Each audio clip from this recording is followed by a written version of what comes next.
And ask for a roll call, please. Jacobson. Fanouken. Here. Markwart. Here. Snow. Here. Noriko. Here. Baker. Here. Ray. Here, 6 present. thank you. We are going to reverse the order of our considerations this evening. Elizabeth Hennessy is en route, so we will first address the strategic plan. With City Council, I will turn to City Manager Anne-Marie Gora. Thank you very much, Mayor. And I'm going to put together a PowerPoint, so I will start once it is up and running.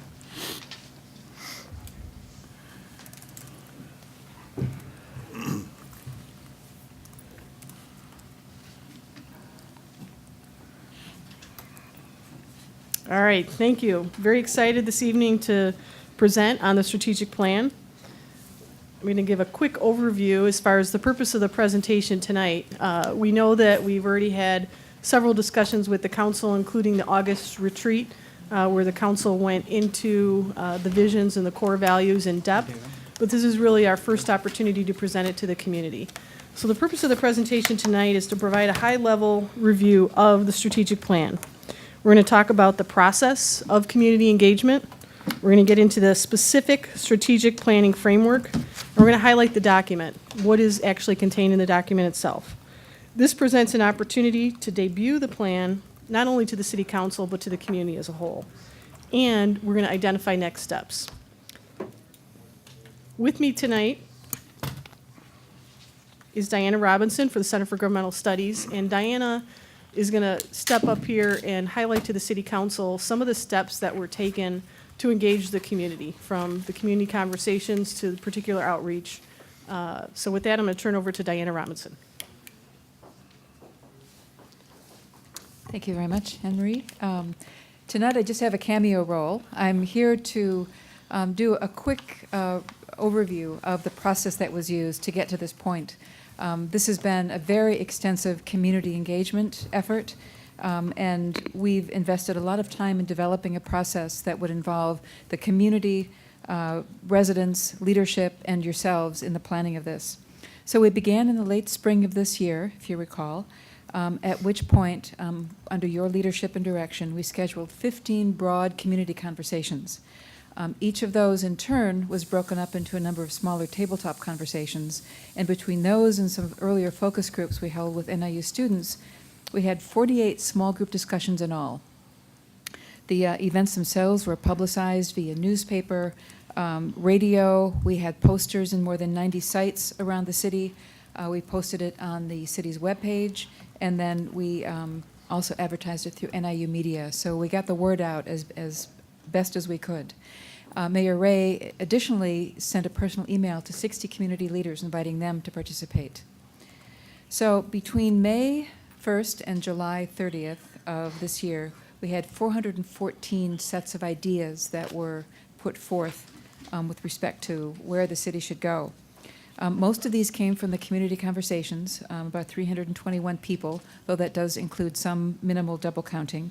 We had 91 people respond to the online survey, and we had 2 folks email comments, and all of that information was pulled together, and that was the grist from which we pulled the vision statements and the goals and the vision and the mission. So in late August, we had a retreat with the City Council, at which time we presented to you the broad conceptual framework. And you offered a number of excellent improvements, which we incorporated. And that's when the document was really turned over to the city's executive team to translate that broad conceptual framework, the vision and mission and goals into an operational plan. And so between August and September, the executive team, your executive team, met 7 different times, had some very intensive and productive conversations, and they reviewed the strategic framework from a couple of standpoints. The first was to ensure that the plan was comprehensive, that it addressed all of the city services that the city is mandated to provide. They also reviewed it from a sense of, are the vision and mission and then the subsequent strategies and actions all aligned? Do they flow in a kind of a linear way? And then thirdly, The executive team wanted to make sure that this document offered a transition from the previous strategic plan to the ideas that were embedded in this one, so that there would be no gaps in commitments. So as a result, the remaining strategic planning components that are now in the single document include the strategies to address the goals and the actions to produce the desired results. So you now have a very complete document. And I have to say that the executive team was remarkable in how they took ownership of this document. They are prepared to use it over the next 10 years to frame their own accountability to you and to the public, and to have a blueprint against which they can use for budgeting and making policy and program decisions. So with that, I'll turn it back to Anne Marie. Thank you, Diana. No problem.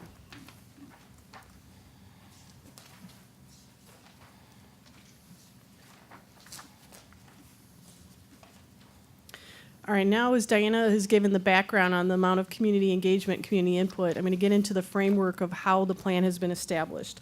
And the council's aware of much of this, but this may be new to some of the community. First of all, we have a mission statement for the entire city. We're going to identify core values, which is going to drive the actions of employees. We have vision statements, 5 vision statements that will guide us over the next decade. And then as Diana has talked about, there's subsets under that as far as goals, strategies, and actions.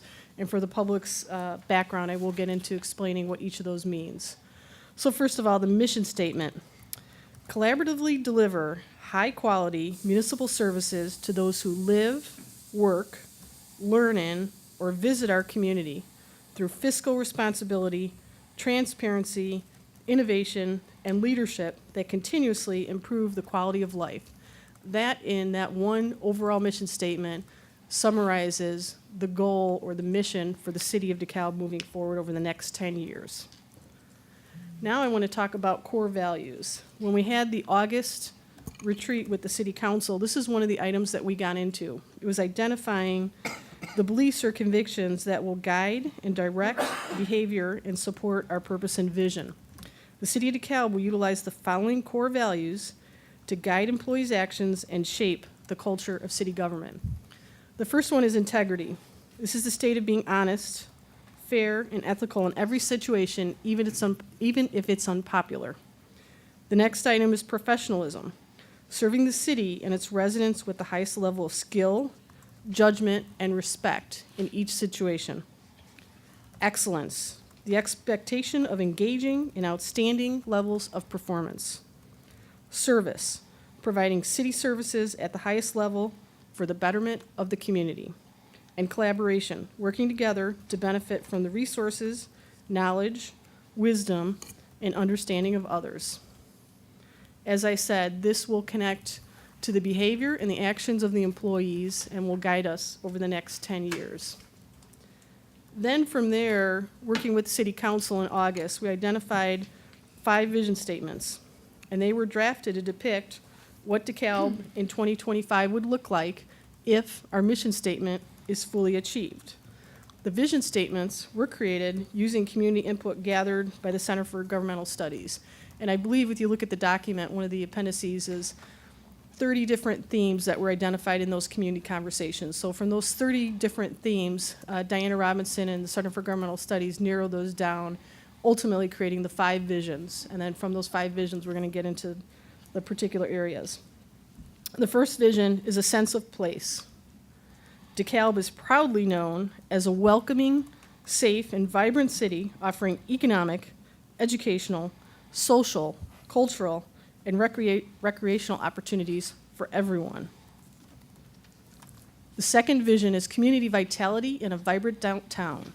DeKalb's neighborhoods, the downtown, and NIU's campus are interconnected in a dynamic interplay of energy and creativity that retains and attracts businesses with living wage jobs.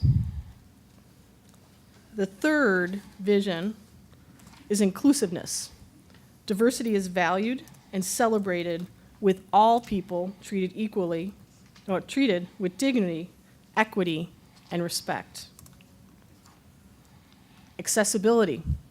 DeKalb's diverse and integrated transportation network provides a wide variety of local and regional transportation options in an efficient and user-friendly manner. And the fifth vision is quality, responsive services through sound fiscal stewardship and collaboration with community stakeholders. City government identifies and coordinates the resources needed to sustain a vibrant DeKalb.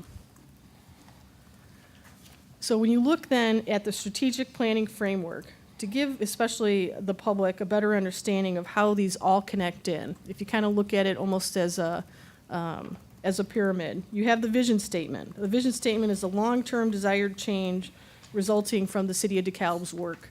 And then the next level under the vision statement is the goal. It's a broad aim toward which the city's efforts are directed. And then there's the strategy, the approach taken to achieve a goal. And underneath the strategy is the specific action, the step taken to deliver on a strategy. And as Diana Robinson was talking about the work of the executive team over the last couple of months, I want to recognize her work. When you look at the document, you can only imagine how difficult it is to be specific between what is a vision statement, what is a goal, what is a strategy, what is an action. And Diana refined this document to the point so that all four of those levels are clearly articulated. So when you take all five of those visions and you roll those into one collective vision statement, I'm going to read this just so the community can hear these all five together. DeKalb is proudly known as a welcoming, safe, and vibrant city offering economic, educational, social, cultural, and recreational opportunities for everyone. DeKalb's neighborhoods, the downtown, and NIU's campus are interconnected in a dynamic interplay of energy and creativity that retains and attracts businesses with living wage jobs. Diversity is valued and celebrated, with all people treated with dignity, equity, and respect. DeKalb's diverse and integrated transportation network provides a wide variety of local and regional transportation in an efficient and user-friendly manner. Through sound fiscal stewardship and collaboration with community stakeholders, city government identifies and coordinates the resources needed to sustain a vibrant DeKalb. So before I go further, just to kind of point this out to the community, those vision statements were gathered or really were received through all of the collective input from those community conversations. So that's representative of the work of all the people that participated. As far as the strategic plan document, if you look at it, you have 5 vision statements. And then under those 5 vision statements, there's 19 different goals. Under those goals, there are 55 different strategies. And under those strategies, you have 196 actions. One of the things I found interesting is when you look at the first vision, the fourth, and the fifth vision, actually first, second, and fifth vision, all have about the same number of actions, which is over 50 actions. And that's where we've got a lot of the community input. But it also, when you look at vision number 3 and vision number 4, as far as inclusiveness and accessibility, we heard that loud and clear from the community that diversity and inclusiveness is important, as well as transportation, accessibility, getting throughout the community and from one community to the next, whether it's Chicago, Elburn, or Rockford. Strategic plan utilization. This document will help guide the city's investments, programs, and policy priorities. The visions, through the actions, will be considered, will be connected and incorporated in the fiscal budget on an annual basis. So this is one of the questions that was asked by one of the aldermen. What is the financial cost? When you look at this document and say, have you tallied up what is the financial impact of this document? And no, that cost is unknown. But on an annual basis, the mayor and the city council will guide this process because this will be tied into the budget process. Each of these then goals, strategies, and actions will be highlighted in that document and then ultimately tied into city employees' performance evaluation. So we're going to be driven by what we do on an annual basis, by what is in this document and what the mayor and the council direct us to do over the coming year.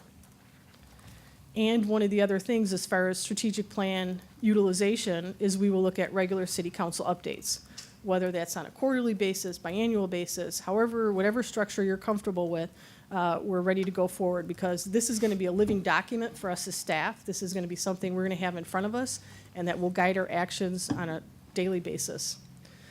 So when you look forward and you look at, well, what does this mean? We've got, where do we go from here? And I have to look up because I don't have the last slide printed in front of me and my glasses aren't that good looking across the room. So we've got the draft strategies, this draft strategic plan that has now been submitted not only to the city council, but I know the mayor sent this out to the commissions, the committees, and the boards. I sent an email out the other day to our employees asking them to look at. We've sent out information. We've posted this online through social media. We want to get the community involved to take a look at the strategic plan and be able to provide input. We've set December 7th as a date. If it needs to go longer than that, or if that's something that the council says we want to provide more time, that is totally up to you. But we wanted to give at least a benchmark of 2.5 weeks since the document was posted on Wednesday to say, provide us that feedback. And then when you look at the next steps for the council, we're really looking for direction from you. The goal of tonight was to have the high-level overview. We want to know, do you want to get into the nitty-gritty of the document? Whether you do it tonight, and I'm going to look at the time and suggest that perhaps we don't go into extreme depth at tonight's meeting because of the presentations that Elizabeth Hennessy from William Blair will be presenting to the council.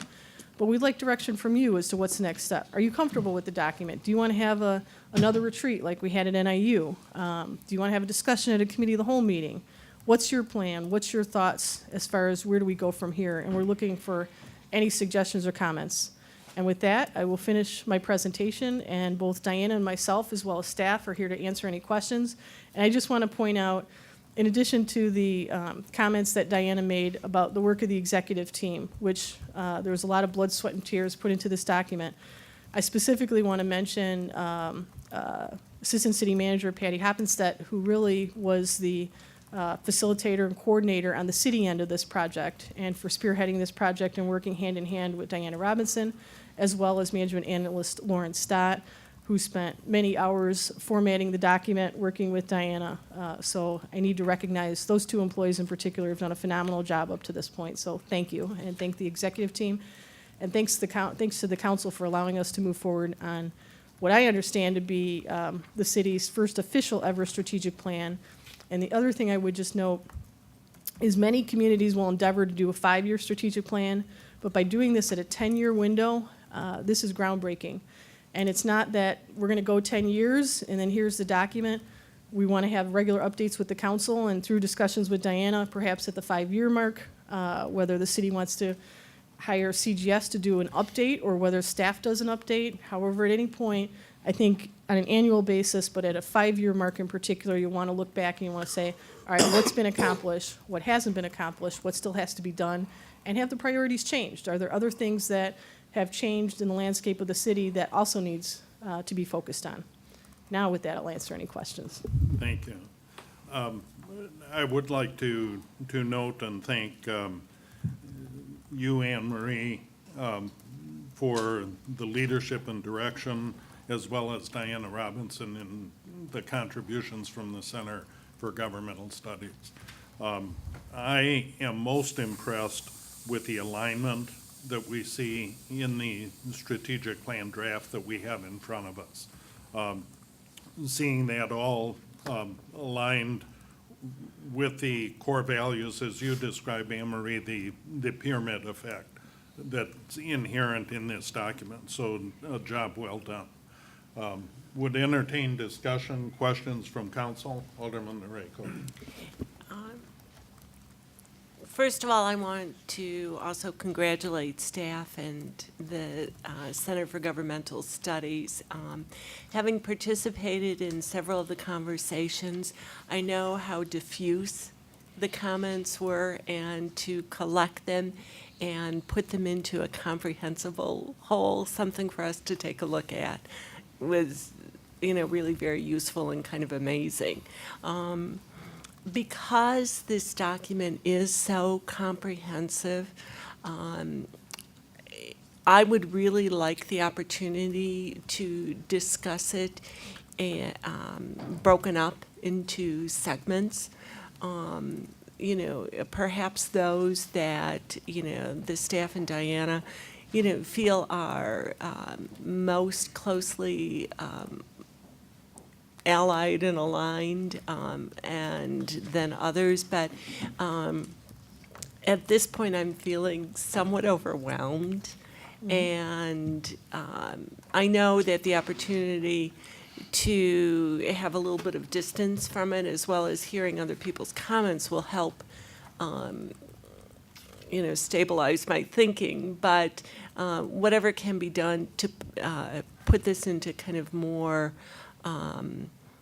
smaller chunks would be appreciated.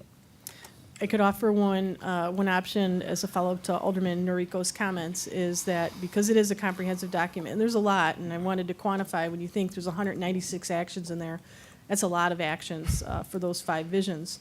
So one option is to do a follow-up to the retreat where you're not constrained by an hour's worth of time or whatever segment of time. So that is one option. If the council did want to go in that, my suggestion would be to plan that after the first of the year. We would get the comments back from the community and the committees, the commissions, and the boards in December. Diana's going to take that and look at incorporating that or revising the document and bringing that back to you. So that could be, if you do want to meet separately outside of a normal meeting, that could then be the launching pad for that discussion. Thank you. Alderman Baker. I kind of perked up when you said it's the first one the city has done.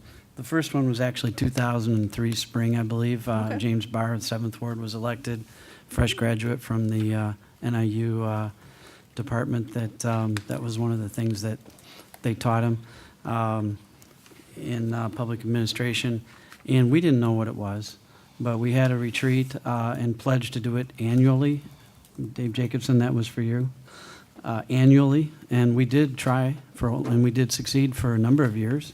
We had it at Elwood House, it was open to the public, the media, and the Center for Governmental Studies volunteered many of the years. I'd say out of 6 or 8 of them that I've been to, I think they charged for a few of them, but it was 2 people from their department. It was a 1-day marathon, and it was on a Saturday morning, and everybody made it because we had a number of dates that were tossed around until everybody said that works. And what we learned, and you mentioned about a follow-up and wanting to do this, we learned that the first time that it went, I think, 2 years without being annual, most everything got thrown out and started over because things change. I would recommend every year, because you have new people on the council every 2 years, and they need to get up to speed and bring in the fresh ideas to the old council that maybe hasn't been knocking on doors recently because they've been in the seat for 2 or 3 years, and they aren't hearing what currently is going on in the community and what the needs and wants are.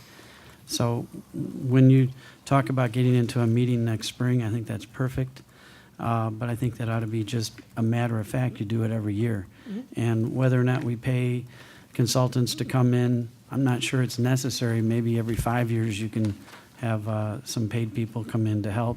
But certainly a moderator, volunteer, or somebody from an internship type situation, or the council may choose to put an RFP out and get some more professional help.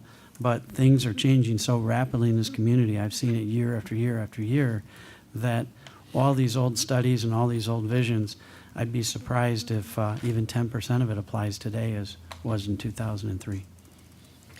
As a follow-up to your comments, this document would be a prelude to each annual budget process. So we still haven't figured out the exact timing of how that would work, but this would be an annual review at a minimum to look at it, because this would then guide the budgetary process as to where the focus and where the mayor and the council want staff to focus its time. That makes a lot of sense, because I don't think that back then we would have had the vision for the new police station had we not had that keep surfacing year after year that public safety was #1 and we had to do something about the police station. So it's a perfect time for everybody to free flow talk. You don't have to wait for your 3 minutes. You don't have to wait for a published meeting, because it is a published meeting, and absolutely everything is on the table to talk about. Other comments, discussion?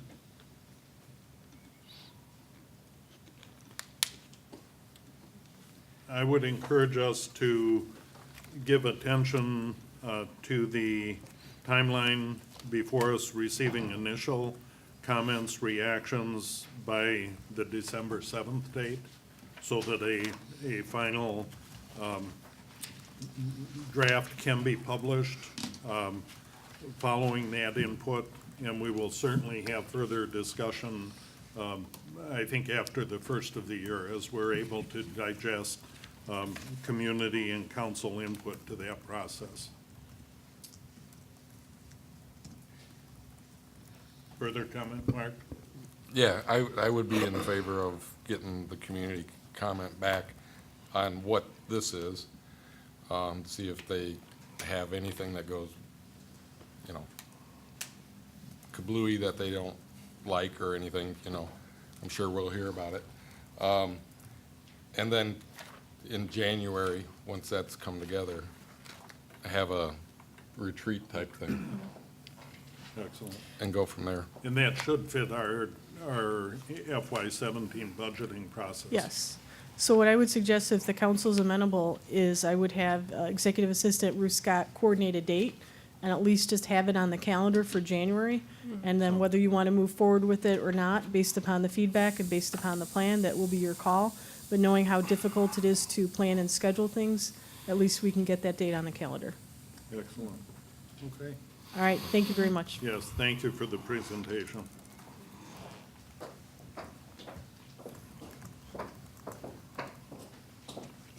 Director Haley, do we have communication from Ms. Hennessy?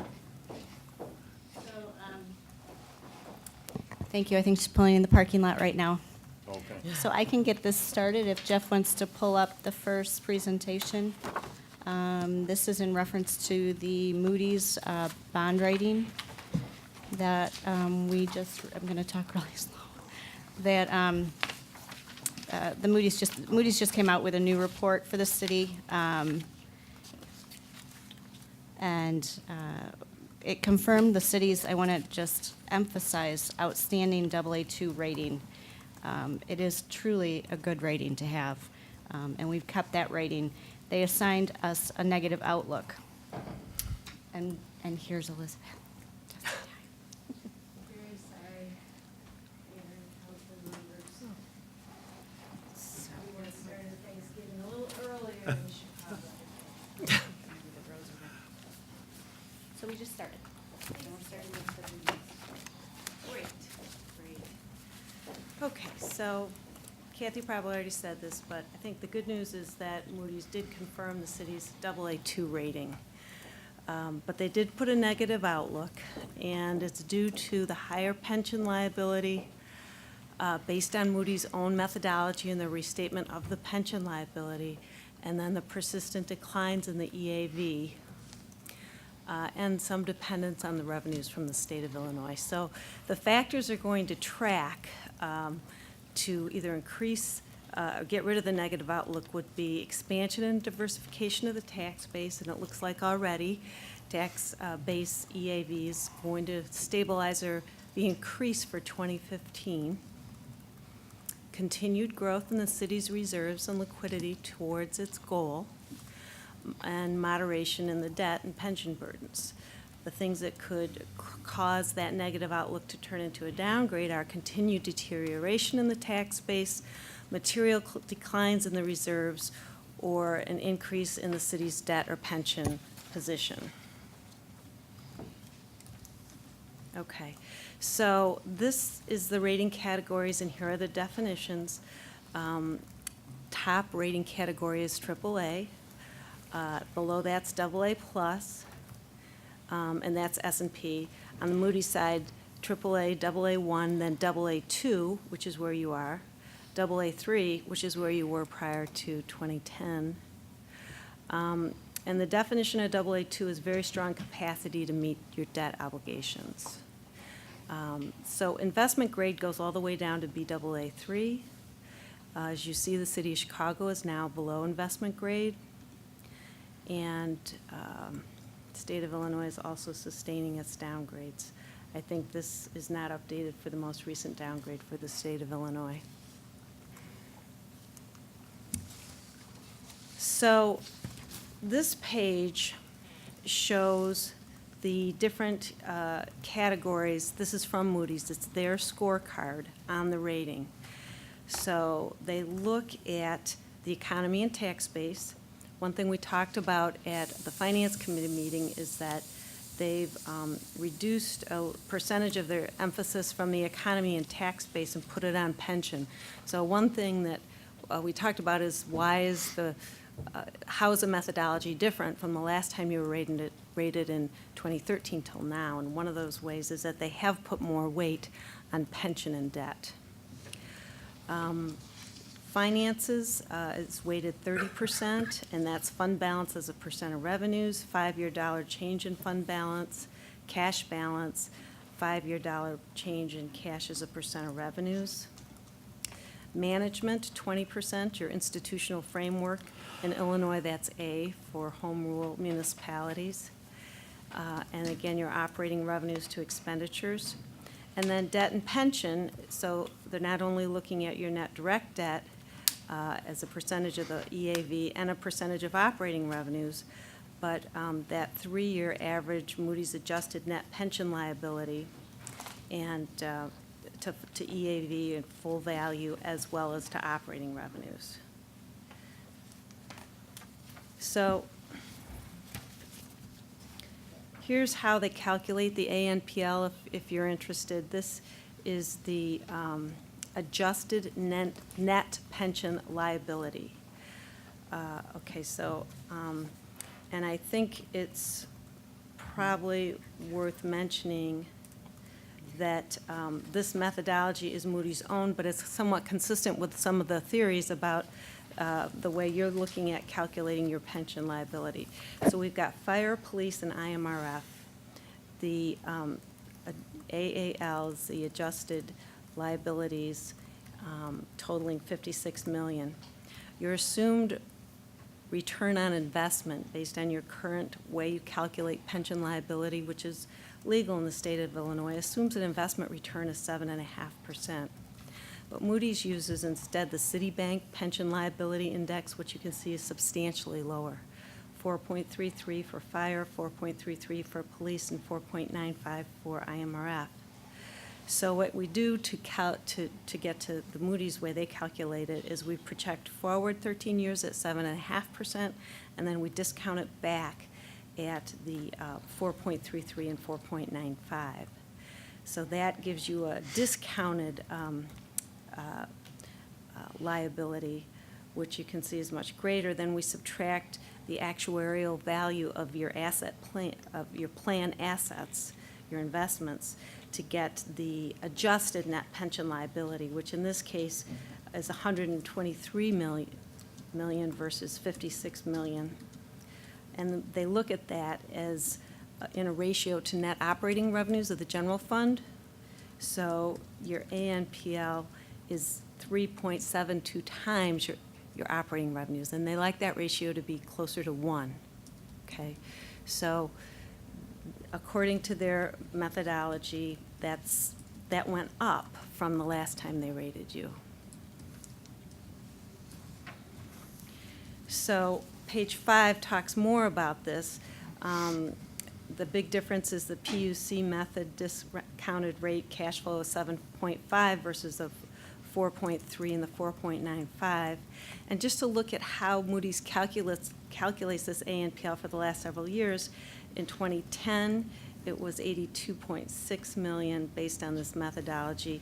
2013, it was up to $115 million, and then in 2024, $123 million. So you know how these pensions move.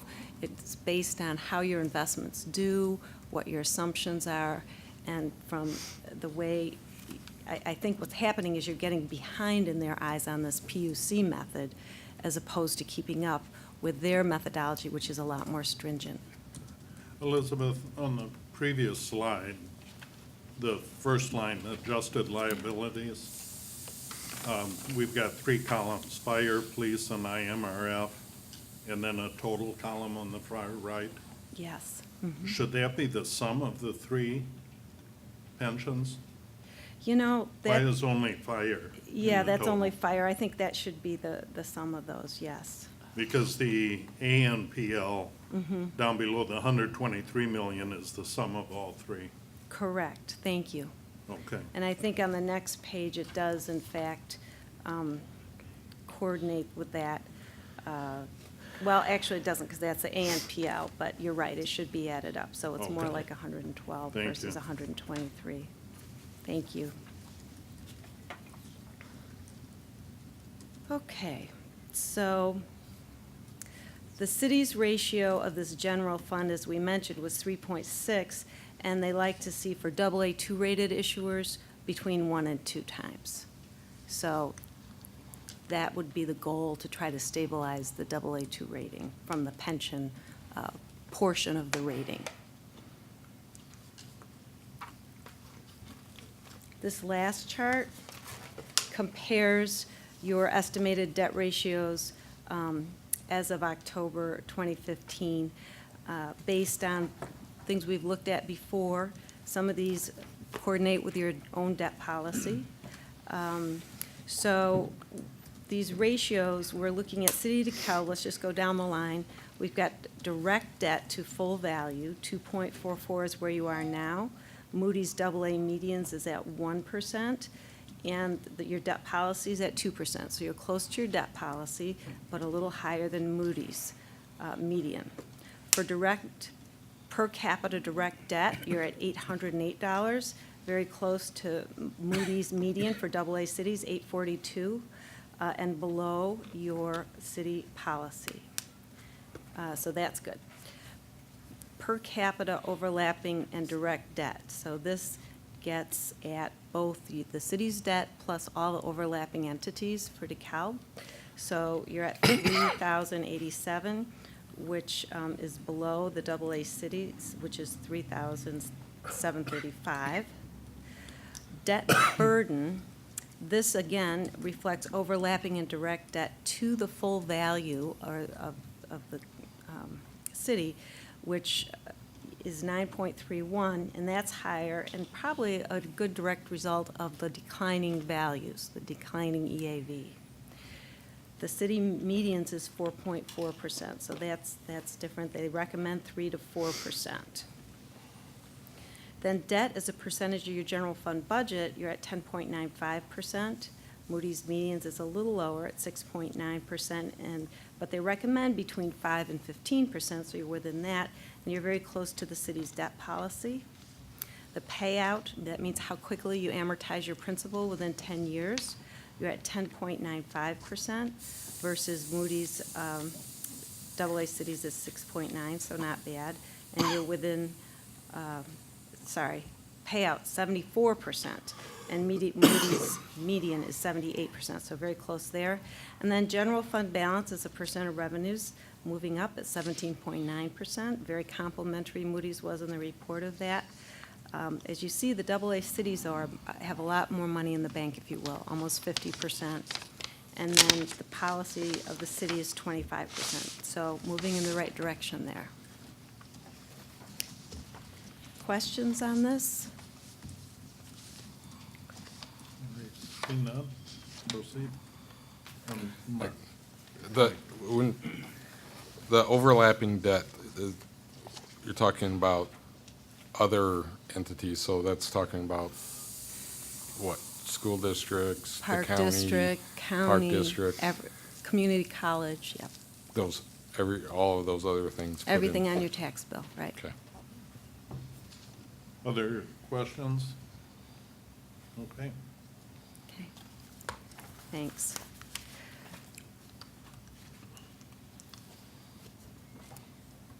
Next presentation.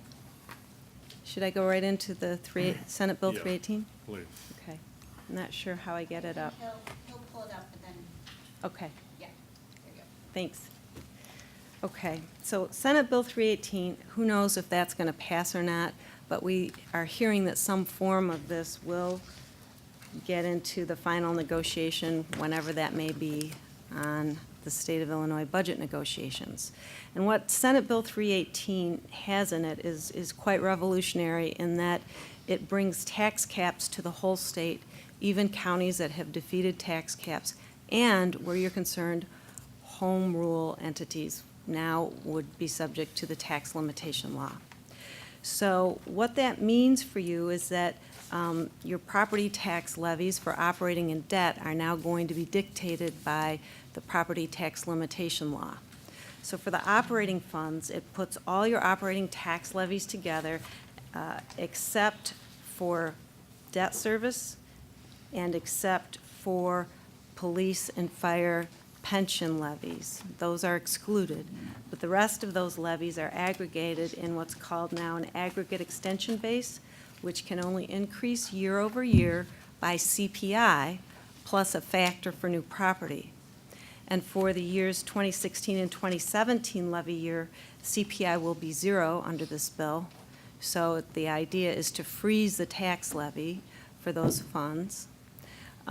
This bill in its current form has an expiration date of 2018, but people who know politics are somewhat skeptical of that because 2018 is another governor's race and it could become a very hot issue for the candidates whether to extend property tax caps.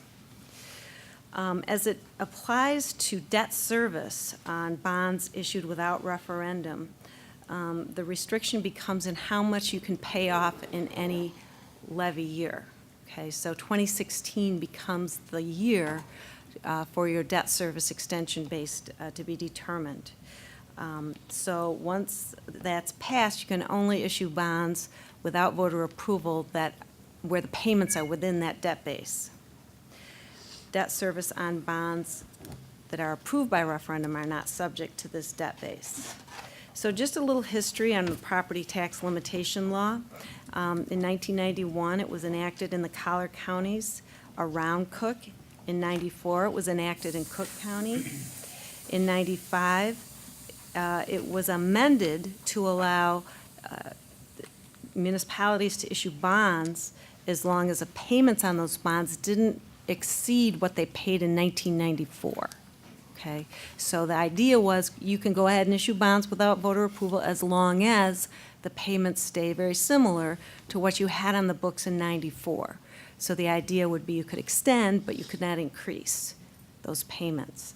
Then in 96, this law was extended to all counties within the state if the county had a vote, countywide vote, and people voted to enact tax caps. So for those counties, the year that tax caps are enacted becomes the year that their debt service extension basis is determined. So for those counties that know what's coming on the ballot, it might pass, gives the individual taxing bodies the ability to issue bonds and establish a debt service extension base. In 2009, there was a CPI factor included on that debt service extension base, just like the aggregate operating levy. So where we are now is that the property tax limitation law is law in 39 of the 102 counties, and that represents about 80% of the population in the state. The orange counties are capped. The blue counties have defeated tax cap referenda, and the white counties have not put forth the question. Okay. So, in terms of your aggregate extension base, what you levy for all your other funds, 2015 becomes a very important levy year if this becomes law, because that establishes your base by which your levies could go up by CPI only or 0 over the next 2 years. So the formula of this limiting rate is your prior year tax levy, so this would become law in 2016, so prior year tax levy would be 2015, so whatever you end up approving for your levy this year, times 1 plus CPI, which for 2016 levy year under this law is 0, so it's flat, divided by the equalized assessed value divided by new property. So the creation of this ratio is to try to give you a boost for new property. So if you have a big expansion over at Target where that's going to bring on new property, the law is trying to allow you to increase your levy to capture that new property within this limiting rate. So they do that by making the denominator a smaller number by subtracting the new property from the EAV. So the key thing here is each levy year builds on the prior year. Okay, so it's important whatever you do now or next year builds for the following years.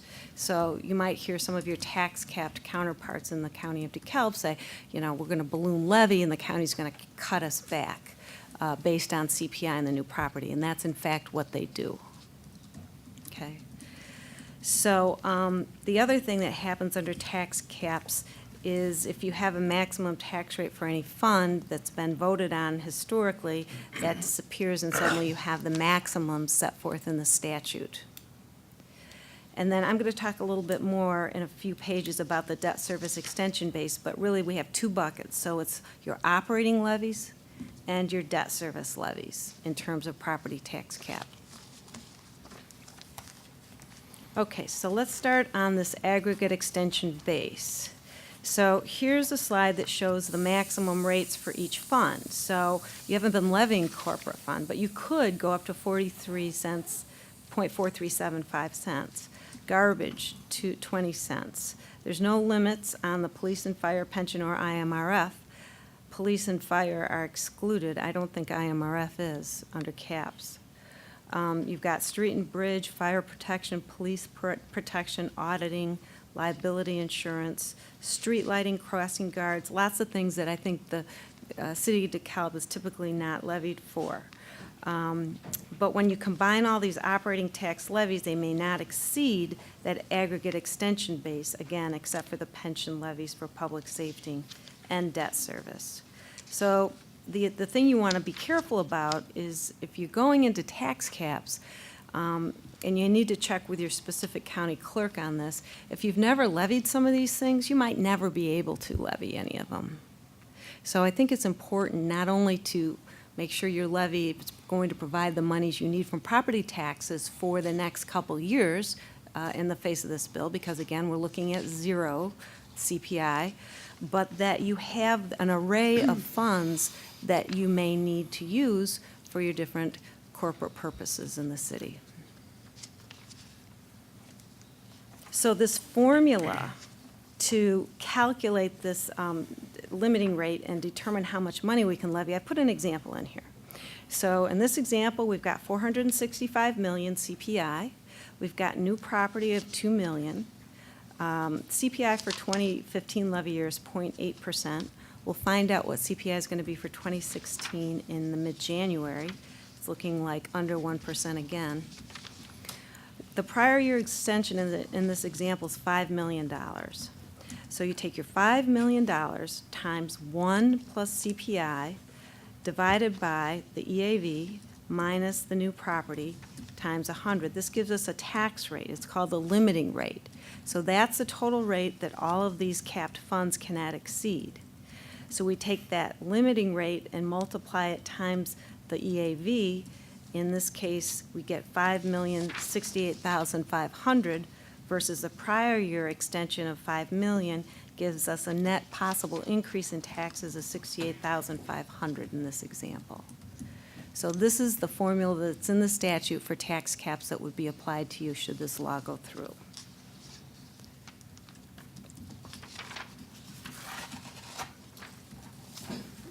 Okay, so this slide just talks about that once you get that aggregate extension, you then need to put the money in the various funds.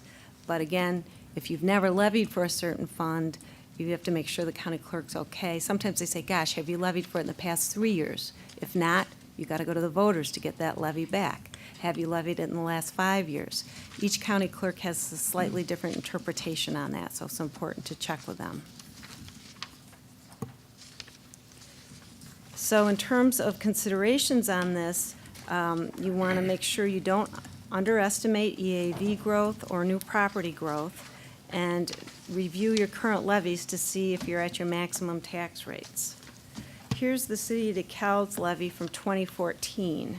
Zero in corporate, bond and interest was just the library bonds, IMRF 251, the only, you had firefighter and police pensions. Again, those are accepted from the cap. Then you have Social Security, 204. So total levy last year was $4,758,000. If you look on the right side of this spreadsheet, which is taken right off the county extension sheet, you see the column in the middle, non-PTEL extension. PTEL is Property Tax Extension Limitation Law. So that shows you're not capped. But for the other taxing bodies in the county of DeKalb that are non-home rule and are capped, they have to go through these remaining calculations, limited rate, percent burden of rate. So if they levy too high, that's where they get cut back, and then their extension.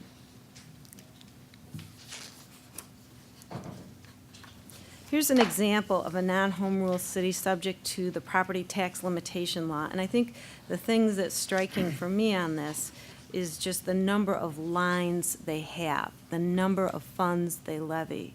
There's a lot of bond funds at the top, a lot of which are zero. You can see they're only still levying the 14As and the 13As in this particular county, but they levy IMRF, the pensions, library, garbage, audit, liability insurance, street and bridge, parks, band, social security, school crossing guards, library buildings, special recreation.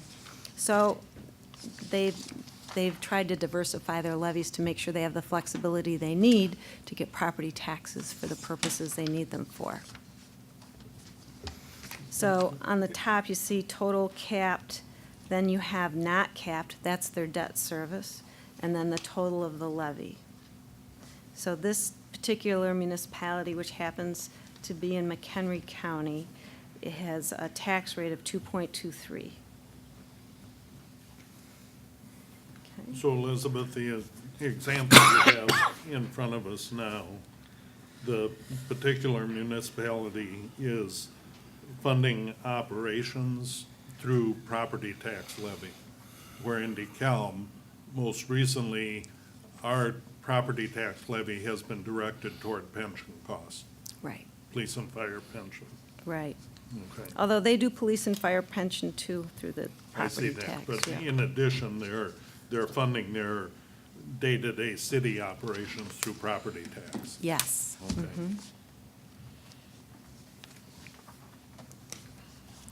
Now let's turn, unless there's any questions on Any the aggregate, questions of Elizabeth? on the operating side? No, I think you can proceed. Does it make sense? Okay. So now let's move to the debt side. So here's your currently outstanding debt service that are paid through property taxes. It's not all your bonds, it's just the ones that are paid through property taxes, which is one issue, which is the library bonds, for which I think you get reimbursement from the library for also through their own levy, right? Okay. So based on Senate Bill 318, the 2016 levy year becomes the year that determines your debt service extension base. So if we look at the middle column, I have debt service extension base is 486,625. What that means is that any bonds you issue after March 1 of 2016 cannot have payments that exceed 486,625. So if you look at the other bonds for the library that are on the levy, those go out to 2031. So there's really no room for you to issue new bonds here until 2032.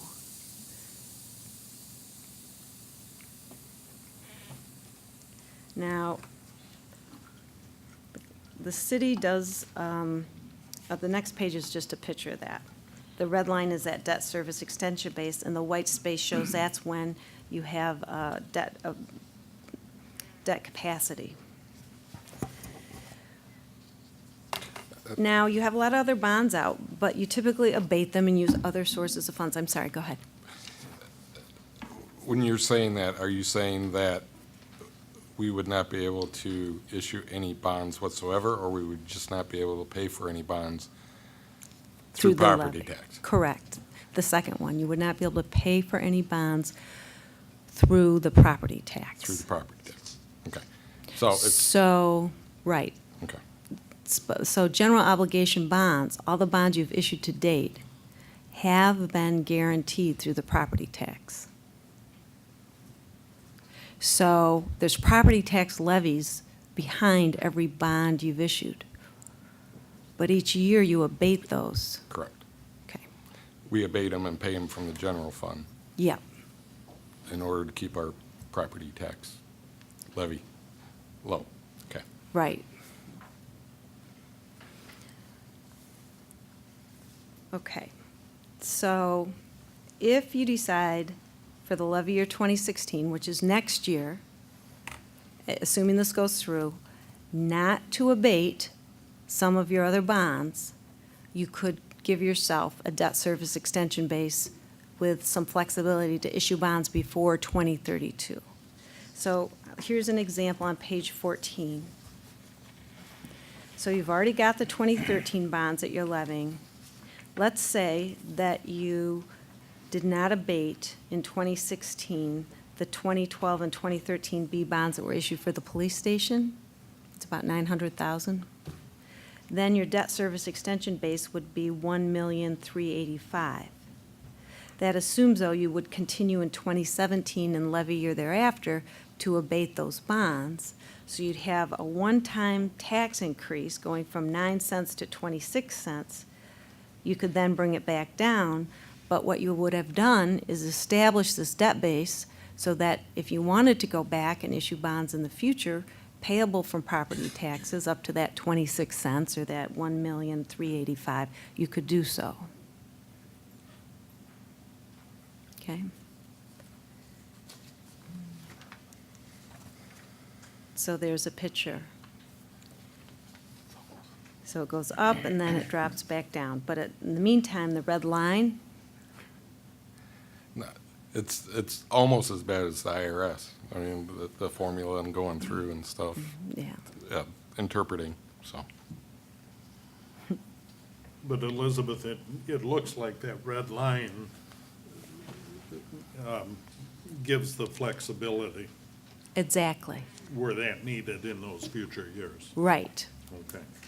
So whatever the number is, you know, if it's 1,300,000, it's 1,000,000, you could not abate some portion of those levies to give yourself more flexibility in the future under this law. So this last page, if we get tax caps, your non-referendum bonds become something different. You don't issue GO bonds like you always have, but you can issue something called alternate bonds, which are essentially the same structure that you've done, where let's say you're pledging a sales tax to pay the bonds, but you want the credit rating, the AA2 of the city, the full faith and credit. So you also pledge a property tax.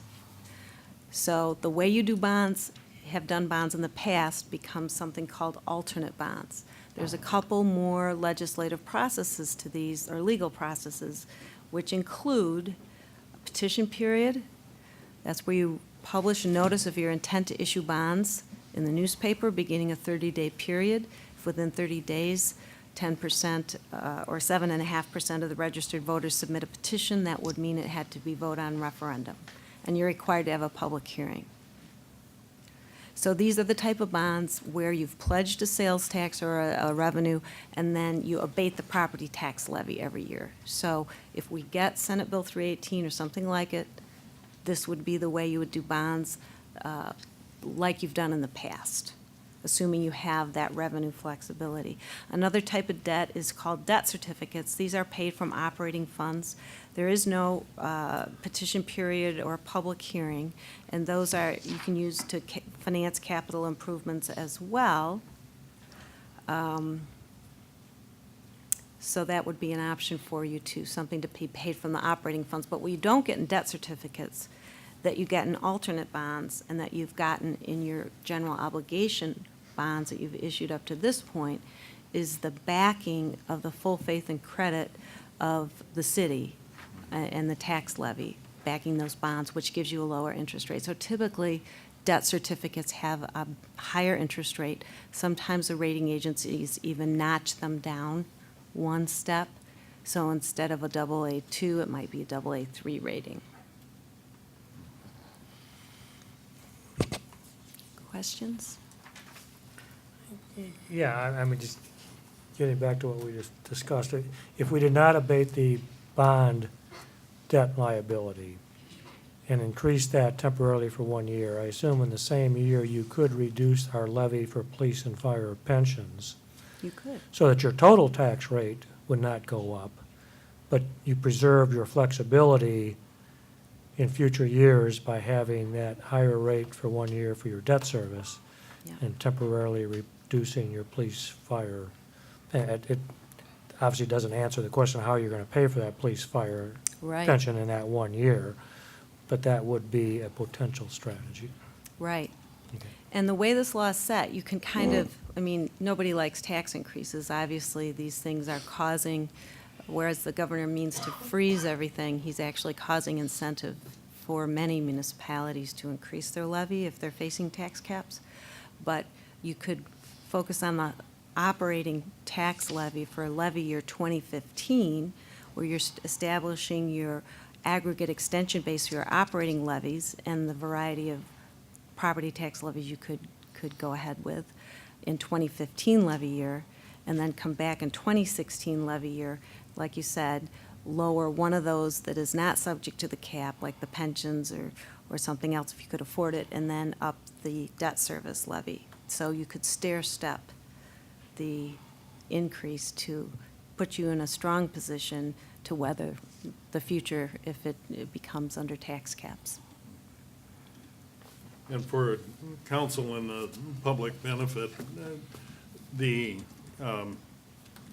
very technical discussion that we've just heard from Elizabeth on Senate Bill the proposed Senate Bill 318, really will become clearer as we go through the 2015 tax levy for DeKalb.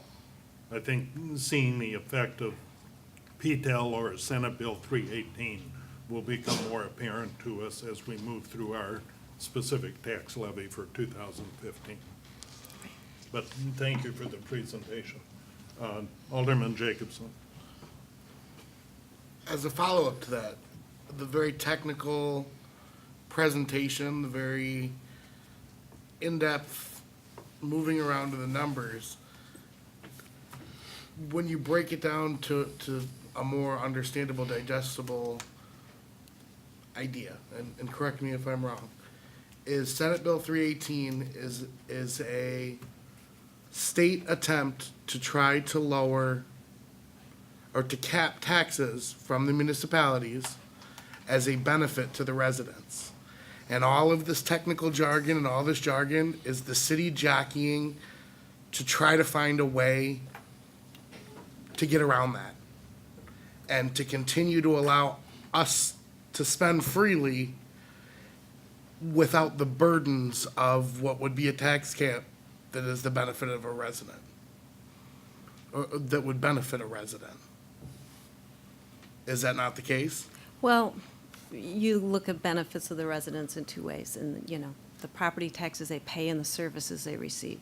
So what I'm focusing on here are just the technicalities of what property tax limitation law means to the city and ways that others who face the same challenge have managed their levies to sustain them through periods of zero increase and, because freeze your revenues, yet your costs are going up. So obviously, hard decisions to be made. I would agree with you, which would mean, for sustainability's sake, if you can't raise your revenues, you must cut your costs, correct? I mean, that's the equation, the balance. Thank you. Other Alderman Baker. Well, I like the part where we can't increase the debt and no new bonds till 2032. I don't like all the strategies to figure out how to get around all that. I've been a proponent for forever to just live within our means. My question, though, when we're worried about our bond rating, which is what affects the interest rate that we have to pay on bonds or refinancing of bonds, we have a goal that has been arbitrarily set and then reinforced by the EPI report both times, that we should be at 25% because we are a a city that runs its engine on sales tax, but I see no benefit to getting it up to 25%. We were there before, and it will happen again. There'll be a council that's told by the staff, doesn't need to be at 25%, let's just spend it. And here we are working our way back up to that 25%. We're at 17-something, I read on the chart. I'm not sure really where we're at, but if we make our goal 20%, will that help to increase our bond rating because we're closer to our goal than if we leave it at 25%? Let's just put it this way, taking it down, taking that fund balance down is going to hurt your rating. I think Moody's is appreciative of your goal. If you look at where their other AA2 rated issuers are, they're at 48%. So even, I think thought 25 was decent. I'm not sure what they would do with 20 versus 25, but just for reference, the other AA2 rated cities are at 48. Yeah, I saw that, but what I'm concerned about is the spread between the 17 and the 25 is 8 points or 8%. Yeah. If we made our goal 20 and the spread was 2.5 or 3, might that not benefit us? And that's a specific question that we have to know. If you could find out and let us know, that would be Yeah, and appreciated. I unfortunately, the rating agencies won't say, yes to any of these percentages. What they tell us is, this is where our comparables are. So they look at your fund balance and your goals, which is a management tool. So the goal of the 25 goes towards a management tool, but they just tell us, how you compare to others. They won't give us, believe me, I've asked, they won't give you specific, thumbs up or thumbs down on specific numbers. Well, here's my question that I need to know. How far in depth do they audit these numbers? Because in the past, I'm not saying with our current staff, they simply, like any company in trouble, which we were, left the accounts payable invoices in the top left-hand drawer and didn't enter them in the computer, so nobody knew how bad off we were. It made it look like we were okay. So do they audit to make sure that all the invoices are current and entered into the computer so they really know They our rely on the debts? district's audited financial statements. But those audits are based on what we tell Yeah. Sickage Gardner or whatever, and that's how Dixon got in trouble. And I'm not saying that I know whether or not we're in good shape or not. I don't know. I don't know what's in that top left-hand drawer, if anything. So there really isn't any way to know for sure. It's just on the standard accepted practices that the assumptions are made that the numbers that we give the auditors are right. They rely on the audited financial statements. We need a more in-depth audit. Everyone should realize that. Kathy, do the auditors confirm currency of our payables? They with do. They major do an internal vendors? control audit as well. So they do a daily test of all our cash receipting at the front counter. They double check all our payables. They do a very in-depth internal control process for the city. So it's That's not new. just I'm glad to provided hear what it. we give them. It's Things have changed since you came here. Thank you. Thank you, Kathy. Alderman Noriko. The issue's been addressed, Okay, thank you. thank you. Other questions? Elizabeth, the negative outlook, my understanding is there's a time frame for the city to respond to that negative outlook before it affects the bond rating. Is that correct? Yeah, they'll look for those factors that could increase it or decrease it. They'll come back within 2 years, I believe, Kathy, isn't that what they said? To Okay. go one way or the other on it. Okay. So at this point, that negative outlook is a heads up that. Exactly. A concern that the bond rating could be affected negatively if things don't improve. Okay. Correct. Thank you. Other questions? Alderman Noriko. I'm not sure if I'm comparing two items that would have equal impact, but the likelihood of the Senate Bill 318 passing and the impact that would have on the city's finances and ability to manage those finances versus our, passing the tax levy, not worrying about not abating the debt payments and,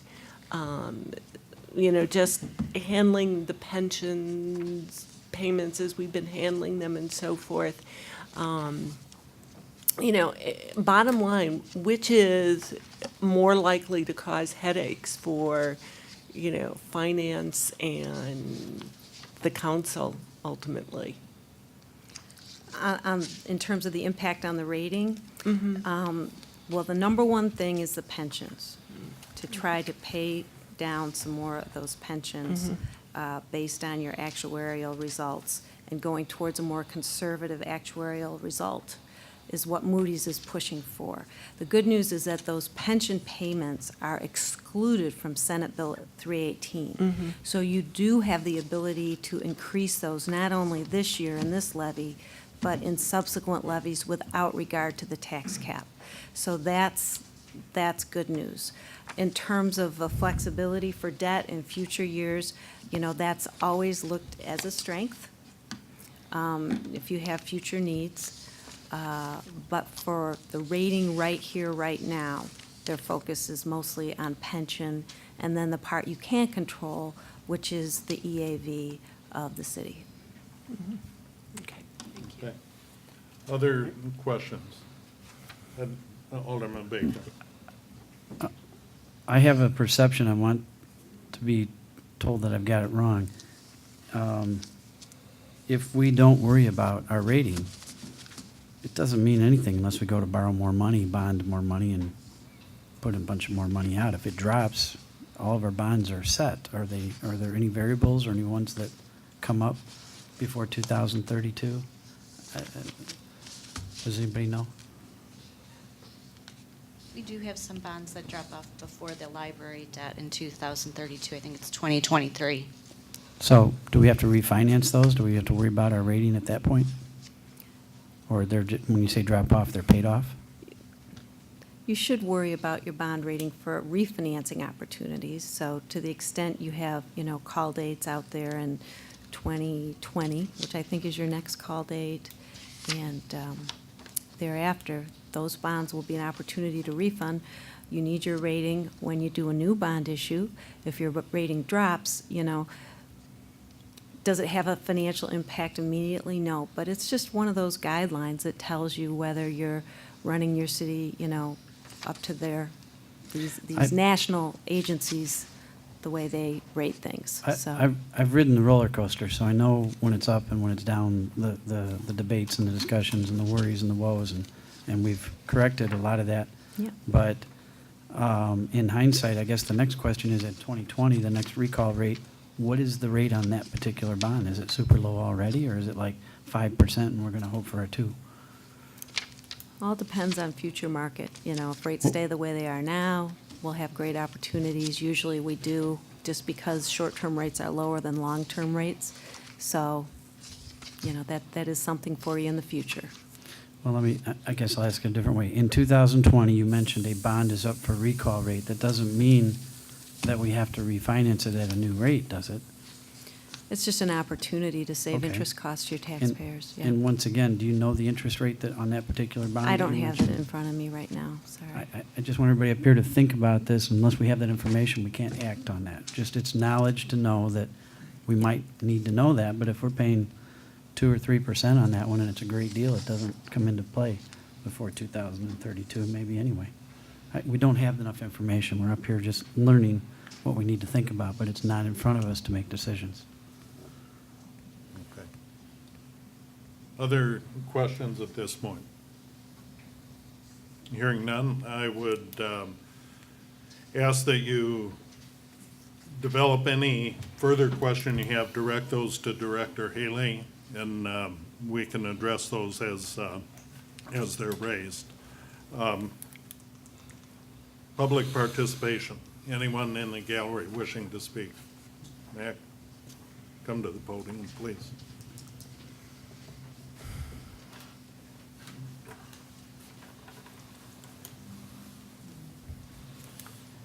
Good evening, Mac McIntyre, 118 Oak Street, DeKalb. Couple of things. Excuse me, Mac. Elizabeth, thank you for the presentation this evening. Sorry, Mac. A couple of things. First, I will stay on topic of what was just discussed. When I saw that red line that was up here, because there was a spike this year being suggested, and then the little boxes were down here, I predict if you go with that, then those graphs will equalize real quick. And we'll just have that much more debt. And I think that's in conflict between what Moody's is suggesting and what's in Senate Bill 318. And that's a moving target. One of the things in 318 as a rider, if you look at the governor's task force on government consolidation, is he's wanting to put the police and fire pensions in with IMRF, and that would be subject to the tax cap if that's done. So that is a moving target, but it's something that you have to be aware of. What Moody's is saying basically is with our declining EAV, we're kind of at a maximum on our debt. So we want to be real careful about artificially increasing our debt through not abating some of the bonds that we have. For example, and I'm not sure how this will work out, a lot of the TIF bonds, TIF debt that we have was sold as general obligation bonds, which then are directly tied to your property taxes. Now, we abate those through the TIF revenue that comes in. But what I think I'm hearing is to kind of waive that. That would be a slippery slope. I would suggest that you don't go down, because that also is tied to our EAV and our property tax values. There's a bubble here in DeKalb, and that's in our real estate, rental real estate investment. Across the board, we're seeing higher vacancy rates in our apartment buildings, significantly higher. That directly impacts the value of those properties. Right now, it looks like they're not affected. But as those vacancy rates increase and stay at an elongated period of time, then the degradation of that sector of EAV is going to happen. And we're going to have, as we had a few years ago, you're going to find a lot of the apartment building owners underwater with their mortgages. And you're going to see a lot of foreclosures coming on that. So we've got to be real careful and heed the warnings about that are out there. So I just wanted to make sure that those things are all under consideration. Earlier, you were talking about the strategic plan, and I did go through the document, and I participated in the surveys. I don't think I don't think you're getting a stratified response. As I look, 25% of your response is coming out of the 5th Ward, and I think the 6th Ward had less than 1%. If we're truly interested in diversity and inclusion, then we've got to get a better representation with all the wards. Otherwise, one ward is going to be kind of guiding the direction of the city. And so as you are looking at getting more input, I would suggest maybe that the aldermen have coffees or town hall meetings, maybe even invite their ward to come here so that it's televised and can be part of the record, and get more input from your constituents on this as it goes, ward by ward. Because the more balanced that gets, the more inclusive of a picture you'll have with your strategic plan. You'll also have a more inclusive strategic plan, and one that this city really needs, if it's inclusive of all the units of government that are in the city of DeKalb, so that we have a chance to eliminate duplicity of services. We have a chance to reduce duplicity on taxes, and we have a chance to include each of those units' plans into your strategy. Because if you know what the others are doing, it's easier to plan for it, and it's easier for the city of DeKalb as a home rule unit to have a positive impact on those plans. I remember the first strategic plan I heard, and you're gonna have to be from DeKalb for a while to pick up on it. Anybody remember Exurban DeKalb? That was put together when Mark Stevens was the city manager. And so that would have been around 1970. I think that's the first time we did a strategic plan. And we've had several since then. What we haven't had is one that includes all the units of government, so that we're all working together. Thank you. I would like to note that our current city manager actively networks with her counterparts in those other taxing bodies on a regular basis. So Amory Gora has chosen to entertain conversation with those other taxing body directors on a monthly basis. I agree, Mac, that broadening that diverse input across the boards in the city is important. Getting that inclusiveness incorporated is an important feature. And we will certainly publicize. Alderman Noreko is hosting a coffee first week in December. I encourage other aldermen to consider likewise entertaining that conversation with their wards and constituents. Other comment from the public? Seeing none, I will entertain a motion to adjourn the committee of the whole. So moved. There's a motion by Mike Markwart. Is there a second? Seconded by Alderman Fanouken. All those in favor indicate by saying aye. Aye. Aye. Opposed, same sign. Carried. We will, let's have a 3-minute recess. We'll convene the regular meeting at 6:30.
adjourn.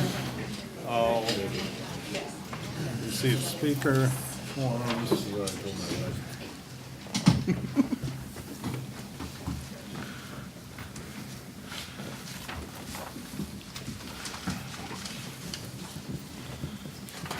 And ask for a roll call, please. Jacobson? Here. Fanouken? Here. Markort? Here. Snow? Here. Noriko? Here. Baker? Here. Ray? Here. 7 present. Thank you.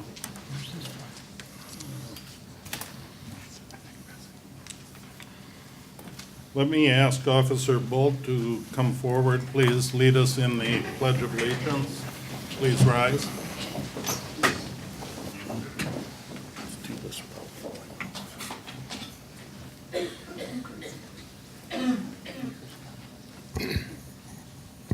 I pledge allegiance to the flag of the United States of America and to the republic for which it stands, indivisible, under God, indivisible, with liberty and justice for all.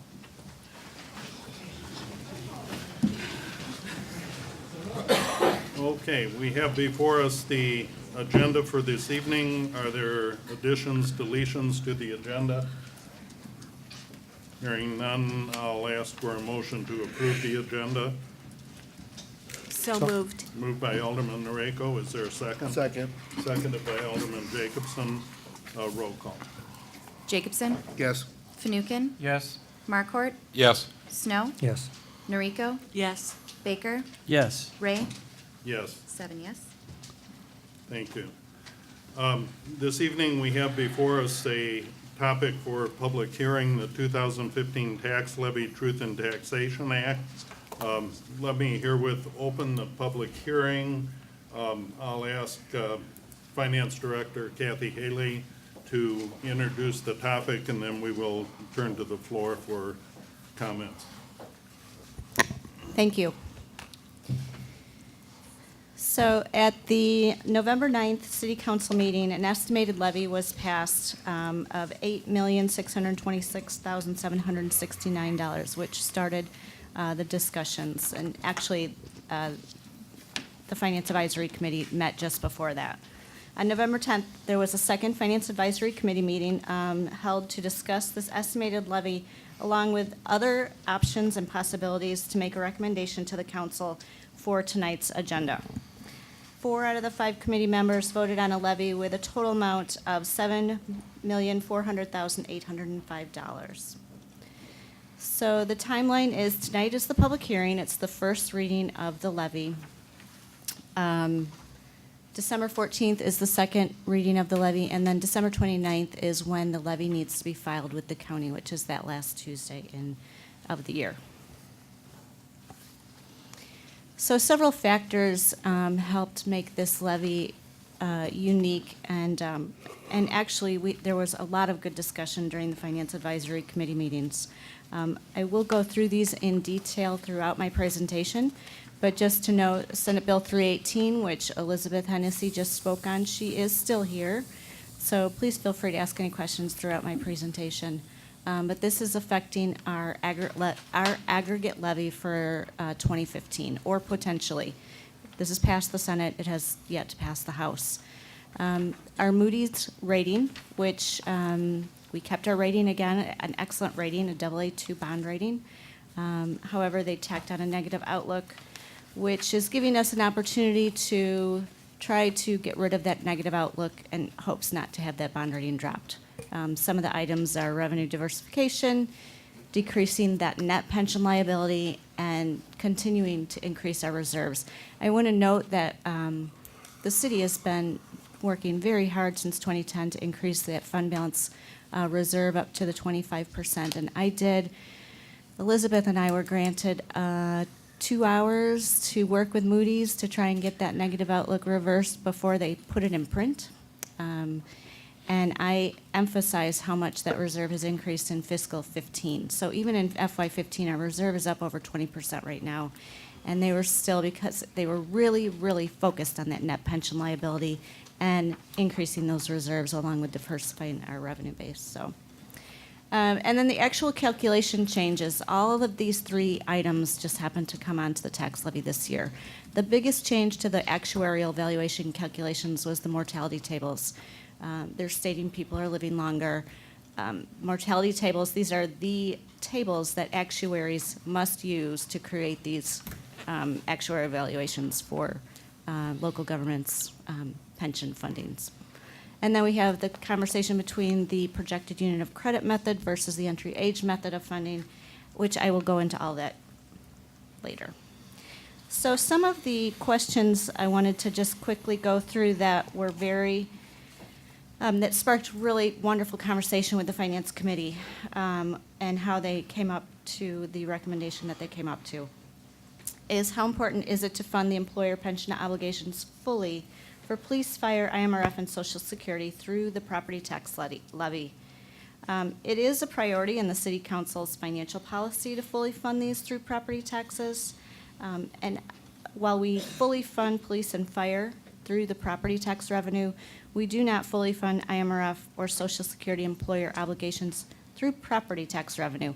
We do, of course, pay that full obligation. We just use other sources of revenue to make up that difference.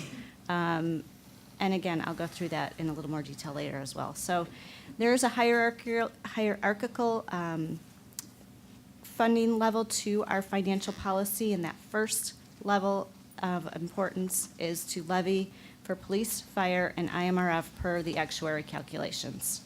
It goes on to state that if the actuarial reports indicate a higher employer contribution is needed, said increase will need to be added to the city's overall previous year levy request to avoid underfunding problems.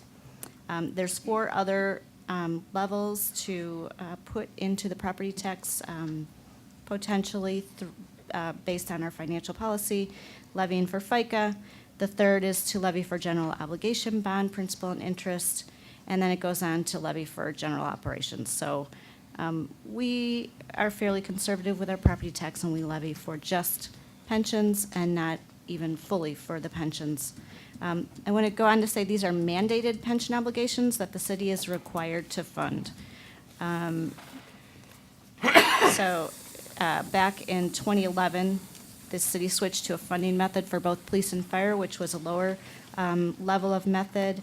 The basic difference between the higher level of funding and the lower level, which is the PUC funding, is basically there will be larger payments and increases year to year for the PUC funding, meaning it's maybe lower initially, but it's going to skyrocket and go up somewhere down the road. So we're pushing that increased out down the road. Both the Finance Advisory Committee and staff agreed on going back to the higher funding method was what they really wanted to try to do. So next is how important is it to focus on the negative outlook Moody's placed on the city's bond rating. Moody's was fairly helpful on what we could do to drop this negative outlook. I think it's something that the city is very capable of doing, and it's good fortune that we have a year or two to work towards that. So one is the expansion and diversification of our tax base. Currently, the city has, sorry, it's a little lopsided, but we have 3 large revenue streams. It's sales tax, income tax, and property tax, with sales tax being over 44% of our revenue base. As noted in the Moody's report, while the city has maintained steady revenues from the property tax base, despite declines in valuation, it makes up a relatively small overall share of the operating fund revenues at 12.6%. That was in fiscal 14. From this comment, it's clear to see that the city levies for dollars. We are a home rule community. We levy for dollars. So we've kept that dollar amount constant. However, the percentage of this revenue stream in comparison to the overall general fund revenues is still a small percentage. The Executive Partners Incorporated Strategic Planning Review, which is known as the EPI plan from June of 2013, also states that over time, become less reliant on sales tax revenue while making property tax revenue a larger part of the general fund. Another avenue that Moody's is recommending to help drop that negative outlook is to show continued growth in the city's reserves and liquidity, and I think we're doing a very good job of that. The audit is almost complete for fiscal 15. We're going to be coming up at almost 24% of general fund balance reserves, which I think is phenomenal. So that is something I think we can be proud of. If the general fund is tasked to making up this mandated pension contribution at a minimum of $675,000, a cut in services would need to be done to the general fund for a dollar amount of this size, especially if we want to continue to grow our fund balance reserves. So these are the general fund departmental expenses. Currently, no property tax dollars go towards police protection or fire protection. So a resident with a home value of about $150,000 is currently paying about $512 per year for city services provided out of the general fund. In order to keep this high level of service, residents may have to pay more through their property taxes or take a cut in services. And then finally, moderation of the city's debt and pension burdens, which I think Elizabeth went into great detail with that. So what is the impact of Senate Bill 318? I won't go into too much with this because I think we just got a great lesson on that. We know the difference between our aggregate levy, we know the difference between our debt service levy and our public safety levies, which is police and fire pension fund. I think we're fortunate in this year that we have an extra year to worry about that debt service levy. But we are, and you'll see from the recommendation from the Finance Advisory Committee, trying to incorporate, if that Senate bill passes, that we are, showing the best practice possible for the city to be flexible in the event that Senate bill doesn't, get lifted in 2 years. So a question, what has been the past practice and has the city been keeping up with pension contributions for police and fire pension funds as well as IMRF and Social Security? And yes, we have. We fund those fully at the mandated level. With police and fire, I went through that we funded at the lowest level that the state of Illinois allows us to fund it at. The next several charts show the trend dollars of actual costs to these mandated pension obligations. I think it's quite interesting. It's clear from these charts that both police and fire pension costs will continue on an upward trend as they have done for the last 19 years. That spike downward in fiscal 13 is the year that we went to the lower level of funding, the PUC level. But you can see that it was a one-time reprieve, and those pension funds are going to continue to grow. And same with fire. IMRF costs, you can see they fluctuate. I believe we incorporated an early retirement program, which brought our rate up at 1 or 2 years. And once that program dropped off, it fell down. So in tax levy year 2000, the city funded IMRF, Social Security, police and fire pensions at 100% in comparison to the tax levy year 2014, which has continued this 100% for police and fire, but funded IMRF at 30.73% through property taxes and 40.02%, again, through property taxes. We have paid these mandated obligations, so. And then this is a combination, again, it's just a steady increase. So can the city choose not to increase its contribution to police and fire pension funds? The city has a legal obligation to fund the pension funds based on an actuarial valuation using either the PUC method or the entry age method. The state of Illinois still allows for the use of that PUC method. However, this is now in contradiction with not only the Moody's calculation of their annual net pension liability, but also with the Government Accounting Standards Board, who is now requiring municipalities to show their pension liability in their comprehensive annual financial report annually, and they use the early entry age method to calculate that liability. So it is going to be shown in our financials as well, which we know bond holders look at that. So, what has been the history of other taxing bodies' property tax increases in the city's portion of the overall tax bill? So I have a couple of charts here.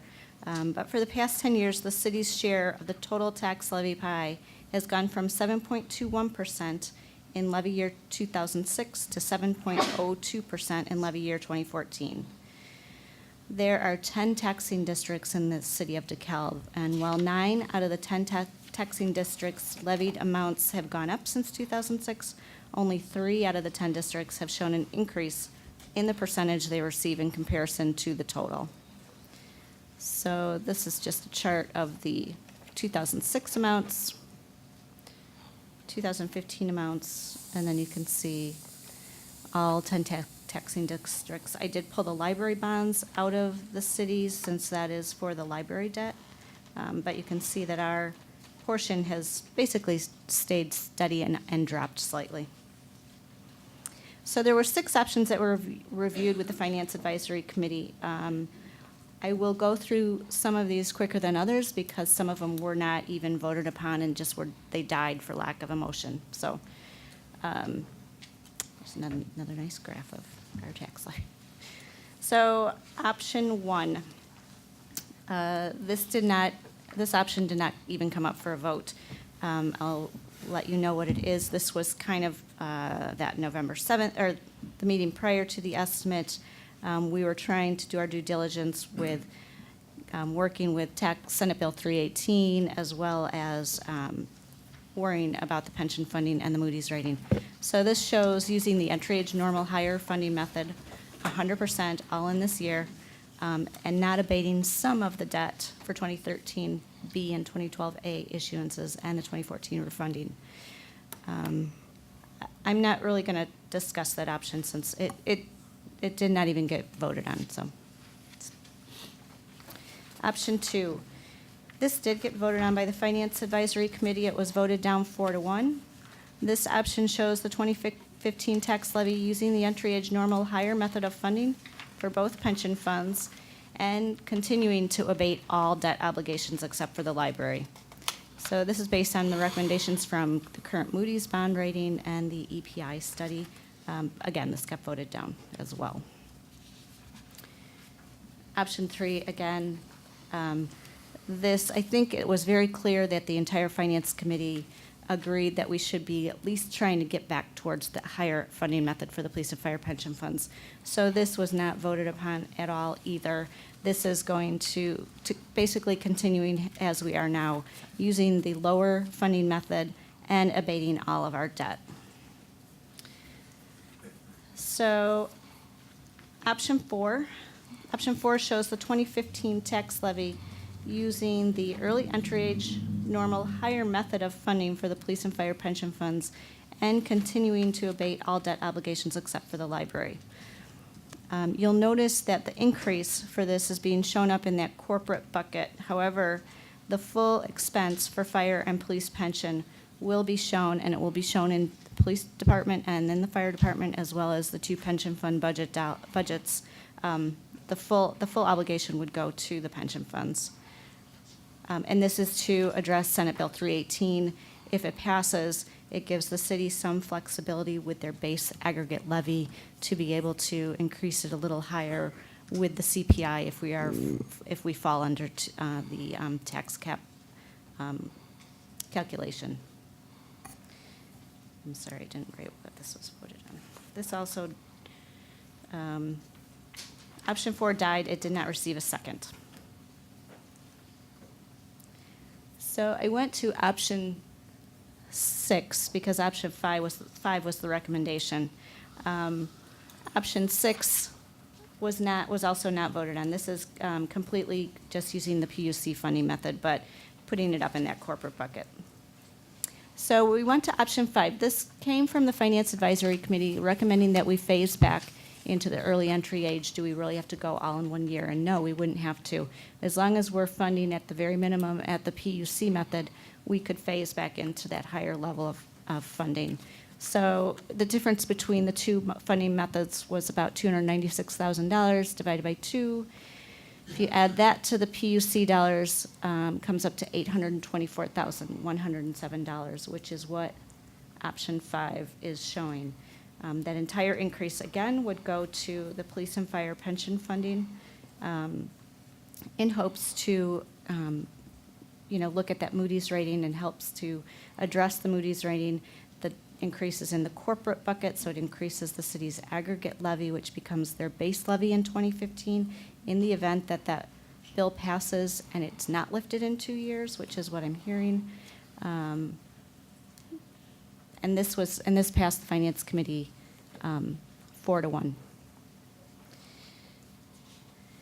The impact on a home of market value of about $150,000 is about $88 annually, or $7, and I think it's $7.33 per month for this particular option.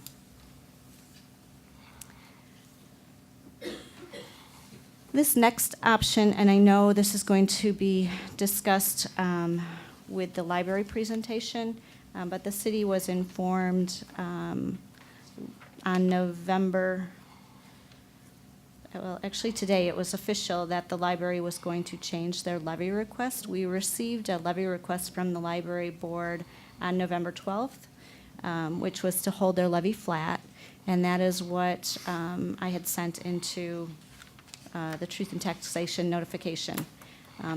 After that point, and actually it wasn't official until today, the library is requesting to increase that by $500,000 with the intention of hopefully abating that. And if anyone wants to jump in, that's great. But this is basically trying to address the fact that the library has not received some of their bond money for this fiscal year because of the state's inability to pass their budget. And I think Dee is here, so I'm sure she will have plenty of questions or will answer any questions that anyone might have. But this would be the amended number 5, and this would be with their $500,000 added on to there. When they say they will abate it, they will wait until they get the funding, and let me know if I'm wrong, till they get the funding from the state and then abate it. You can abate taxes up until the time, I know up until June, correct? Yeah, the timing for abatement is determined at the county level. Essentially, they need to have that information in so they can recalculate the tax bills before they send them out. But since an abatement is inherently a reduction in taxes, typically the county is very cooperative and helpful in trying to make that deadline as late as possible. So provided that the library had funding before the county's deadline for abatement of taxes, they could do an abatement that would eliminate the new $500,000. I did just calculate in the event that the state didn't still pass a budget and the library had to levy those taxes, the effect on a homeowner average, if the market value was $150,000, about $144 annually versus the $88 and $12 per month. Oh, it's just for the library, or that's the total? That would be picture? total, with our increase and the library. And what would that total increase in rate be, year over year? So you can, it's hard to know. I left this at, I left the EAVs at the same.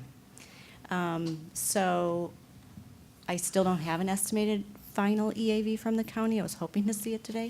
So I left it the same in the rate. So the rate's going to go potentially from 1.41, and that rate includes the library, because ours is at like 1.024, to 1.699. Again, includes the library.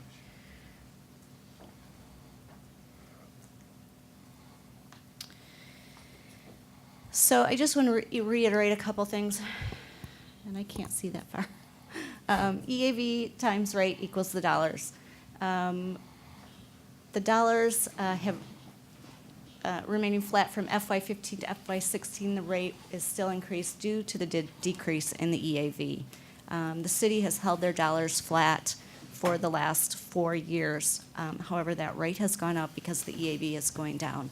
I think I'm hopeful that that EAV is at least steadied out, and hopefully will begin to grow. But again, I don't have that estimate yet from the county. We are a home rule community. We levy for dollars. So whatever dollar amount we request is the amount we receive. When Elizabeth was talking about the tax calculation for tax-capped municipalities, we don't have the ability to balloon our levy, send it out to the county, and then when the county finds out what the growth is, which really isn't until February or March, they lower it to capture that growth, but, lower the dollars. We would have to guess. In the year when a TIF is ending, that's a little easier. We can capture that growth knowing what that TIF EAV was. But in a year like now, I still don't have the estimated levy. The growth I saw was very small and has been for at least the last 2 years that I have seen it, so. I said that, and again, the city's tax rate in comparison to our comparable communities is still in the lower 50%, and I've used the university comparables, and this is again just the city tax rate and the comparable municipalities from the pay compensation classification study from April of 2015. This is a 10-year history of the property tax levy. You can see the city's levy is comprised and has been of general corporate back in 2011, it looks like. So there had been dollars levied there not too long ago. IMRF, police pension, fire pension, and Social Security. So with the exception of the general corporate, each of these categories listed above are tied to a specific expenditure, which I think makes the property tax revenue dollars very transparent. What you levy is what, it's a one-for-one. There's also a debt bucket, that's the library debt. Past practice has shown the city fully abating its debt expenditures and has covered those costs through transfers from other city funds. The general fund transfer to cover debt payments for fiscal year 2016 is $1,504,000, and that's just from the general fund, so that doesn't include the TIF debt. So the general fund, other revenue sources have had to make up for that. Abating all the city's debt may hinder the city's ability to pay for future debt obligations through this property tax freeze. So we have talked about that. It looks like we have another year to worry about that. So we are recommending to continue abating all debt for this levy year. So we have come up with option 5. Staff concurs with the Finance Advisory Committee. We recommend this because it's a phase-in of the funding back to the higher entry method for the police and fire pension funds. We think that's, a little easier than just trying to do that all in 1 year. This option, 4 out of the 5 advisory committee members voted to approve this option. It addresses Moody's concerns about the pension funding level by decreasing the city's future pension liabilities, although it's going to take a while to get that decrease to really show to them. And it also addresses the implications for Senate Bill 318.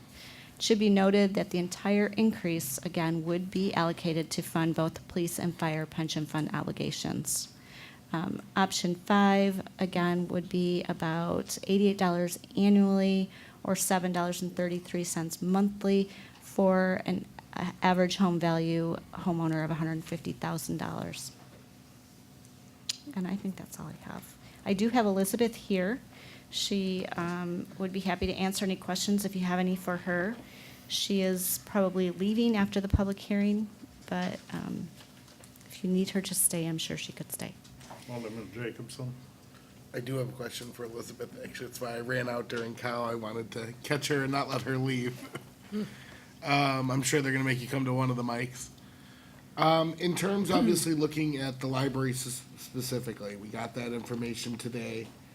From all indications, it seems that money, because it was a bond sale, that money's already been out there, sold, issued. It's just, we're waiting for the library's waiting for the check effectively, correct? Correct, and I don't know if Elizabeth's aware of the library situation. Okay. Are you? Well, just from our emails, yes. But I think the money that the library is waiting for, and Dee, correct me if I'm wrong, is from the state. It's not from the Correct. bond proceeds. They already got the bond proceeds, but the state's grant portion, no? I'm I'll steal wrong. you both up Okay, here. Sorry. I have a speech.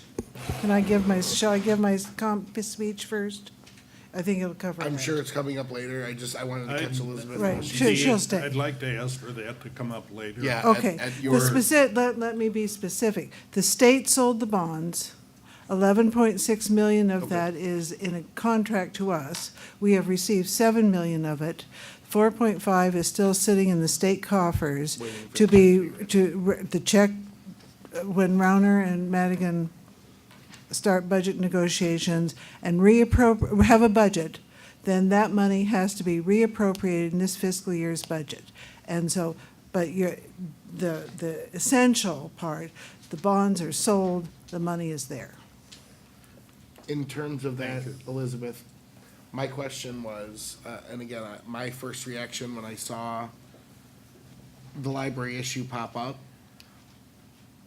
was, again, if the city's in a position that we have that money in TIF or even in general fund now, would it be something that we could loan to them to shield the taxpayer from that burden, even the potential burden of having to go through an increase and a later rebate and all those questions?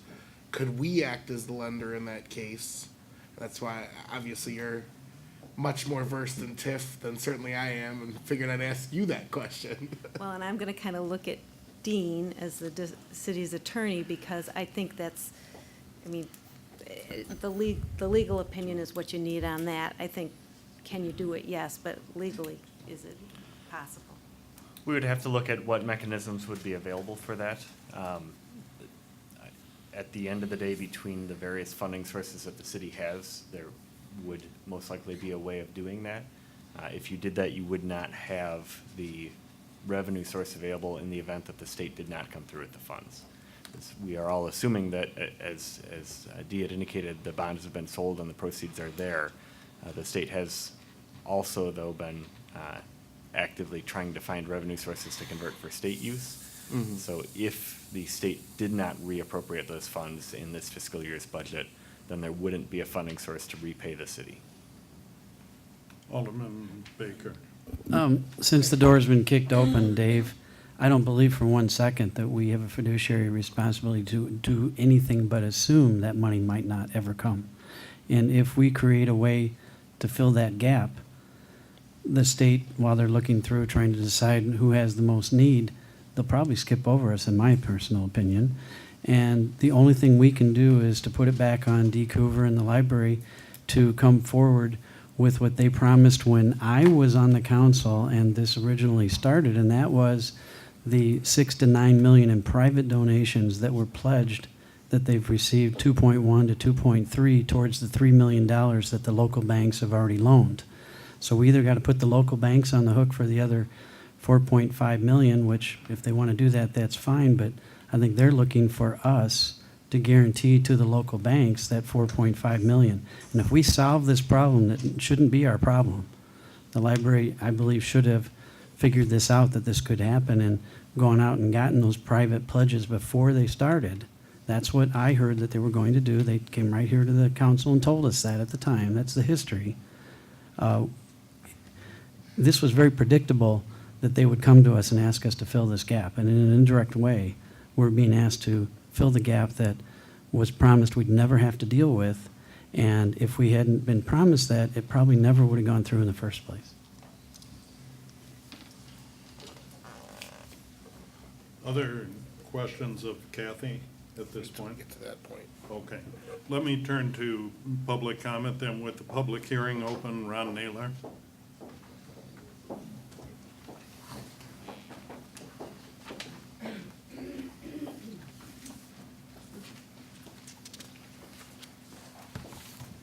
Good evening, Mayor and Council.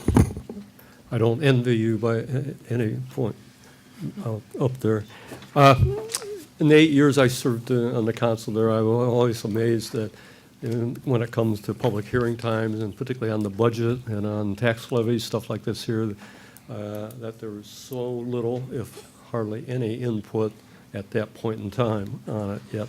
We all dislike taxes, there's no question about that, but it's one of those evils that we'll probably never get away from. But in reviewing your consideration here before you this evening, I've looked at those various options that the Finance Committee has evaluated, and even option 6, which is the lowest option there in front of you, in my opinion, is basically too much. However, as I understand, I believe I understand correctly, that dollar amount of $675,000 increase is primarily the lowest funding levels for both the police and the pension fund. And it has been in the past our position, or when I was on the council, to at least fund at that level.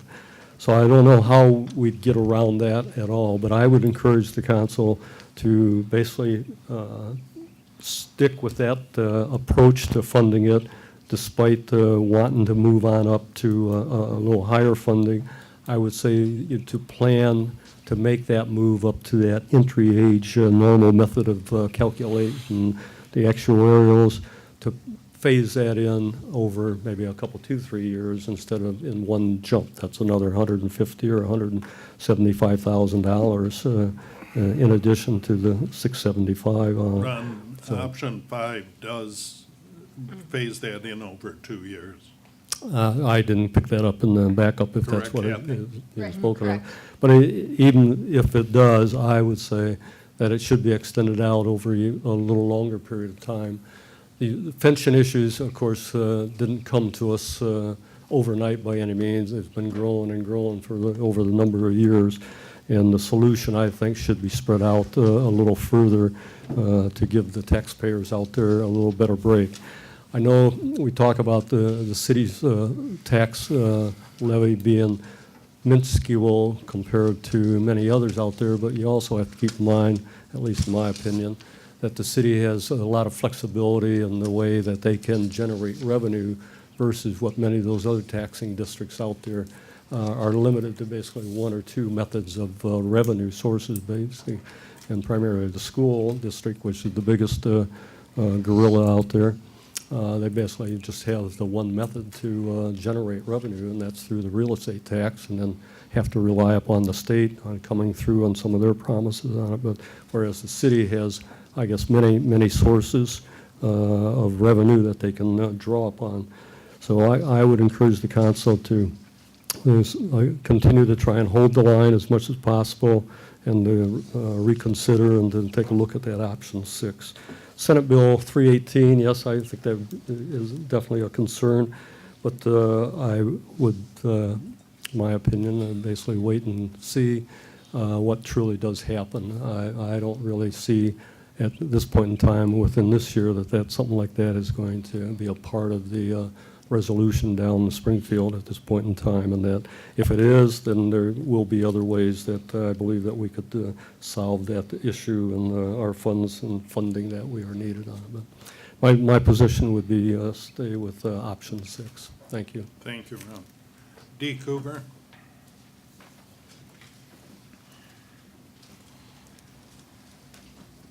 Good evening, Mayor, City Council, Department heads, and citizens of DeKalb. Tonight, I bring you a further example of the collateral damage caused by a lack of budget at the state of Illinois level.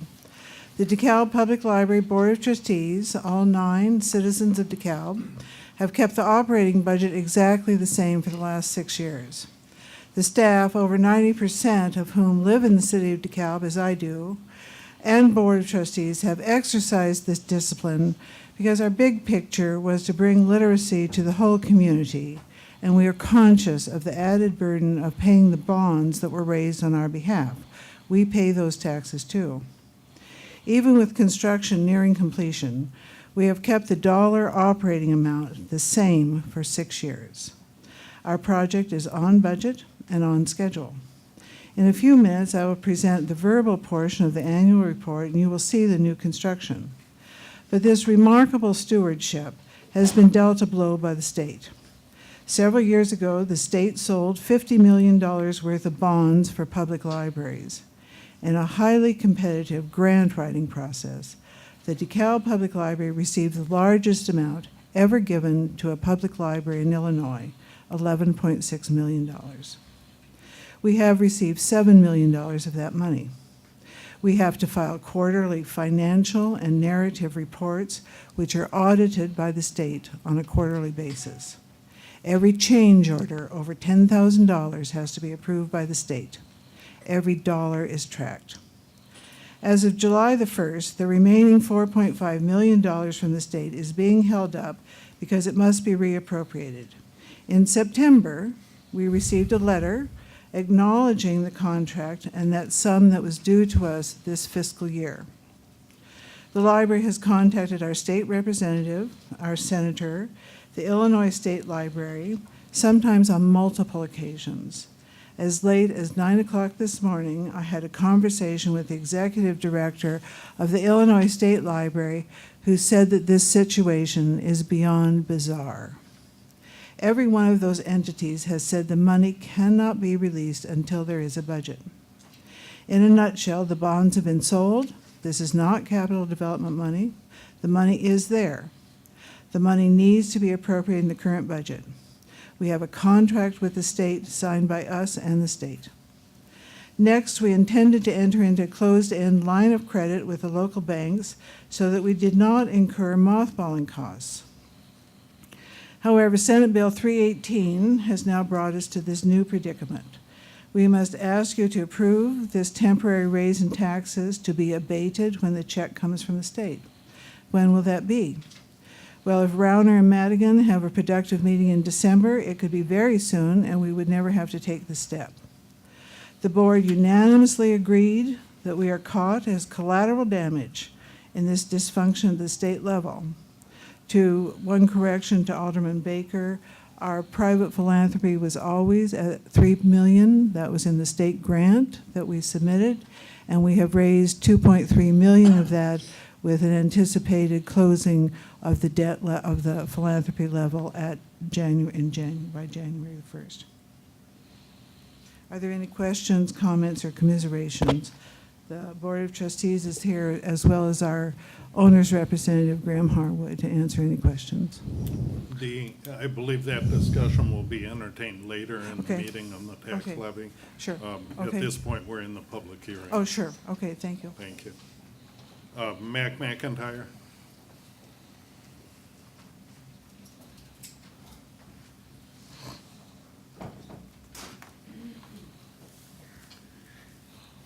Oh, again, a few years ago, I was worried about this happening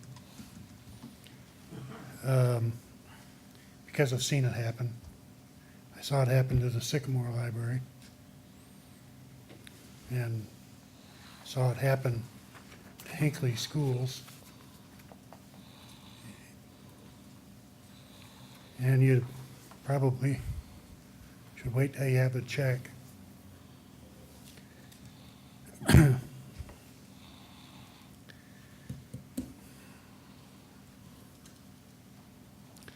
Okay.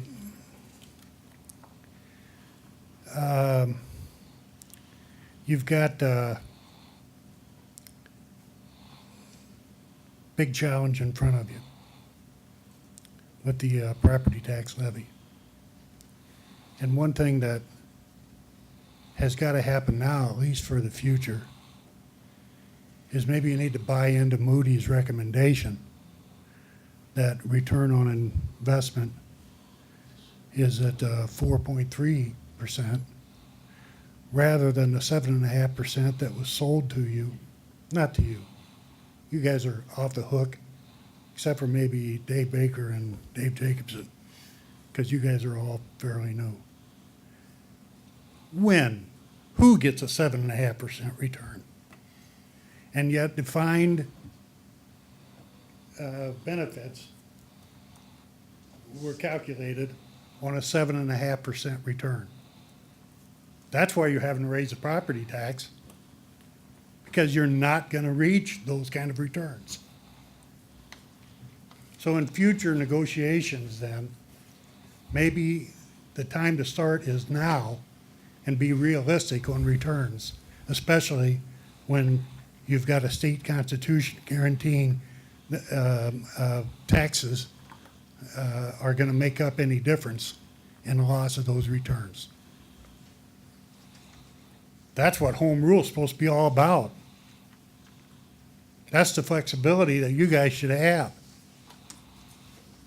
But you've got to have staff give you full and accurate picture of exactly what the costs of something is, rather than the snapshot in time to get the contract approved and moved on, and now you guys have to bite the bullet for this 7.5% return.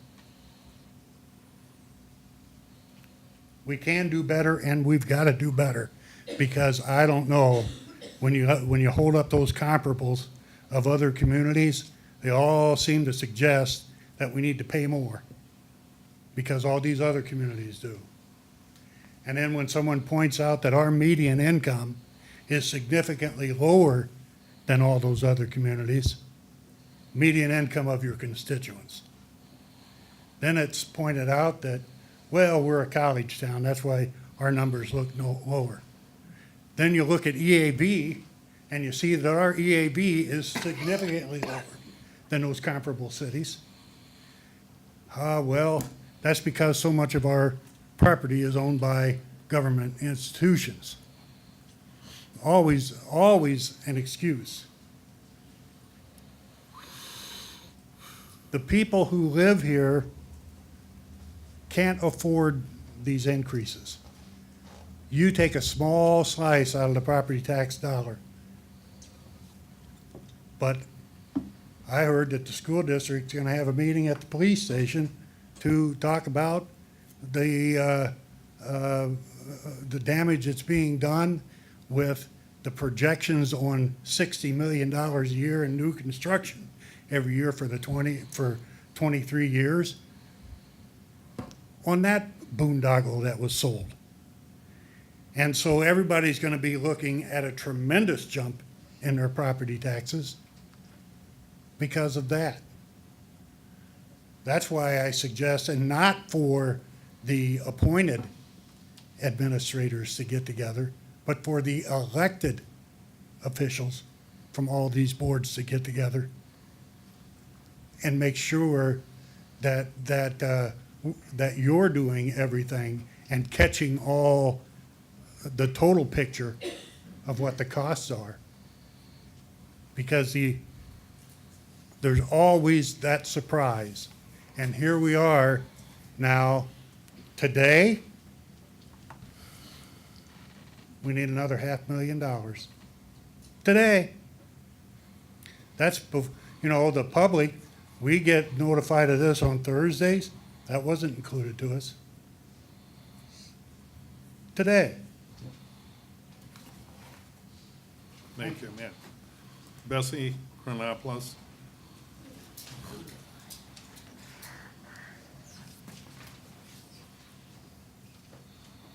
Not getting any more limber in my old age. What I'm about to say is basically focused on what Alderman Jacobson pointed out and what Alderman Baker pointed out, among other input that's been given here tonight, and that is cutting back and getting more information. And I've given each of you a sheet, which I'm going to read from. And before I get started, as far as the library situation, I suppose the best decision is going to be the one that costs the taxpayers the least burden, given the fiasco that is going on in Springfield. They're caught between a rock and a hard place, but whatever can be done, whatever information can be obtained to make it the least painful for the citizenry would be probably the best approach. Anyway, that being said, the proposed levy of 17% translates to, as has been exemplified before, $88 increase for a $150,000 home. The money collected will go mainly towards pensions, though other items as well. I understand that the city's portion of the total tax bill is small compared to, let's say, the school district. However, the city can come up with the needed pension obligations through other revenue sources and other options. A, other revenue sources would include more businesses, industrial and retail, which would bring more jobs, more homeowners, more rooftops, etc. In other words, a more sustainable climate in which the city can thrive. Over the years, the city has contributed thousands of dollars to organizations and individuals whose primary purpose has been to bring in viable businesses, Perhaps it's time to get a bi-monthly report as to the progress of these investments. So where's, how are these businesses coming in? Where are they? B, other sources would include cutting back on expenses, not services, expenses. This is not always easy, but it needs to be done, and the city council is the group, the only group, who can do this by taking back the reins of this government and performing their sworn duty. 1, the city council can direct staff to provide a list of cutbacks from $1 to $2 million. 2, the city council can direct the FAC to provide a list of cutbacks from $1 to $2 million. 3, the city council can also individually and collectively look at the budget and task themselves to come up with a list of cuts. 4, no staff but for the finance director need to be present at the FAC meetings while they are deliberating. There is absolutely no reason for all top-level staff to have to attend the FAC meetings. That type of formality is intimidating. It does not allow for the well-qualified citizens group to work through the details at their own pace. The same should apply for similar meetings of the council. They can use their COW meetings to discuss amongst themselves. Very important to do, very healthy. It's okay if they stumble and fumble. It's part of the learning process. That's fine. 5, this is the first step towards the concept of long-range planning. Further, it has come to my attention today, actually, that the amount of TIF surplus money which has been returned to the county for redistribution back to the various taxing bodies, here's the list, and I've included it for you. It's from 2011 to 2015, and this information, for anybody who cares to look it up, comes from the DeKalb County Treasurer's Office. And it ranges from $2 to $3 million each year. Money that's gone back. Money that, had there been some long-range planning, might have been strategized to be utilized a little bit more effectively. In conclusion, when some of the members of the FAC are begging for long-range TIF planning, they are met with resistance. It seems rather odd for that something that makes so much sense is virtually ignored. It is also rather odd that the city council does not make better use of their COW meetings to engage in some discussion and strategizing. Instead, the city council is deluged with pages of fancy graphs, figures, and finance jargon, as is the public, and few people care to speak up and ask the questions so that this information can be explained in simpler terms. Nope, let's just confuse everyone with expert advice so folks are too embarrassed to ask questions because they might feel stupid. Well, I've had 26 years of experience in local government, and I still have questions, and I'm still learning. It's a complicated issue. Council may not know it, but council can cut back expenditures significantly.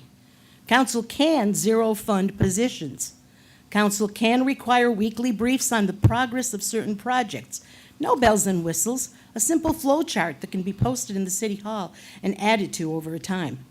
Council can hold ward meetings on a regular basis in their wards and, as Max suggested, on TV so that others can see and watch, and so that the council members can get a feel for what their people are saying. And it doesn't take an increase in salary to fulfill your sworn duty. It takes conscience, dedication, and integrity. Thank you. Others wishing to speak in the public hearing? Okay. I will herewith then close the public hearing on the 2015 tax levy, and we'll move forward with the agenda this evening.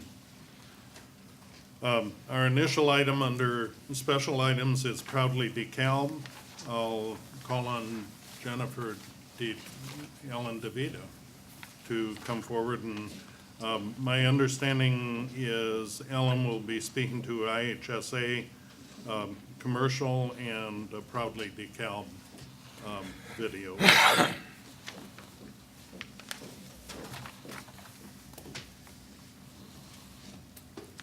Good evening, everyone. There's two videos we wanted to share with you this evening. They come from the work that has been done for the ABC grant. The council's aware, and hopefully the members of the community are as well, that the ABC grant was sponsored by Frontier Communications, Dish Network, CoBank, and the Weather Channel. And grant sponsors received 135 applications nationwide. DeKalb joins Monmouth and Carbondale as one of 3 from Illinois who received the quarterfinalist designation in April of 2015. And as a quarterfinalist community, we received $50,000 to draft and refine a community revitalization plan within a 6-month time frame. So local business owners, residents, NIU, university leaders, and city officials have all worked together to put together a plan, and we worked closely following the community conversations for the city's 2025 strategic plan, using that as background, the input from those meetings. There were 7 major focuses of the plan, and they're all aimed at enhancing the quality of life in DeKalb through improving cultural and business climate and encouraging people to live, learn, grow, and stay here. The group that put the grant together does feel they grow and work upon our innate differences. What we have here as a community, such as the arts and culture, the farm background, et cetera.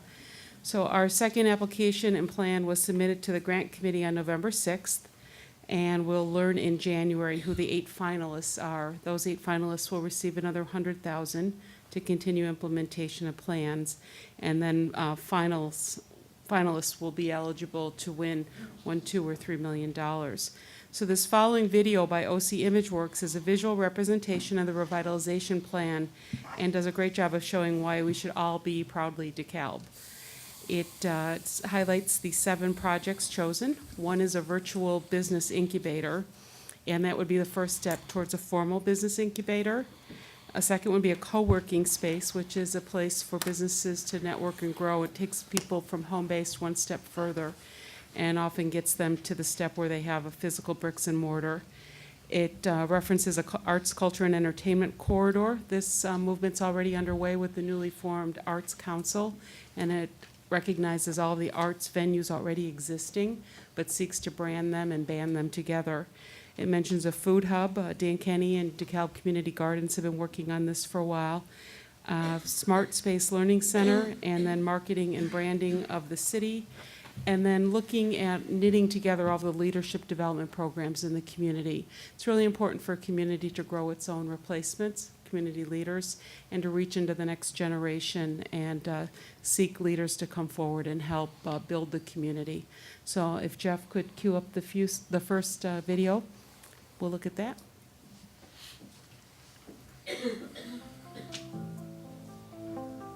In DeKalb, we take pride in our heritage of agricultural innovation that shaped technology, progress, culture, and life in modern America. We've led the way from barbed wire to fully wired. A city of development and culture with global reach, DeKalb is a city on the move, with a foundation of investment in education, healthcare, infrastructure, commerce, and arts and entertainment. We've created a community of growth for families, students, careers, and businesses.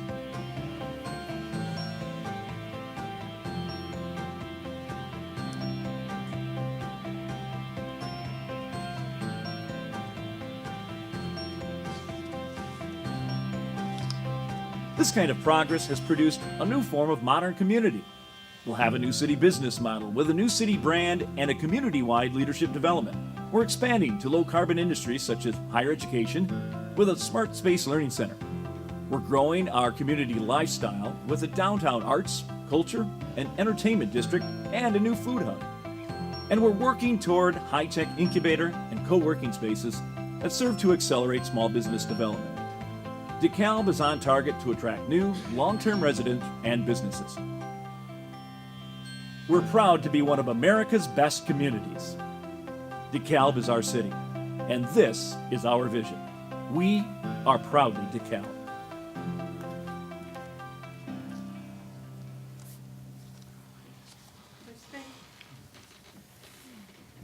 It's nice. This was a video, part of the submittal was to use a blog and create videos, and this was the final video that the group submitted.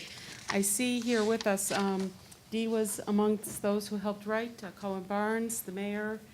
The grant was submitted under the Renew DeKalb 501c3. That was a requirement, and Frank Roberts is the president of that corporation. He had kept it mothballed while it was determined what to do next, and we're continuing to reach out. Every taxing body has been involved in this through the marketing committee and the Proudly DeKalb brand. You've seen the sign with the hashtag Proudly DeKalb. That's what's coming out of this group, and we'll be looking to build work committees on each of these 7 projects. So if you're interested in getting involved, go ahead and contact Frank Roberts or any of us that were involved. Ellen So- alluded to the fact, I'd like to just underscore that one of the foundations of the America's Best Community Grant application have been the community conversations that have been hosted.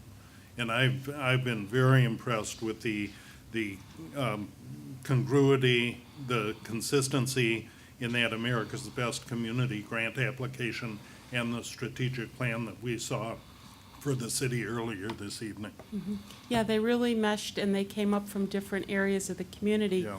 which tells you you're on the right path. And there's so much here, there's so much potential, and we ask the community that wants to get involved and move forward, please step up and help. We're at an interesting juxtaposition in the future. With our fiber network, we stand poised to really diversify our business base, and we'd like to move forward. And beyond the grant, what's most important is that we continue to move forward and work to build and broaden the business community to create job opportunity. So the second video this evening, if there's no other comments on that one, we took from this, so you're going to see a lot of similarity. But as you know, the city is sponsoring the IHSA state championships again in a week or so, and we worked with OC Imagework. As part of our package, we were able to place an advertisement, and so this spot will run up to 20 times on Comcast Sports Network, and so we thought we'd show it to you tonight. Okay.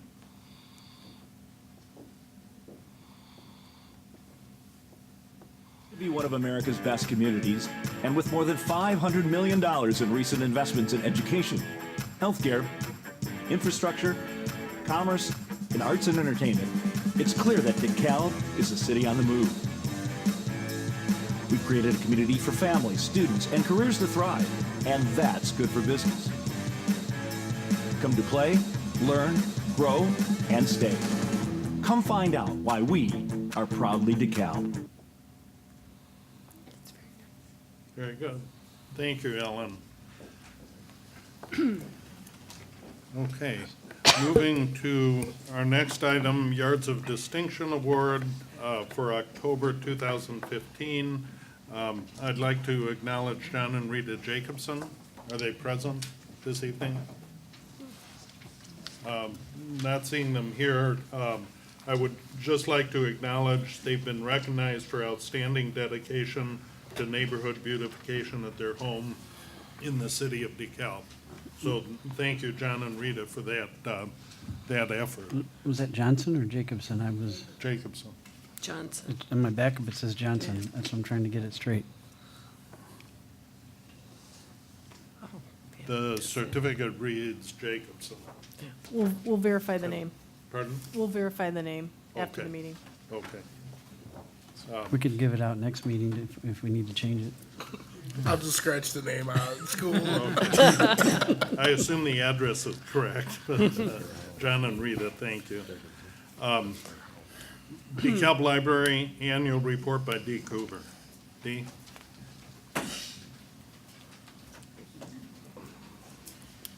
Good evening again, Mayor Ray, City Council, Department Heads, citizens, and media. Most of you know I can talk forever about library and literacy, but it's never easy to be brief, but this will be a brief presentation, and I have some videos that will show them. The first is a time lapse of the construction of the new building, and it's a year's worth of construction in 2 minutes. So Jeff, whenever you're ready, we'll see almost 15 months in two minutes.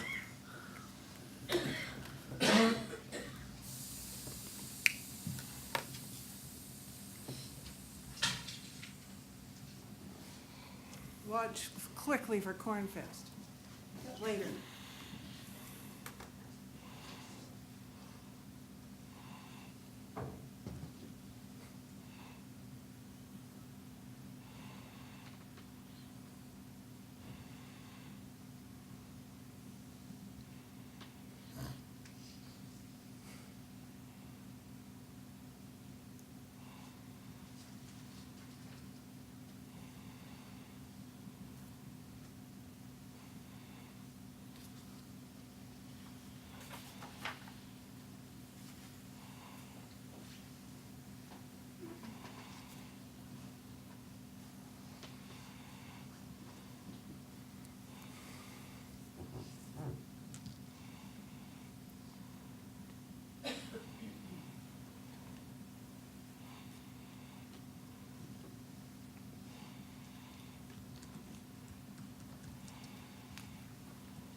Corn Fest.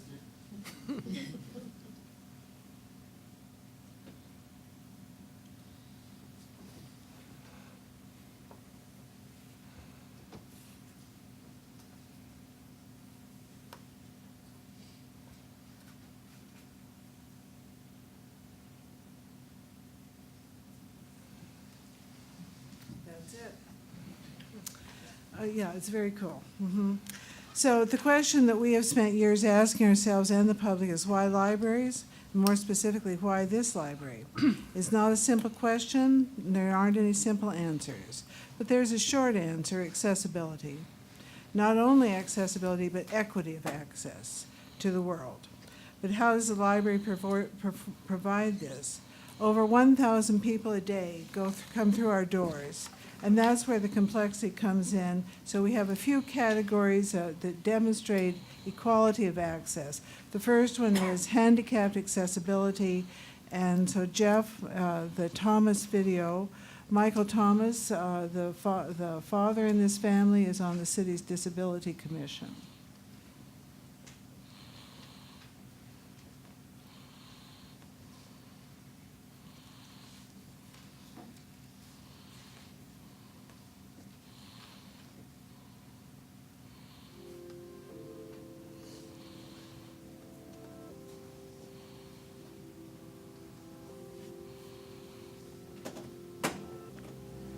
It's a little more of a process to get in the building for us than it is for folks that don't have mobility issues. So for us, we have to pull into one of the 3 accessible spaces in the hopes that, well, assuming they're open. Once we get into the space, then we have to get Caitlin's wheelchair out of the car.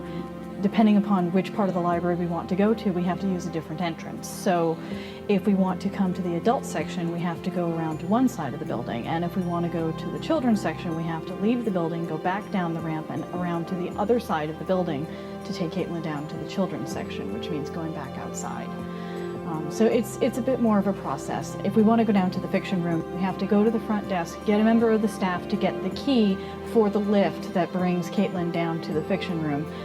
Look for the books that we want to find, and then one of us has to come back up to get a staff member to bring us back up to this level.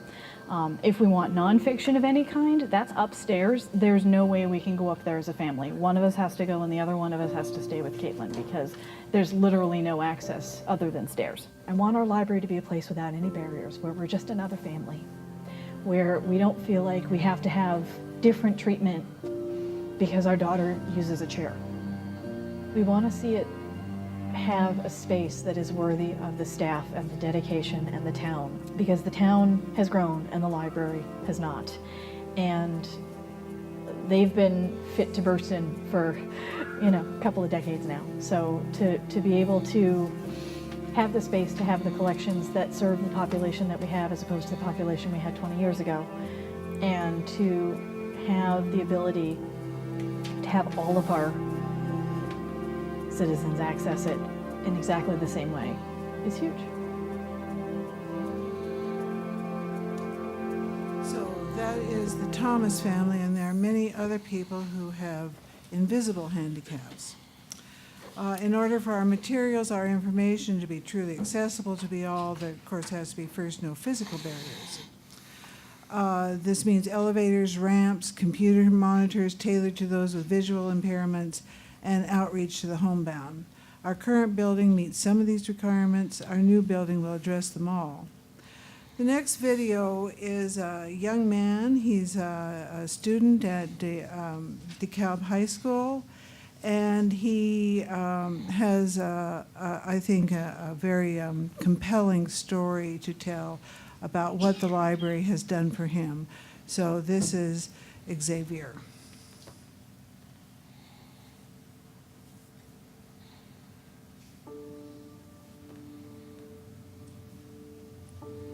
When you come to the library, they're not going to judge you based off what you're going to read, what level you are. They're going to help you find that resource. And even if you need more help, it doesn't matter how many times you come up to them, they're not going to get mad. They're going to be glad that you're actually coming and asking for help. Because a lot of people think, oh, you ask for help, they're going to get annoyed. No, they're going to be happy to help you because, I mean, they like doing it. When I was younger, my mom was always at work. So we did what we really wanted. Like, when my brothers and sisters got home, I would make sure their homework was done, made them dinner, they're in bed, then I did my homework, and then my mom would come home. So it'd be like, you rarely got to see my mom. And then that's when we moved to Aurora. That's when things started getting more crazy because she wasn't home as much as she always was. She started working more. And then the gangs came in. They treated me like nobody else treated me. They said you can get money, everything you want. She was at work, I was on the streets. I never really got caught for it until I came home. Well, the one night I got arrested, they told my mom that I was on some kind of drugs, and I was out at 3:45 in the morning, told I was spending the night at my friend's house, and I lied, and we were out messing around, being stupid on the streets. My God, Mom wanted me to get out of all that trouble and all the bad things that were happening. She didn't want me to go down a bad spiral, because my cousins all went down that, they're all gangbanging, and I lost them because of that reason. So she didn't want me to lose any more family or lose me. They didn't, from the things I did in the past, they didn't judge me based off of that. They gave me a new entry, from the start here now, it's a fresh slate. They didn't judge me or nothing. They trusted me. I never went to the libraries. It wasn't my kind of a thing. I mean, but then when I started coming, I was like, wow, there's actually books that I can read here that I'll enjoy. The library was very important because they had their technology, the computers, and the books helped too. I looked at GED books too, but I didn't want a GED. I wanted to get my high school diploma. It's going really good.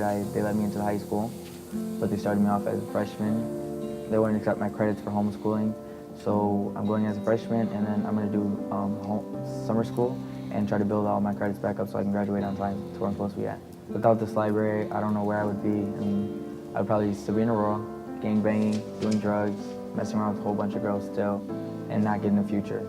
Because at the school I was going to, we didn't do anything. We just sat on computers, having fun, throwing papers, fighting. The future for Xavier looks crazy, but very fun. I want to get my diploma, go to college, just at least, even if I don't make it in college, just say I tried to go to college, knowing that I tried and not just gave up. And I still am always going to help people. I say it so many times. Seeing people smile makes me smile, you know? Getting joy from other people. I want to remind you, these are all of our regular patrons, and the third one is equally compelling. Back to Xavier, we have teen collection, but in the new library, we will have a teen area, dedicated teen librarian to provide for that age group as well. My final video focuses on a barrier we're all too familiar with in this community, and it's the income barrier. How do we provide for members of our community who do not have internet access at home and who do not have a literacy level equivalent to their peers? You're going to see Robert Williams, a former Pittsburgh Steeler, again, a regular patron at our library.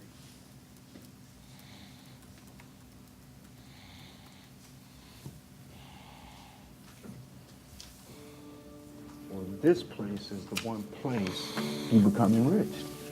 You know what? I came aware of my surroundings, I would say about at the age of 5. And I was in Inglewood, Chicago. So in the backdrop of living in a very concentrated, high poverty area,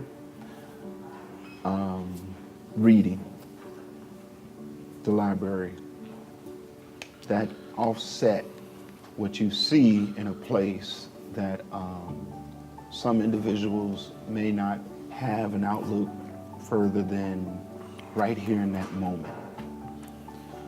So a book allows you to travel. That book allowed me to travel. It allowed me to travel out somewhere and still be in that place. So I've had an extensive career in the library. And again, I played football on every level.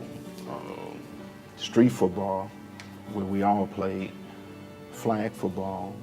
I played football in high school, I played football in college, and I played football in the NFL. All along the way, I never stopped reading. And so when I got here to Northern, I moved from Chicago as an adult. That's where I came to Northern. That's one of the first things, again, I engaged. This library, which is funny, that I happened to engage this library was bringing my grandchildren here. We go downstairs, we take the chairs out, and when they take a book out, they have to know exactly where that book came from. That's the biggest thing. They have to know where that book came from. You say, well, if you don't put that book back, you just have removed an opportunity for someone. I've never had to say to my grandchildren, shh, you gotta be quiet in the library. It's as if they knew. It's as if when they came through the doors, they knew. And so to experience that with them, that here back in the 1970s, I took myself to the library. Here in the 21st century, 2013, I took my grandchildren to the library. The library is one of those places that represents exactly what it was that the Constitution says. That you have that freedom to be whoever you want to be. This is where it starts. It starts in the halls of the library.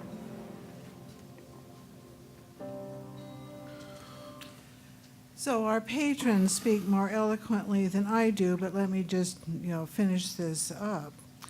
We are, by our very nature, a sanctuary for those who live in low-income, high-crime neighborhoods. For some, a quiet, secure place is simply the most important assistance we can provide. For others, internet computers offer access to the world. According to a 2014 Digital Inclusion Survey, 30% of American homes do not have broadband, and 52% of those who have with incomes under $25,000 do not have broadband. Public libraries provide that. In DeKalb, we provide free access to high-speed internet computers, limitless Wi-Fi. Once the expansion project is complete, we will more than double our internet computers and for the first time provide a high-tech collaboration classroom for our patrons. Our physical collection will enlarge. Over 60% of DeKalb school children receive free or reduced lunches.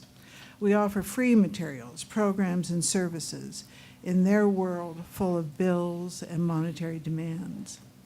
So why libraries? To provide access to all equally. And why this library?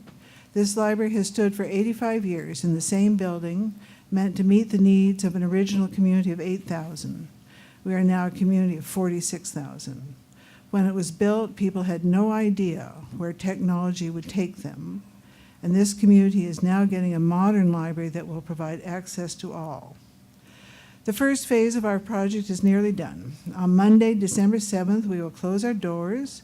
We will reopen on Monday, January the 18th in the new building.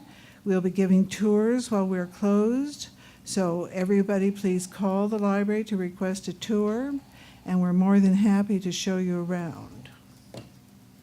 That's it. Thank you. Thank you. Questions of Dee at this point? Thank you, Dee, for the You're welcome. annual report. Moving to the approval of mayor appointments, my choice of the person to represent the 7th Ward was based on looking to the future, opening the field to think beyond the last election and secure interested candidates for consideration. Finding a person who will be a good representative of the people. I think I have found that person. Tony Favor is my recommended choice and is before you tonight for your approval.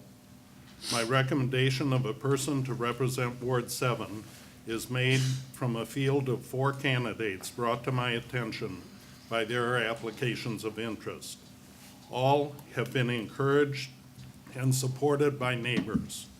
I feel Tony Favor has the ability and interest to serve Ward 7 in the city very well, representing interest of the taxpayers. He has the skill set to join us as a contributing member of our team.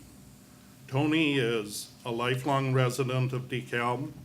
His family has a 100-year legacy in the community. He has military experience, a veteran, served 4 years in the U.S. Navy. He has broad business experience in various sized organizations. He has been active in a faith community. He has respect for people and values individuals and their participation. He has strong family values. Tony is a husband, father, soon-to-be grandfather. He will be a team player. He wants to do a good job for the people he represents.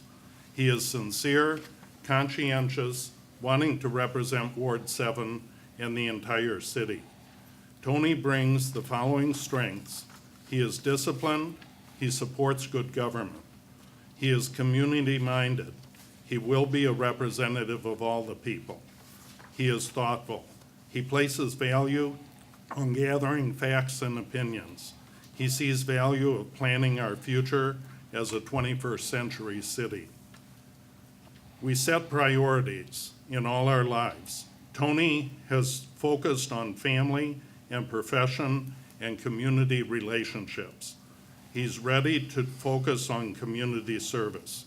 And I'd ask for your approval of this recommendation tonight.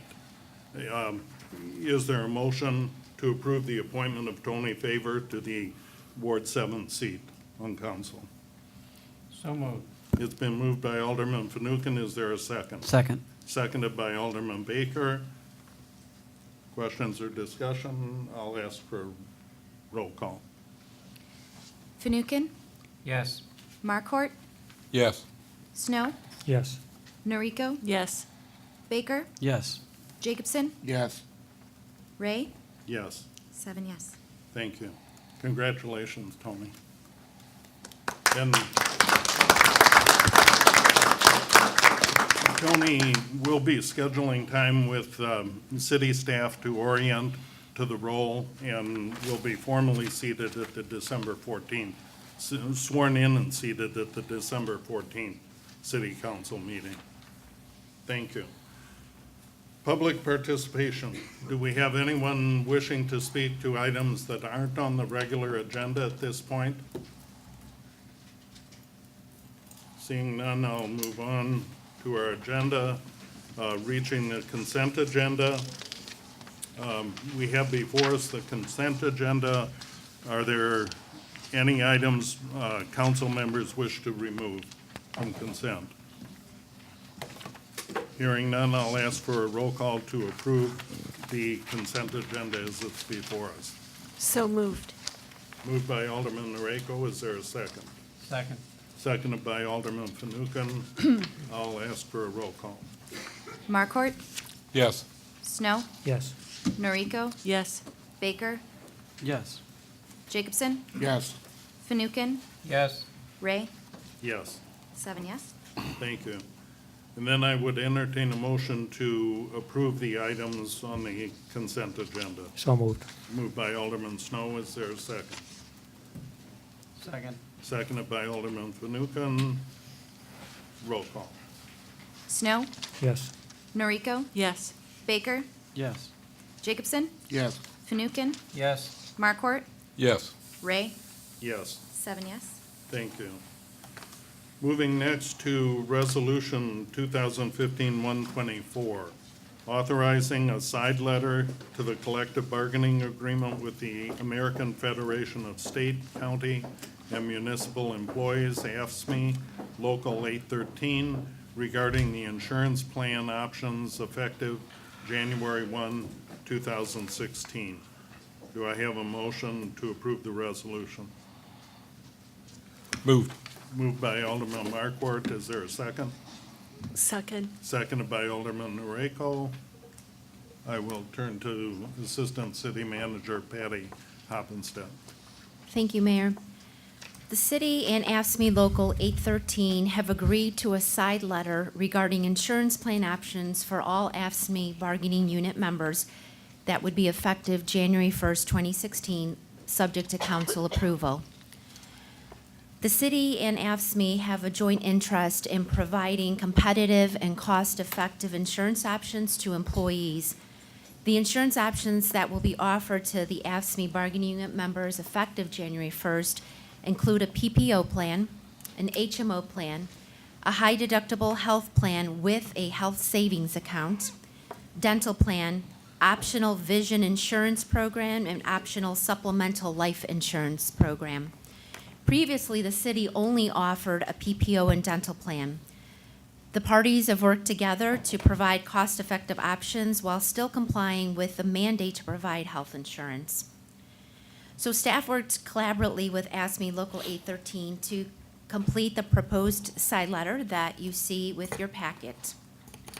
By offering a high-deductible health insurance plan with a health savings account and an HMO plan, the city will see a significant savings in premium costs.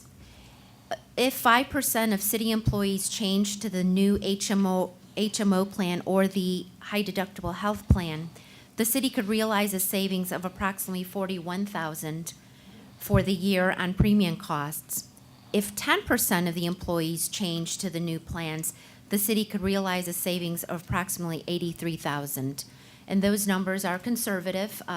We actually have begun open enrollment, and at this point, it appears that we will definitely reach the 10% change by offering the new plans. So we are definitely on target to realize $83,000 in savings just by offering 2 additional health insurance plans.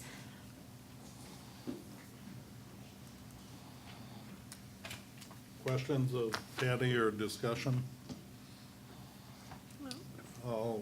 Alderman Noriko.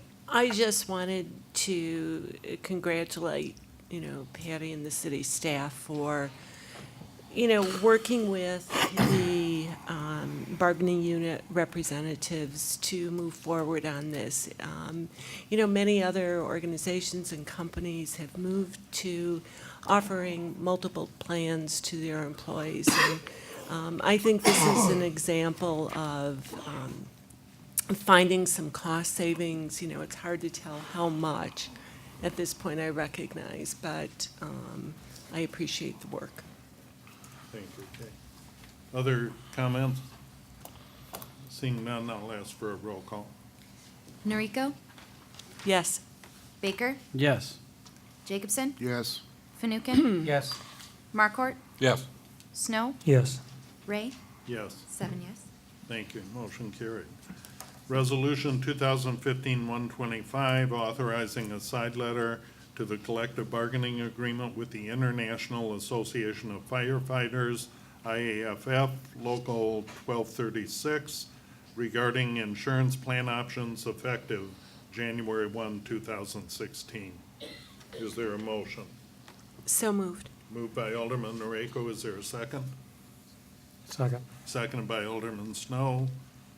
I'll turn to Patty Hoppenstedt again. So very similar to the efforts that staff went in collaborative discussions with the AFSCME bargaining unit leadership, we also, as part of recent collective bargaining unit negotiations between the city and IAFF Local 1236, the city and the union agreed to continue the negotiation process regarding a high deductible insurance plan in addition to agreeing upon language addressing Cadillac tax. The discussion of these benefits was a continuation of the collective bargaining agreement negotiations that concluded in June of 2015. This was a remaining item that we agreed to negotiate separately and not hold up the rest of the collective bargaining agreement. So the city and IAFF obviously have a joint interest in providing competitive and cost-effective insurance plans to the employees. And the insurance that will be offered to all IAFF bargaining members effective January 1st, 2016, include, similar to what I mentioned with the AFSCME bargaining unit. In addition, the employees will change to a 20% of premium in lieu of percentage of salary, as well as cost sharing of any excise tax imposed to the city by the Affordable Care Act and the Cadillac tax, which would be implemented in 2018. So Debbie? again, similar savings that I mentioned with the AFSCME bargaining group, and we are trending to realizing that $83,000 savings. And Patty, am I correct, the IAFF plans include a catastrophic plan? Yes, that is already in place. Okay. That is not Thank new. you. Okay. Other discussion? Roll call. Baker? Yes. Jacobson? Yes. Fanouken? Yes. Markort? Yes. Snow? Yes. Noriko? Yes. Ray? Yes. 7 yes. Thank you. Next, we have a resolution 2015-126 authorizing a side letter to the collective bargaining agreement with the American Federation of State, County, and Municipal Employees, AFSCME Local 813, regarding a 10-hour shift option for telecommunicators. Is there a motion? So moved. Moved by Alderman Fanouken. Is there a second? Second. Seconded by Alderman Markwart. I'll turn to Assistant City Manager Patty Hoppenstedt. The city and AFSCME Local 813 have agreed to a side letter regarding a 10-hour shift option for telecommunicators within the police department, subject to council approval. This side letter will expire on December 31st, 2016, simultaneously with the expiration of the collective bargaining agreement, at which point the city has an intent to renegotiate or negotiate as part of that collective bargaining agreement process terms within the agreement for the 10-hour shift side, option. The 10-hour shift option will be discussed, as I mentioned, and the city and AFSCME continues to work together to provide sufficient staffing levels to cover shift slots in the telecommunications division. Telecommunicators work a 40-hour work week and typically work an 8-hour shift. The 10-hour shift, which is, may I add, is current practice. We are just trying to memorialize current practice within the police department telecommunicators division. The shift is designed to staff the division during times that require the greatest demand for service. The 10-hour shift allows for a 6-hour overlap shift from 9 p.m. until 3 a.m. on specific days to ensure the community and officer safety during those high-volume times. The 10-hour shifts are only offered when there is sufficient staff available to cover all 8-hour shift slots, and the city shall determine, and as we currently do, based on police department leadership, whether the 10-hour shift shall be offered, and if so, how many shifts and the hours of work for those shifts. By maintaining the current practice, a 10-hour shift option for telecommunicators, the city will continue to see reduction in overtime expenses while ensuring there is adequate coverage in the telecommunicators division. Employees scheduled for the 10-hour shift option will be paid overtime after a 10 consecutive hours worked in a day rather than 8 hours worked in the day. So based on discussions with the AFSCME bargaining unit employees and leadership, as well as police department leadership, we would like to proceed with having official contract language via the side letter in order to continue with the 10-hour shift option for the telecommunicators division. Are there questions of Assistant City Manager Hoppenstadt? Seeing none, I'll ask for a roll call. Jacobson? Yes. Fanouken? Yes. Markort? Yes. Snow? Yes. Noriko? Yes. Baker? Yes. Ray? Yes. 7 yes. Thank you. Motion carried. Resolution 2015-127, appropriating the sum of $580,000 of motor fuel tax funds for the purpose of maintaining various streets and highways under the applicable provisions of the Illinois Highway Code, Section 16-00000-00-GM, from January 1st, 2016 through December 31st, 2016. Is there a motion? So moved. Moved by Alderman Noriko. Is there a second? Second. Seconded by Alderman Markwart. Discussion? Seeing none, I'll turn to City Engineer John Laskowski. Good evening, Mayor and City Council. Today, I'm here presenting the resolution for the allocation of motor fuel tax funds. This is an annual maintenance program, and so by its nature, it occurs every year. The appropriations are tabulated as salt is required, or we have budgeted $100,000 for salt.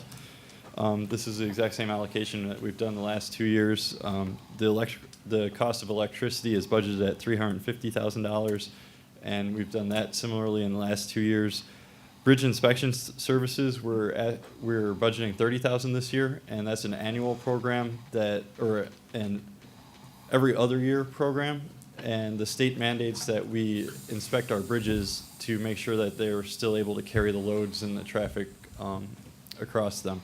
It should be noted that one of the bridges right now, the First Street Bridge, is under a weight restriction, so we've asked to do a little bit more of a thorough analysis of the bridge system, just to understand what the rating of that bridge is, and if we need to get in line for National Bridge Inspection, NBIS funds, which is funding for the bridges. And what's new to this allocation this year, or the appropriation, is the $100,000 for street maintenance, and this would be part of the street maintenance that would be able to be performed outside the TIF districts. There wouldn't be a geographic limitation on this $100,000. So those are the activities that would be undertaken with the $580,000, and if you have any questions regarding those operations, I'd be happy to answer them for you. Okay. Are there questions of City Engineer? Seeing none, I'll ask for a roll call. Fanouken? Yes. Markort? Yes. Snow? Yes. Noriko? Yes. Baker? Yes. Jacobson? Yes. Ray? Yes. 7 yes. Thank you. Motion carried. Resolution 2015-128, authorizing an intergovernmental agreement with the DeKalb Public Library relating to the operation and maintenance of storm drainage improvements. Is there a motion? So moved. Moved by Alderman Noriko. Is there a second? Second. Seconded by Alderman Snow. Discussion. I'll turn to City Engineer Laskowski. If I could I'm take this sorry. one, Mayor. City Attorney. As a component of the construction of the library expansion, the library is constructing an on-site stormwater drainage system that ties into the city's existing system in Oak Street. And in the process of building that, we found a utility conflict between the proposed location of that stormwater drain and an existing fiber optic duct that has a very significant number of fiber optic cables in it.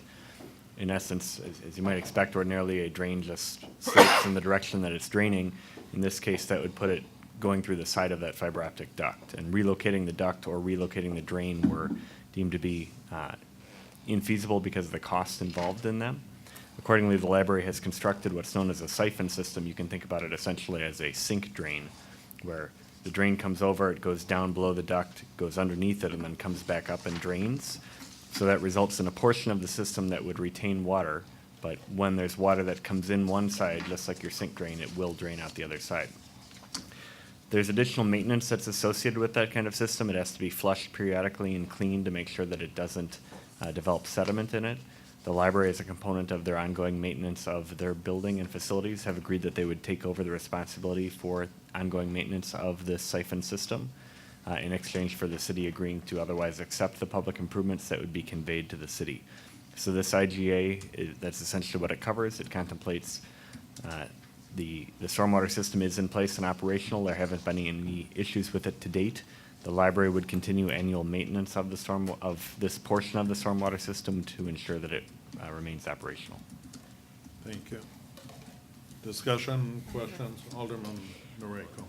Will the city assume any responsibility for periodic inspections of the drain or oversight of the maintenance, or is it's the libraries and that's it? The Public Works Department has a program where we'll inspect the catch basins throughout the city on its stormwater network. So periodically, that will be on that list of inspections. Thank you. Okay. Other questions? Do Go ahead. do we have other cases of this around the city where we have this type of siphon? I'm aware of another one at NIU on their campus, and from the feedback that they've provided the city, that they haven't had a problem with it in the past. Okay. The city's network does not have one necessarily. And again, the complete obligation to maintain it, to replace it, to service it, to undertake whatever would be necessary to keep it operational falls to the library under the agreement. Dee? Coover? Thank you.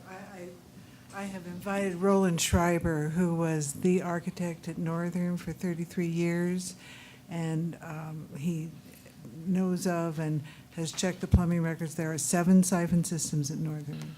So Roland is here if you have any further questions. Okay, thanks. Other discussion? I'll ask for a roll call then. Markwart, Yes. Snow, Yes. Noriko, Yes. Baker, Yes.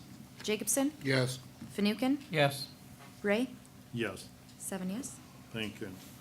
Ordinance 2015-54, authorizing the 2015 levy and the 2016 collection of taxes in and for the corporate and municipal purposes of the city of DeKalb for fiscal year 2017. This ordinance is before us in first reading.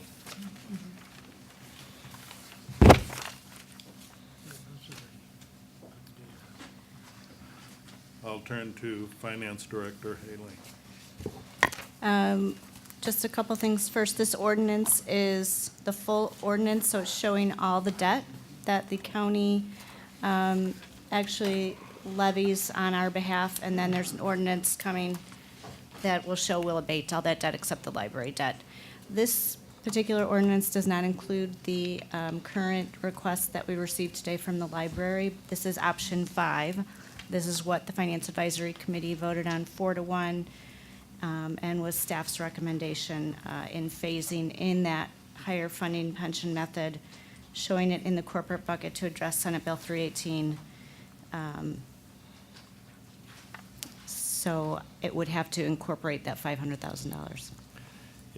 As the council contemplates this, we've provided some backup for you indicating under the Local Library Act that essentially the city is obligated to levy the amount that the library board establishes. The Illinois Attorney General has issued an opinion on that indicating similarly that the city, the library board is given the ability to run their internal finances but not given the ability to levy taxes. But when they establish the amount proposed to be levied, that it falls to the city the corporate authorities are required to levy a tax for library purposes in the amount determined by the library board. So accordingly, whichever option you proceed forward with, it'd be our recommendation to amend the ordinance this evening to include the additional $500,000 that the library has requested levying. And then when this returns on second reading, it would be incorporated into that revised version.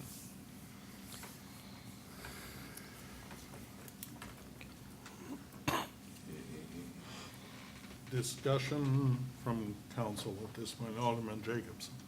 I had a couple questions just to start, based on the earlier presentation. Kathy, one of the things you mentioned was the council's financial policy. Who drafted that and when was that drafted? That was drafted during the budget season last year. Went through the Finance Advisory Committee first and then came to council. That's one, I think it was the third financial policy. There's several. There's a budgeting policy, an accounting policy, which that one was a debt policy. And it's in the budget binder. It's incorporated in the budget binder. Okay, so that was vetted through the FAC. And then council, yes. All right, wonderful. Wrote notes all over my page here. I had some questions about some of the numbers that were also presented.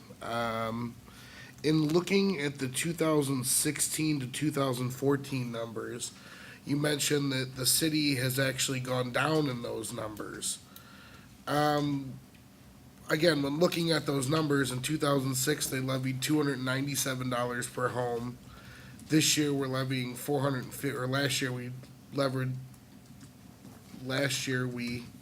$458 per home. Well, the share has gone down because the other people that make up our tax circle have gone up considerably higher. The city's share has not gone down. It's actually gone up 55%. And when accounting for the loss in EAV of almost 8% compounded, it's actually gone up almost 70%. Right, I did say the dollars across the board really have gone up almost in all entities, maybe except for one of them. So yes, you're correct. The dollars have gone up 2006 to 2015. Okay, and the only other question I had, let me see where I wrote it down here. At least to begin. Oh, in terms of some other numbers that were presented, as part of the rationale of why we need to raise taxes, the graph was obviously shown that DeKalb is, right around number 10 against our comparables in city share. Obviously, when we had our discussion earlier this week, I asked for a little bit more pulled back view. Obviously, some cities allocate resources differently. Their townships take some of the resources. They have shared fire districts, those things. And I was surprised to see that the information that I was given wasn't part of the discussion. In terms of total tax rate numbers, obviously you provided me the list of the 15 comparables, and DeKalb was actually number 2 highest on that list, not number 10 the other way. And with the raise, we're actually getting closer and closer, especially with the school district and their expected increase, whether it's this year or next year. We will likely be the highest tax rate amongst our comparables. Is that true? I wouldn't want to predict that. I know a lot of municipalities are increasing their property taxes this year because of several reasons. The actuarial valuations for the pension funds are hitting everybody. Senate Bill 318 is also a hot topic for discussion amongst municipalities. Yes, the total rate for all 10 taxing districts for the city, for a resident within those 10 taxing districts, is on page 16, is at 13.066. But that factors, that's a calculation again of the EAV. We can hope that EAV is going to start to rise, which will help that tax rate. And it all Again, depends but on in other terms of communities. actual tax dollars, to say that DeKalb is amongst the lowest of our comparables really isn't a fair comparison, when indeed we're amongst the highest, if not very shortly the highest of all of our comparables. For the resident that sees the dollars per services, and that's got to be their measure of what they're receiving based on what they're paying. The city of DeKalb will be, if not the highest, the second highest of all of our comparables. If you're going to incorporate school districts, the townships, who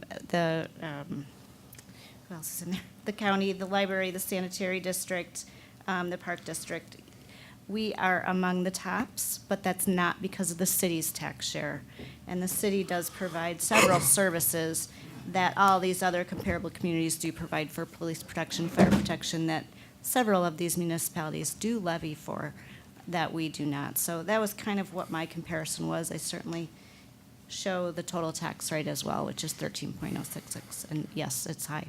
Again, in terms of decision-making, it's clear that, I mean, when you look at these numbers, they were all provided through an email to the rest of council. I don't know if you've read them yet. You're looking at Wheaton, Carpentersville, St. Charles, Batavia, at 50% lower tax rate than we're paying on our properties here. When we are by far amongst those municipalities, well less in medium and family income. You're looking at our tax rates, and every year it's, well, here's a little couple more dollars for this, and here's a couple more dollars for this, and here's a couple more dollars for this. When the reality is, we are amongst the highest. When the residents are claiming that our tax rates are the highest, whether, again, I realize the city is but a small share of that, but this is why people are fleeing DeKalb. And the cycle will continue to perpetuate. As people, retirees, and new homeowners especially come to DeKalb and see our tax rates, they don't want to live here. They can't afford to live here. Then you look at our incomes, our household incomes, and realize that $85 is the difference between keeping the lights on or paying for medicine or putting food on the table.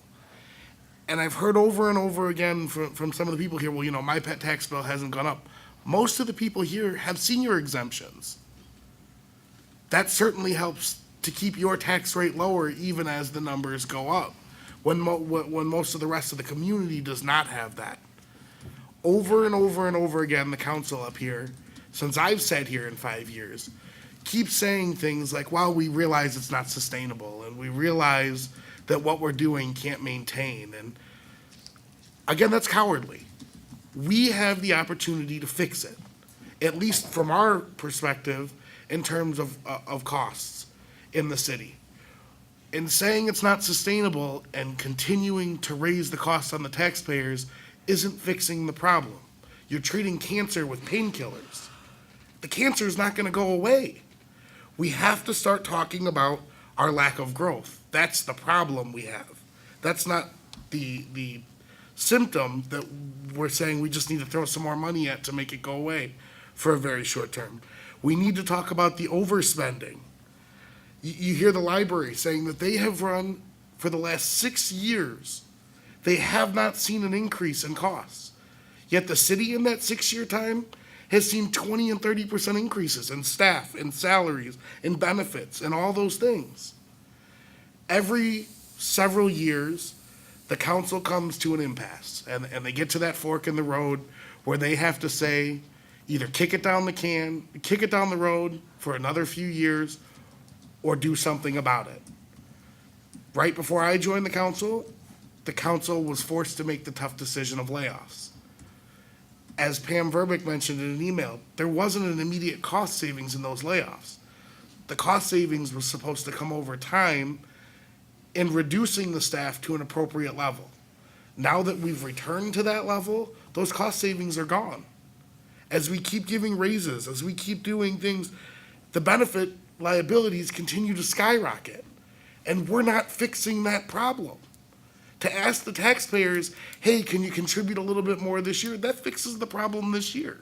But next year, we have to do the same thing. At some point, we have to address the problem. We have to be leaders. We have to be visionaries. That's what being a public servant is about. To ask the staff to come back to us with a proposal is literally asking the inmates to run the asylum. They are feeding at the trough of these benefits, and then we're asking them how they recommend we cater to those benefits and how and when they get fed. That's craziness. That we are the ones here that are to provide the check and balance. We are the ones here that represent the citizens. When I look out into the audience, is there anyone here that wants their taxes to go up this year? Is there one hand in the audience? It's not a few outliers. It's not a few bloggers. It's not a few crazies that are saying enough is enough. It's your community that elected you to sit in these seats. They cannot afford for these taxes to go up. They cannot afford for the city to keep spending the way it spends. It is out of control. And it is up to you, 6 sitting to my left and hopefully 7, to fix that problem. I am standing here ready to say no. No more. Enough is enough. I need a few of you to step up and serve your constituents and stop serving the staff and stop serving the retirees and throwing money into an endless pit that we're not seeing any benefit for. Because the rest of this community is to the breaking point. I appreciate that most of us up here are not. That we're well off enough that $80 or $100 or $150 isn't gonna change most of our budgets. But the people I serve and the people I interact with every day are ready to flee from this community because they can't afford it. And when they can go to Batavia, they can go to Carpentersville, they can go to Wheaton, they can go to our neighbor in Sycamore, they can go to Elk Grove Village, where the services are better and the services are higher and pay less for those services, I think all of you should heed that warning carefully, that we are at the breaking point, and we need to do something to stop that. Alderman Jacobson, I'd ask for your articulation, identification of the services you're willing to give up.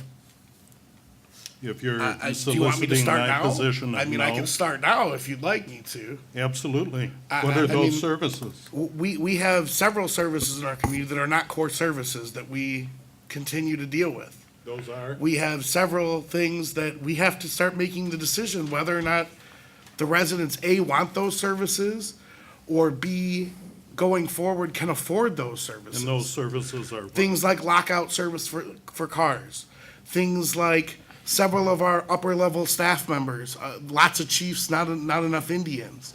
When you look at the amount of incremental increases in salary and incremental position increases that we've seen in the last couple years here, they are significant. I'm certain we can go out and find much more cost-effective services in some of the categories that we're spending major dollars in. When we look at several of the staff that were hired under the new regime, we were promised that they came in with certain sets of capabilities to deal with some of these issues. And now a year and a half, 2 years into their steads, they're saying, well, we're at a standstill and we can't do anything without more staff. That's the answer we're hearing back. If we don't have work for these people to do, then maybe we shouldn't have jobs for them here. And that's the reality. We have to start talking. We have to start looking at where we can start curbing some of the costs and where the discussion comes at what services, the core services have to be maintained and which ones we might be willing to give up. But we don't have those discussions. We say, well, residents dig deeper. We need more for our pensions. We need our retirements as staff taken care of. We made a promise to these people, but we made a promise to our constituents when we were elected here that they would be represented. They're not at the table for negotiations. We're not even at the table for negotiations. Again, who's running the place? Who's running the zoo? Dave, staff that is at the table for negotiations does sound out us as city council members for positions that are brought to that negotiation table. We are at the table through our representatives. Alderman Snow. Some of your statements I actually agree with, Alderman. But I don't want blatantly inaccurate statements to go unchallenged. We have not increased staff by 30%. Staffing is still lower than it was several years ago. Bob, I would like to just clarify that the representation of staff count has changed. Previously, that staff count was used to identify if a tenth of a person was a part-time employee, they were counted a tenth. At this point, that count is head count. Yeah, I agree. So That's what I'm whether saying. they're full-time or I'm saying part-time. the staffing levels have not increased. I Correct. agree. Correct.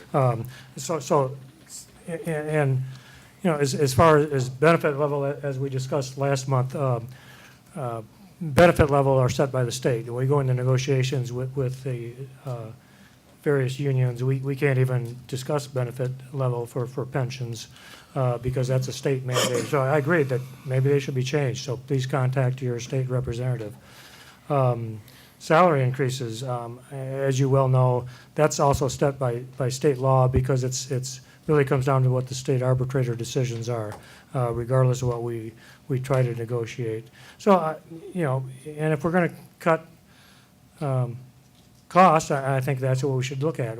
Staff has cut costs in several places over the last couple, 3 years, through staffing changes, through insurance options, through purchasing procedures, through compensation and benefit plans, have all contributed to some various cost savings that we haven't been highlighted, but that they have certainly occurred.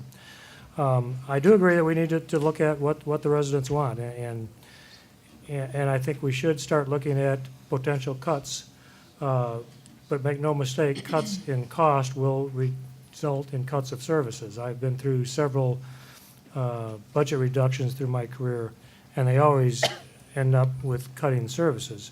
I think that's a discussion we need to have. I'm very willing to have that discussion, but not throw out specifics does us no good. So actually, I hope over the next 6 months we start looking at what services could be cut and what the cost of those services are, and we can have that discussion whether the residents want to have those cuts. I'm very willing to have those discussions. Thank you. Other comments? Alderman Noriko. Regarding the pension, I do not think that we can afford to ignore the pension costs or leave them the same. That's part of what got the state of Illinois into trouble. And I'm unwilling to ignore our obligation regarding those costs. And, you know, certainly, you know, current retirees, I mean, they're getting their pension, but we, you know, make promises, we have an obligation, and we certainly have,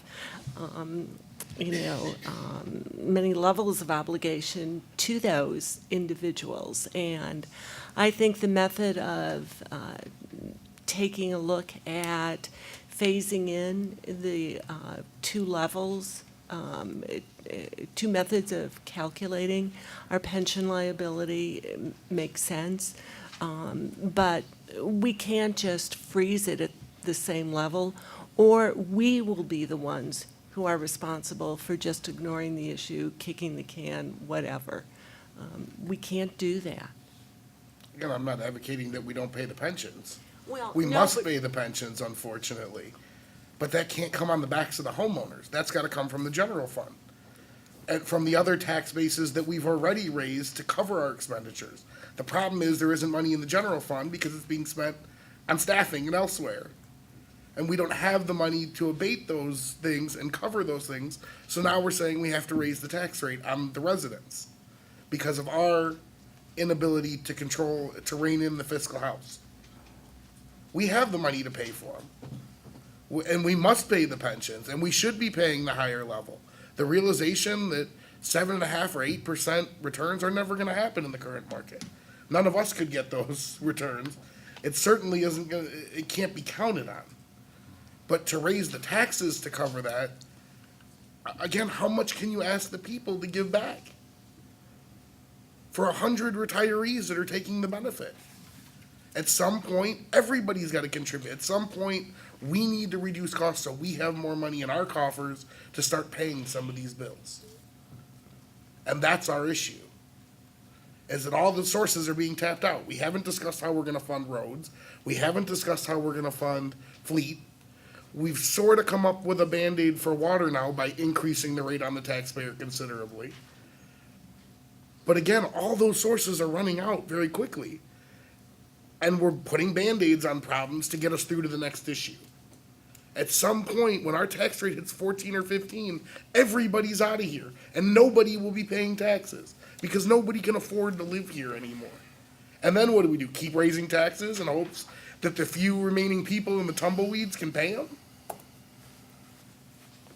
We have before us on option 5, with the suggestion that an amendment to include the $500,000 to reflect the requested levy by the DeKalb Public Library be considered.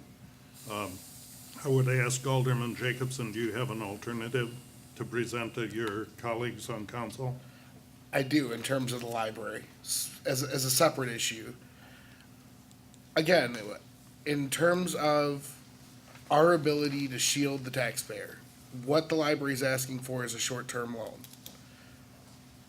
The reality is that we have the ability to provide that umbrella through TIF to get them through with their project, and it will very, very likely, based on the state's promise to the library, be paid back to us. In terms of them going to a bank, it's going to cost interest. It's going to cost points on the money, which again hurts the taxpayer. It means we get less library for that money. It means there's delays in the project. It means all those things that we can shepherd this project through now and say, hey, we'll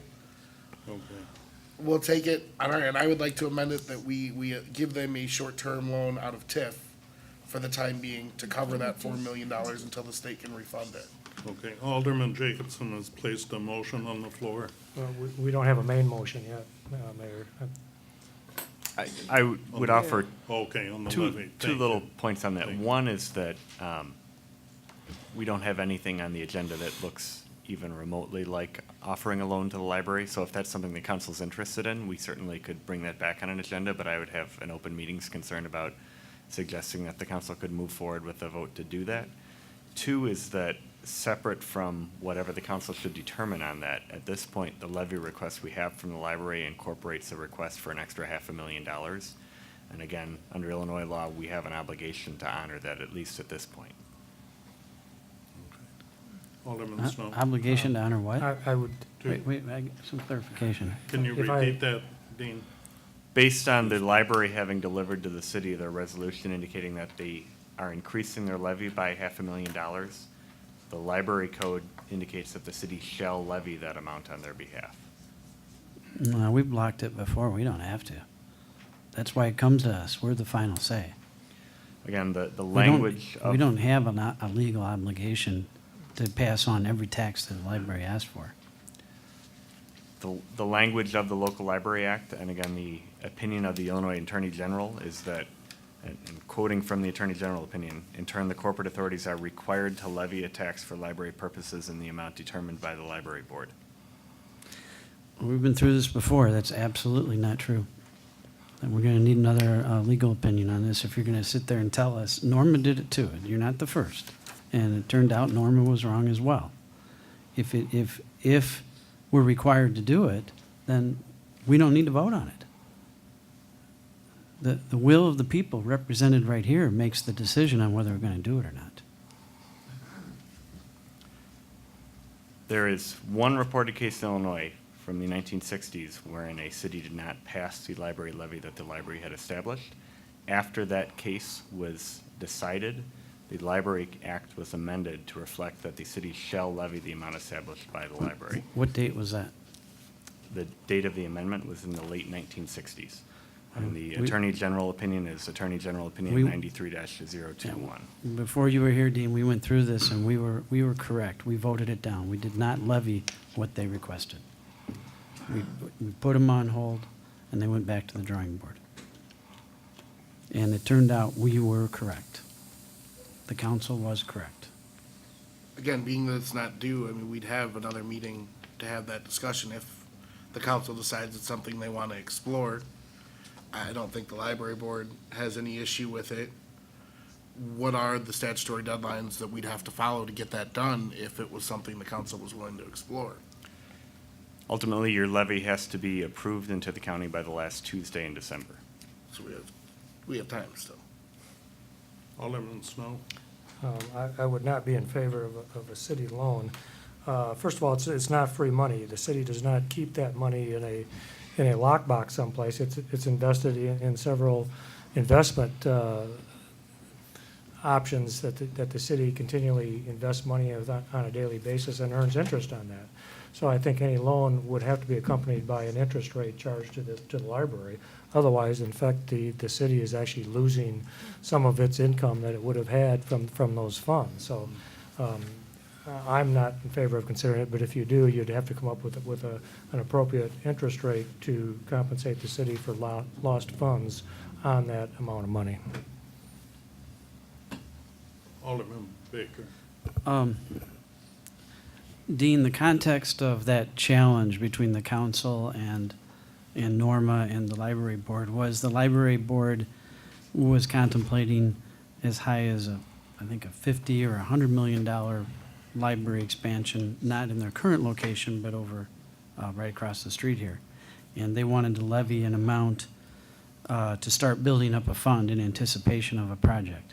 Now, it could be that since they've already got this project going, that they do have some rights that we don't have any control over, but I still think that Alderman Jacobson is correct. We've still got one more meeting. At the best, this would be a first reading, and there has to be a second reading, I presume.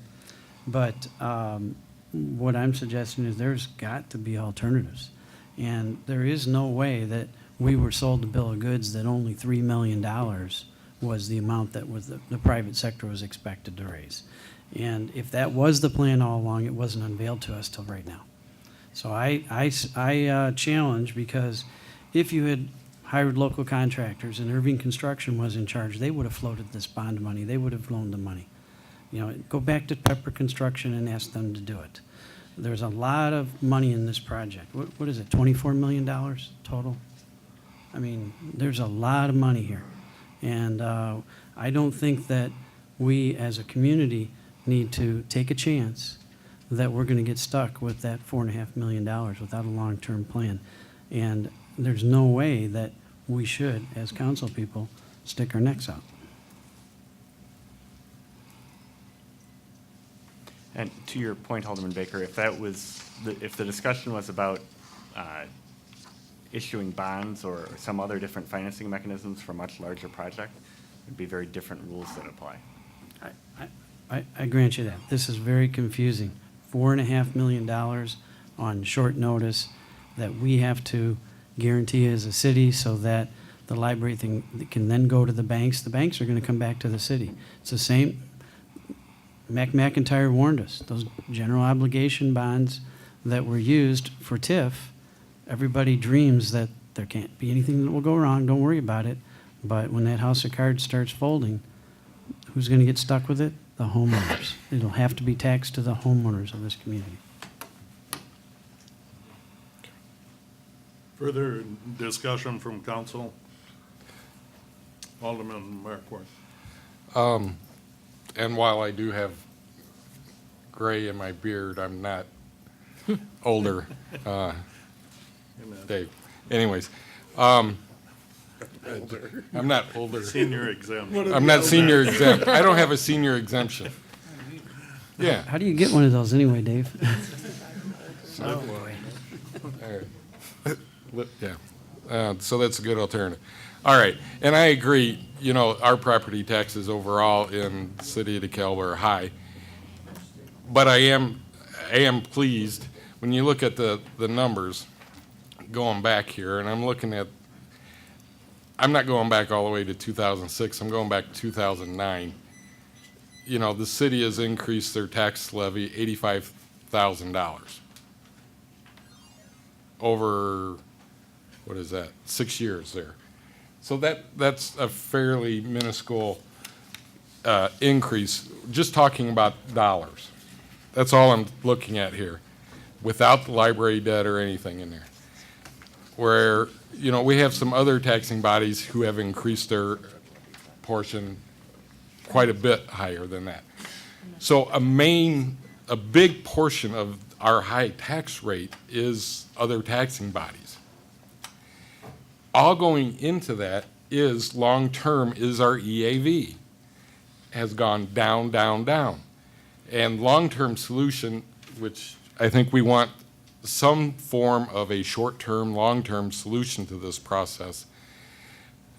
Long-term, we have to increase our EAV. We have to get some building going. We have to do some other things. We have to provide those things. That's going to be our solution so that the tax cost is spread out over more people. That's where your rate goes down. So, you know, when we talk about just the dollars here that are needed, that's where we got to look at. So, you know, we can hold the tax dollars, if that's an option. You want to get creative, we can hold those steady and then take the money out of the general fund, out of our reserves and pay for it. That's a short-term solution. So right now, the holding the real estate taxes steady. And there was no increase from the city. But we also have to look at the long-term part of that. And if you're looking at long-term, yeah, we're cutting costs. How much costs did we cut out of the general fund last budget? I wanted to say there's someplace in here it says 800,000 or something. Yeah, I don't know offhand, we can get the exact amount for the next meeting. Okay, so we cut 800,000 out of the general fund, right? For costs out of the budget, or thereabouts. We cut $800,000 in increases out. No, That's no, not cutting costs. The budget is going up. The budget actually decreased, Dave, from 2015 to 2016. The budget decreased. Please look at your budget documents. So we're, you know, there is a decrease in that.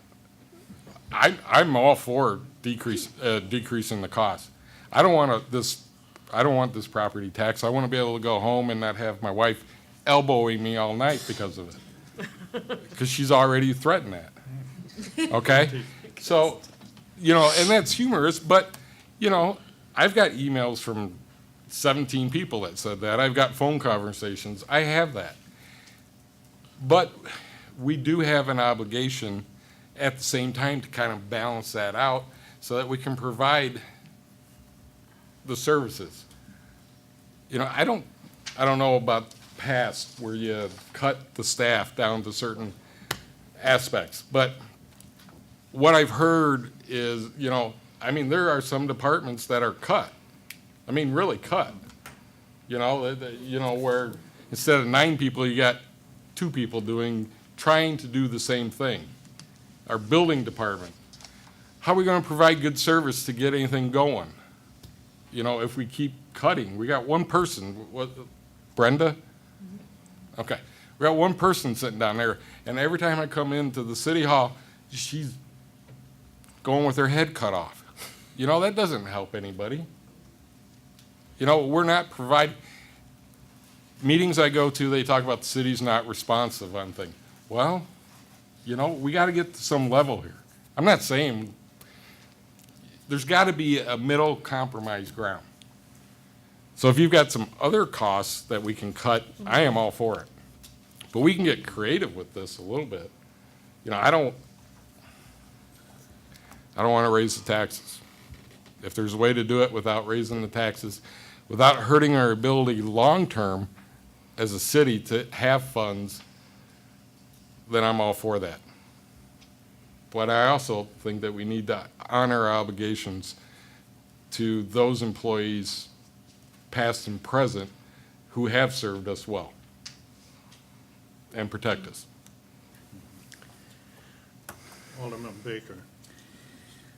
I'm doing my best as I listen to everyone talk, and I'm thinking about how it's been a roller coaster for the last 15 years I've been here. These are not unfamiliar conversations.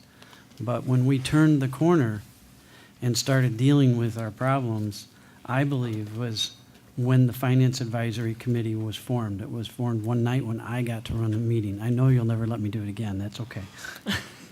But that committee is important. And Anne Marie, that meeting should be in conjunction 100% of the time with the council. The reason that we hatched that brainchild, I didn't do it alone. I spearheaded it. It was my idea.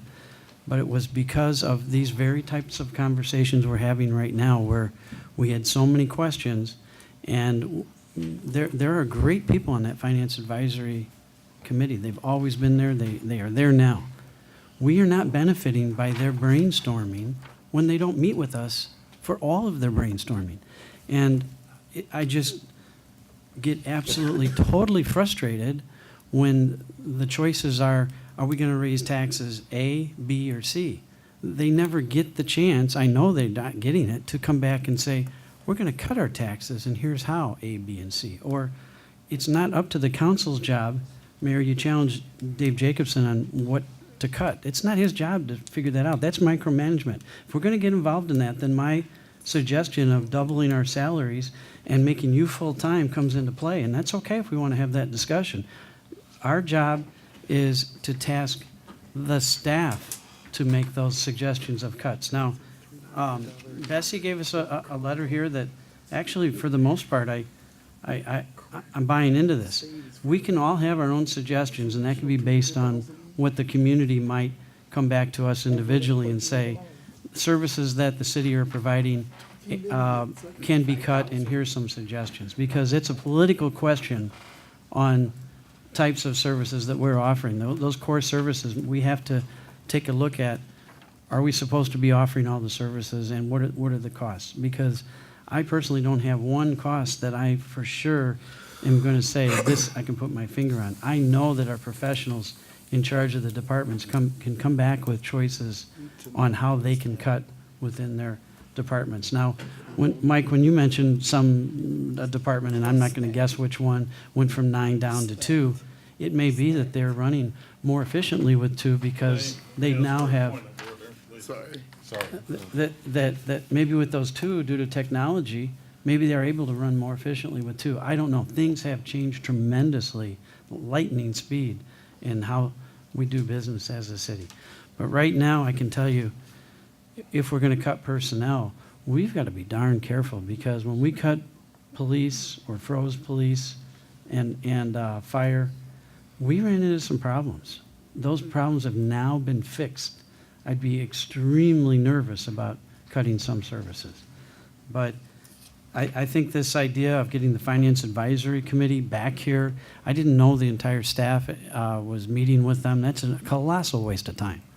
You know, the staff shouldn't be duplicating those services. Just like if we're going to talk about duplication of services and our overall tax bill, then we ought to meet with every taxing body at once in a room right now and say, okay, how many different people and how many pieces of equipment are being duplicated?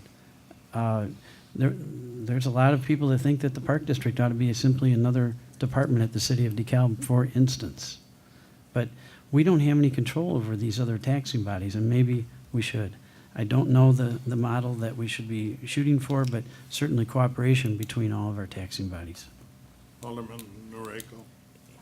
I would just like to correct an impression that I believe Alderman Baker has left regarding the accessibility of the Finance Advisory Committee.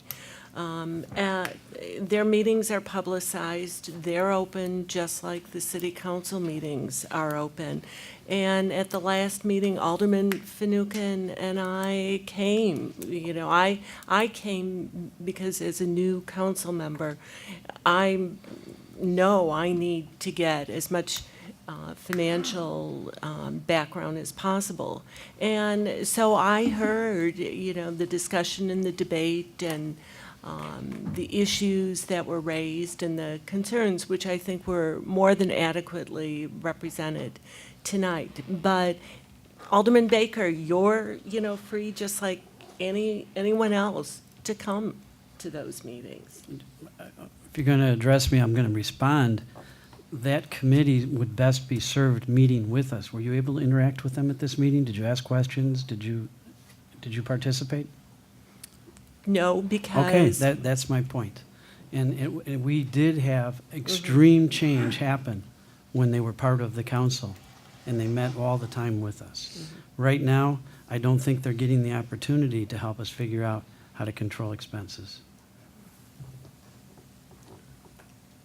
I would offer, Chair of this council's Finance Advisory Committee has spoken to the issue, that his perception is that the city does not have expenditure issue, it has a revenue issue. I understand he had a class project where a number of teams were set up to look at historical expenditures, revenues of the city, and to the team, they came back identifying it's not an expenditure issue, it's a revenue issue. So, you know, that is input from your chair of the Finance Advisory Committee. Alderman Snow. Just a couple comments. First of all, I think it's both. But anyway, as far as the joint meetings, I mean, we've had people in the audience and out there that have past members of the city council that have suggested we should not meet together with the finance committee. They seem to argue that maybe we would intimidate them from their free discussion. So, I mean, I can look at it both ways. It is a separate body. I think it's up to them to decide whether they want separate meetings, and if they want to do that, that's fine. If they want to meet together, that's fine with me. But we do have conflicting comments by various community members as to whether it should be joint meetings or not joint meetings. I've lived through those meetings and benefited the whole council. Oh, I think joint meetings are beneficial. I also think having separate meetings can be beneficial at times. So, I don't know, I'm getting conflicting comments from members of the public as to whether that should happen or not. Alderman Fanouken. Yeah, just to Alderman Baker's comments, I'd like to point out that this calendar year alone, we've had 6 joint meetings between Finance Advisory and City Council, in addition to their separate meetings that I've been fortunate enough to be able to attend some of to get their sense of where they're at, rather than just hearing it secondhand through staff. And I think it behooves any member of council to try and take opportunities like that to better hear it. And also, you know, there's nothing that says that we cannot have a one-on-one conversation with those individuals on the committee either. So that's just my thoughts on it at this point. So, you know, I feel a little better versed maybe because I've been at those last 2 meetings where they talked about the tax levy. We've had discussion on the levy options before us. Is there a position anyone wishes to raise to give staff direction? We have before us, in first reading, the 2015 levy. We have option 5 as modified with a $500,000 component for the library debt service. I'd ask, is there a motion supporting the option 5 as amended with that $500,000 library debt service at this point? Mr. Mayor, I'll make that motion as amended. It's been moved by Alderman Fanouken. Is there a second? I'll second. Seconded by Alderman Noriko. Discussion? I had the motion on the floor to take the library issue out Alderman separately. Snow corrected me. I didn't have a main motion at that point, Dave. Okay. Alderman Jacobson. I'd like to make a motion then to separate the library for the time being so we can review other options and present them at the next meeting.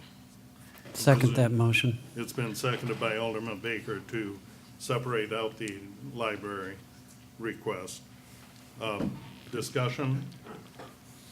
Alderman Baker.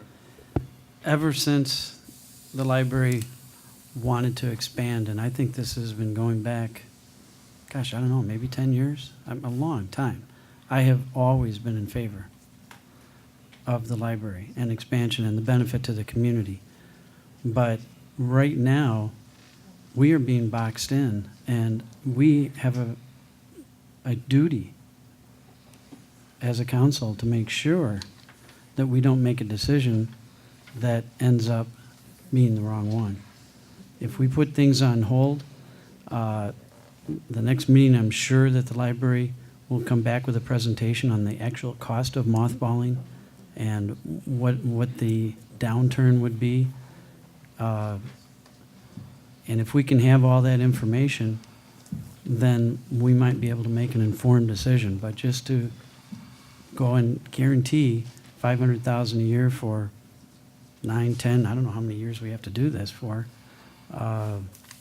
we're sticking our necks out there, because if we do nothing and we don't blink here, then when the state does figure out what they're going to do with their funds, which, by the way, they may not give them to us, even though it was a bond sold for that. It's in their general fund, and they can do whatever they want with it. They're not going to look at DeKalb and say, oh, they got it figured out, we're going to skip right over them.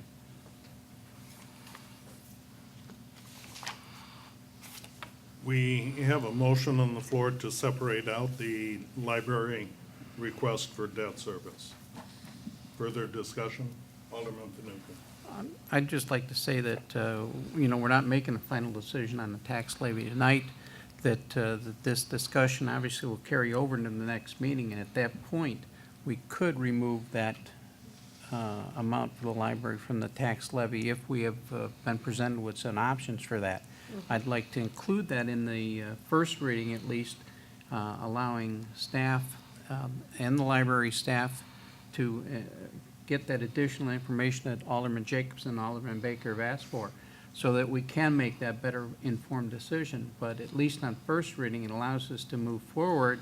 And again, I think, Dean, you may correct me if I'm wrong, but as long as we would lower the amount at the next meeting, we'd still be within the requirements, correct? It's a unique posture that we're in here, because with the library's proposed increase, it would be increasing the levy over the amount that was published under the Truth and Taxation Act notice, the so-called black box notice. So under the Truth and Taxation Act, if the city ultimately approves that levy, then we have to publish an additional notice within 15 days of passing the levy, indicating what the final levy approved was. I was under the impression that the amount that we're looking at here was less than the amount that we talked about a couple of weeks ago. The amount with the $500,000 from the library is in excess of the amount that was published in the Truth and Taxation Act notice. I thought the number was even higher than that. Kathy, could you? No, we got the library's board-approved levy to be held constant, and Well, before we published I it, so understand that's that, what but- we published in the But 2 library. weeks ago, when we approved a dollar amount, was that not the dollar amount that we published at that time, which is still higher? The total is higher, but it's two levies. One's the aggregate and one's the debt. And because that estimate was showing not to abate a lot of that debt, a portion of it was the debt. So the aggregate was just showing the 920 something, but the library held constant. So if you add that $500,000 back in to the 824, you're going above that. But I think, as Dean said, we can still post another truth and taxation notice. It would just. Okay. So Alderman Fanouken, you're speaking to voting no against the amendment. Correct. That's not to say, though, that in 2 weeks, if we have additional information, I would be opposed to it at that time. Okay. Other discussion? Alderman Baker. I'm following your logic, but I'm trying to force their hand. And I don't know that we do it if we don't throw this at them. Can we, at the next meeting, Dean, raise up to what's necessary? Or did I hear you say that we have to have the raise up now in order to publish it in anticipation that it will pass the next time? Or can we wait till the 14th and then you have your 15 days? What does that give you, the 30th? What is your deadline? It's a provision in the act that is not commonly used, but what it actually says is you publish after you pass the levy. So it's not a new publication and a new public hearing. It is, we have published, we have held the public hearing, and if the levy that's approved ends up being more than the levy that was indicated in the original published notice, then within 15 days after that levy is finally approved by council, we publish another notice saying this is what the actual final approved levy was. So that timeline, the timeline for publication of that notice isn't controlling what the council does tonight. We would, if your levy exceeds what's in the Truth and Taxation notice that was published, we would run that publication within 15 days of when you finally approve the levy. Okay, and then help me if I'm wrong here, but in the spirit of what Alderman Fanouken is trying to do, maybe that's something that we would be unanimous on but we need to first hold their feet to the fire so we find out all the options, the good, bad, and ugly. because we know nothing right now. Well, and I agree that we need to know all those options. That's why I said in order to make the best decision in 2 weeks, if, from the information we get then, I would not disagree with separating that and removing it if necessary. Okay, but let me throw this scenario. If this motion doesn't pass, we're sending the signal to the library board, don't worry about it, you got enough votes. They may not hear what you're saying unless we do it in a vote form by saying, you don't get it unless you come back to us and prove to us that our decision is so detrimental that we're going to have to go ahead and give you what you want. That's the point I'm trying to make. Because I'm not in argument with what you're saying. I'm saying that in order to send that message and put their feet to the fire, we can't bluff. We got to be ready to follow through with a no. And we got to start that ball now. Other discussion? I'll ask for a roll call then. So for clarification, this would be a vote on Alderman Jacobson's motion to amend Alderman Fanouken's motion. And the amendment would be removing the $500,000 levy from the library as a component of approval of the ordinance that's at issue here. So a yes vote would be a yes to take the $500,000 out of the levy. A no vote would be to leave the $500,000 in the levy. And at this point, Dean, I do have a main motion on the floor. There is Alderman Option Fanouken's 5. original motion to approve the levy with the $500,000, and then Alderman Jacobson's motion, which was seconded by Alderman Baker, to take the $500,000 out. Okay. So the motion before us is the Jacobson amendment to take the $500,000 out of the levy, out of the main motion. Correct. Okay. Discussion? I'll ask for a roll call then. Noriko? No.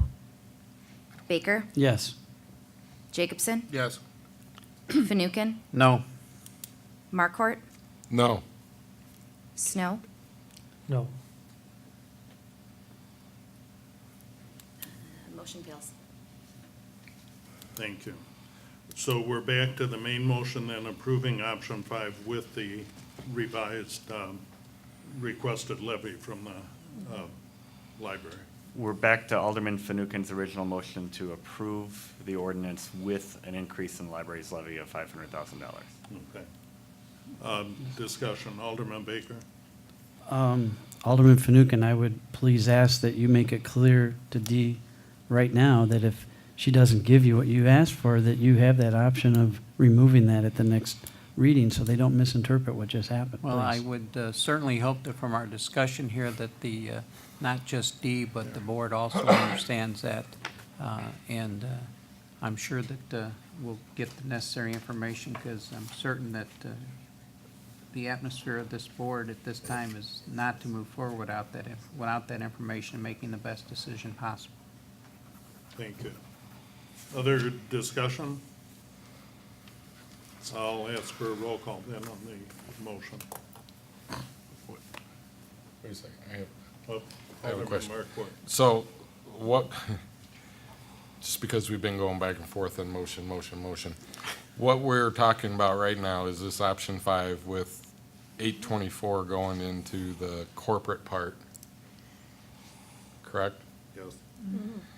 And the 824 would then be used to pay for the increase in the pension as a step up to get us from the PUC way of doing it, which is a lower amount. Correct. Over Over a 2-year period. Over a 2-year period to that point. Okay. Because if we don't increase that part at some point, we're gonna really have to increase that. Kathy, option 5 in your memo today, the library 2015 tax levy request, that total aggregate levy, the increase decrease over the prior year, is that 824,000? There's an option 5 and there's an option 5 amended. Right, the amended option 5 Piece of paper I I'm had. looking for it. that was at our place tonight with your memo. This one. Oh, yeah. Kathy, I think what the mayor, I think, is reaching at is that you've included under the estimated tax levy, the 500,000, but they're not included in the total aggregate levy amount out at the Oh, right-hand column. Yeah, that's a formula error, looks like. Yeah. So that should be go a up. million three. Correct. 1,324, Yep. 107. So it's it would be the 824 plus the 500. And I believe the grand total at the bottom of that schedule, 1,321,677 is correct. Correct. Thank you. Alderman Snow. I assume that if we pass this levy, and I do think that the pension debt has to be paid for, and that we need to pay this $824,000. The only way to perhaps reduce it over the next 6 months, and we could abate that, I assume, over the next 6 months. But in order to do that, we would have to come up with $800 or $1 million worth of cuts that we can all agree on in the next 6 months. And so I think that's the challenge for the council is can we find these cuts elsewhere in the general fund budget, and let's have that discussion. But this at least assures that the pension payment is made, and the onus is on us to come up with the other cuts if we can agree to that. And I just want to confirm with Dean, this $824,000 increase, same as the library's increase at a later date, past January 1st, could be abated if there was another way we came up with to pay for that. Is that correct? The deadline for that, again, would be the deadline established by the county, which we can confirm between now and your next meeting.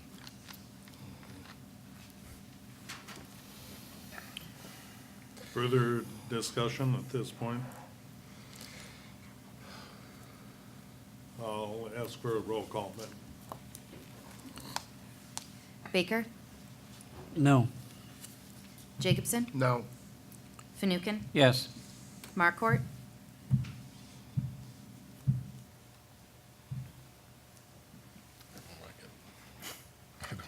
Remember your wife tonight. I know. Well, that's why I think we need to find some other stuff. So, 2 weeks. Then I'm gonna say yes. Snow? Yes. Noriko? Yes. Ray? Yes, 5 yes. thank you. Motion carried. Okay, we will see more information as this comes back to us at second reading. Emery and Kathy, do you have direction you need at this point?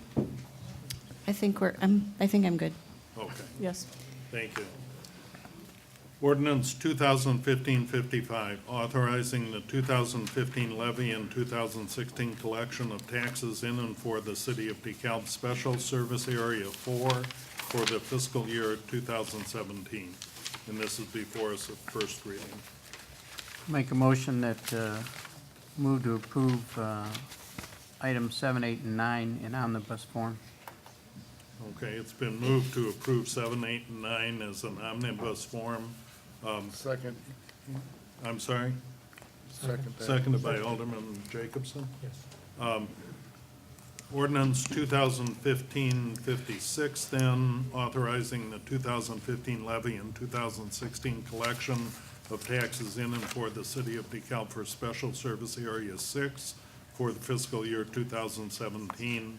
And ordinance 2015-57, authorizing the 2015 levy and 2016 collection of taxes in and for the City of DeKalb Special Service Area 14 for fiscal year 2017. Those three ordinances are before us in omnibus form then. Discussion, Director Haley, did you want to speak to these? These are the special service areas for the Knolls, for Greek Row, and, Heartland Heartland Fields. Fields. Thank you. I have John here if you have specific questions. That we do landscaping, I think, in Greek Row. We've done some lighting in the past, and that's what this levies are for. Okay. Discussion or questions? Seeing none, I'll ask for a roll call then. Jacobson? Yes. Fanouken? Yes. Markort? Yes. Snow? Yes. Noriko? Yes. Baker? Yes. Ray? Yes. 7 yes. Thank you. Motion carried. Ordinance 2015-58. Mayor. Point of order. I think that was a motion to combine them. We still need a motion to actually approve Okay. those three items. Thank you. Is there a Yes. motion to approve So- items so 7, moved. 8, and 9? Moved by Alderman Snow. Is there a second? Second. Seconded by Alderman Markwart. Roll call. Fanouken? Yes. Markwart? Yes. Snow? Yes. Noriko? Yes. Baker? Yes. Jacobson? Yes. Ray? Yes. 7 yes. Thank you. Thank you, Alderman Snow. Ordinance 2015-58, abating taxes levied for corporate purposes of the city of DeKalb for the tax levy year 2015 bonds. Is there a motion? So moved. Moved by Alderman Markwart. Is there a second? Second. Seconded by Alderman Snow. Director Haley?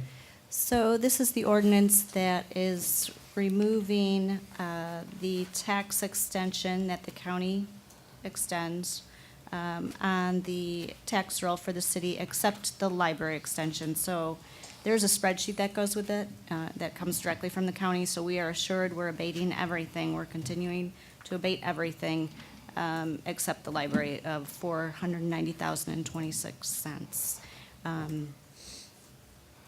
I'd be happy to answer any questions. Okay. Is there a discussion? I'll ask for a roll call then. Markwart? Yes. Snow? Yes. Noriko? Yes. Baker? Yes. Jacobson? Yes. Fanouken? Yes. Ray? Yes. 7 yes. Thank you. Motion carried. Moving to the request for proposal for building division services. I'll turn to City Manager Gora. And our Community Development Director, Ellen DeVito, is going to give a summary, initial summary, and then at any point in time, City Attorney Dean Frieders may also jump in and talk about it from the legal implications. Okay. Good evening. I did prepare a PowerPoint. If Jeff can get it up for us, I appreciate it. So this request for proposals, we've talked about it several times, and I'll walk you through the history a little bit. Is this working? Kathy, which one do I use? There we go. Okay, so in May of 2014, the Safe Built contract was put into place, and at that point in time, we had 75% of our permit revenues going to our vendor. They were hired with 2 people in staff to review all building plan projects and permits and do the inspections. And then in September, we amended it to include 8 hours a week of code enforcement. In May, building service functions started reporting to the new Community Development Department. And since then, I've been reviewing the process and the procedure and understanding how it's been done here in DeKalb and looking for some ideas to streamline. In August, in July, we came back to you and we switched to an hourly rate billing. And in August, we began working on the permit flows and understanding everything that goes on. There's basically 6 parts to a building permit. I've alluded to them in prior presentations. There's the intake. We have to check it for completeness. We have to make some processing decisions, get it into the software for tracking, determine what the zoning needs might be, look at site plan review and route it for internal and external reviews. And I apologize, at 24 point, this is pretty small up on that screen. I thought it would be big enough. Sorry. And then plan review comes next, and we collect comments, we communicate with the petitioner, we coordinate all the internal approvals and the external, which also often also includes state and other taxing bodies. The next point in the process, it would be to actually release the permit, and then we would get into the inspections. There's a lot of documentation. At this point, all of our permit inspections are handwritten reports that we have to scan in because we don't have a software in place to coordinate it that way. And then next comes the coordination of the occupancies, and that's checking with all the internal and external parties The sixth part is the file closeout, and that's where we've just started asking for all electronic submittals to cut down the scanning. Brenda does scan the handwritten documents, and we seek as-built drawings. So it's a six-part process. When there are over-the-counter permits, they're generally smaller, and they're a little shorter, less people review, but that's the basic flow of a building permit. So there's some improvements we can make to our process, and we're looking for this RFP to start to correct some of our shortfalls in staffing, just basic enough hours in the day to do stuff. So records management, for example, we have our records in multiple locations. We'd like to see more of them electronic for quicker searching and response to FOIAs. Our building module in MSI did not have the master address data populated, so when Brenda goes to input a permit, she has to type in a lot of the data. If we import it, we've been working with Doug Eaton about the ability to populate it, so when you would type in an address, the PIN would show up, the owner would show up, all that other information. It was never put in. We don't flag the historic district addresses to do review with the Landmarks Commission right now. We'd like to transition, excuse me, we'd like to transition the contractor licensing from May to the first quarter of the year. And that's an administrative thing, but it comes at the time when Brenda's getting really busy with people coming in for permits, and there she is updating all the inspectors. So it's a little thing we can do to ease things down at the permit counter. And then coordinated monitoring for each phase of the permit. When we went from our current staff and brought in the vendor, it wasn't clearly defined who would monitor each of those 6 phases from input to occupancy, and we've addressed that in the last few months, and things are going much smoother. A best management practice that we haven't even thought to get into would be more field handheld units and data entry in the field, but that'll be a technology solution that will cost money. We'll get down the road. Coordination with the sanitary district on the site review and impact fees, and with the school district. Right now, we're not a one-stop shop. Well, some people go directly to them, some people come here and we send them there. Other cities I've worked in, everything was done at the building permit counter, and then the city would coordinate with all the outside entities. That's something for us to think about moving forward. We'd like to handle money once. By that, I mean Brenda takes it in and then it goes to finance.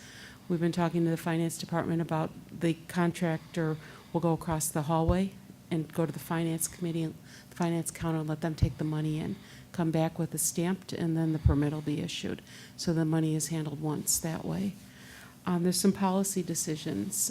We're not taking permits out on all of our parking lots right now, and it's caused some concerns with members of the community on ADA review, Americans with Accessibility. We don't do roof permits for all of our permits. So these are things that we'll bring back to you for some discussion. Right now, we waive fees for our nonprofits, but because we have a third-party vendor that's costing us money, because we're giving them the contractor gets 75% or an hourly rate on the permits. Maybe we should quit waiving those fees, at least retaining what it does cost the city. Checklists, I think that we have some room to implement some checklists. At one point in time, the city had some really healthy, nice checklists and forms, and that we've gotten away from using those, and it's time to implement them. Brenda's been working on pulling them back up, and would like to get those back online. Website landing pages, again, we could be putting more information up on the web and intend to do so. This is a big one. Our site plan review process is not always clear. The code right now in Article 17 calls for anything which disturbs over 125 square feet to be monitored as a parallel process. And it's a $1,000 fee. And I'd like to propose, and that was written into the memo, that what's being reviewed in the site plan process could be reviewed as part of either a plat or active zoning or subdivision, or could be reviewed with the building permit. It's duplicative. So if we get rid of that, we can streamline the process a little bit. It'll take amending Article 17 in the UDO. So this RFP seeks to address a great number of these process improvements, and It calls for the change in the building and the financial module, how we're using it, as I referenced, bringing stuff over to finance right away, populating the master address data. We have not been doing our contractor licensing because we don't have the staff, the technical staff on hand to administer the test right now. So we would call for the vendor to do that. We would seek to bring on some extra staff as needed as the volume is increased, and that would include a tech person so that Brenda would move into a different role. She would be permit coordinator. She would be the counter person, as I'm calling it, but answering zoning questions would allow us to give greater customer service and still have all of the permits monitored and inputted through the vendor. And greater coordination from the vendor, meaning more of a coordination role within interaction with the third party as a CBO, a chief building official, would do. And the gut of the software integration is also big. We would look at the vendor to bring in some of the technology solutions since we don't have that in-house right now with our current module. The bid we're seeking will be a dual rate. We're proposing that we ask for an hourly rate per job type and then a not to exceed percentage of the permit revenue. So a blend of what we've been doing. We would look for the bids to be back January 14th. And if you look at Exhibit F, which is in the middle of the contract documents that were prepared, this really describes the new role that the vendor chosen, the next vendor would play in this function. And I'm available for any questions you might have. Sure. Motions. Alderman Baker. Oh, a couple. It sounds exciting. Contractor license. Boy, that's something I would have loved to have seen 20, 30 years ago when you call up a phone number and you get a contractor in and then your inspector comes along and tells you that all the electrical's wrong and you pick the wrong guy. Of course, after that, I made sure I had the right guy for the next 30 years. But how intensive, I mean, I would want these, let me see if I can understand. So the vendor will then make sure all contractors doing business in the city of DeKalb have a license and they would have been tested for their abilities and, or what is it? I'm Right just guessing. now, all the folks that are licensed, we do have a list of the licensed contractors. They're on the website right now, and they've either passed our test in the past or another community's test, but we haven't administered any new licenses. And the city doesn't license all contractors. We have certain classifications that we license. Well, I'd be willing to talk about anything for, because it bothers me when I hear somebody tell me about a contractor that they hired that did the job wrong and they had to come back in, and it's because they didn't know what they were doing, pretty much, what it comes down to. The next question I Dave, had. if I could, Alderman Baker, the other part of the licensing is every year we check that they have valid insurance. So we have that on file. Sounds good to me. That's great. Next question I had was on the parking lot permits. I can understand if it's gravel and you're going to go to blacktop or concrete to make sure that you have your drainage, because it's different under blacktop and concrete from gravel. But when you mentioned the handicapping, if a driveway, or if a parking lot is already in and that permit was already issued to have the proper number of handicap spots at the time, I mean, where do we start and end with that? What if it's determined, say for instance, an error was made by the city at one time? Do we help them get it corrected, or do we just put that burden on the building owner? We're being told by Doug Gamble, the State Board of Capital Construction, that all level parking lot improvements requires a review for ADA. The most expensive is if you would have to re-slope it, and we've had some instances where the slope of the parking lot, for example, the Anytime Fitness over there behind the Aldi, it came up to a ramp and it wasn't clear, and they did have to rebuild part of that. And it's a state law. It's not something that we can get around. So it's not an arbitrary thing? It's not an arbitrary Okay. thing. All right, well, no. hey, it sounds great. Thank you. Other questions, discussion?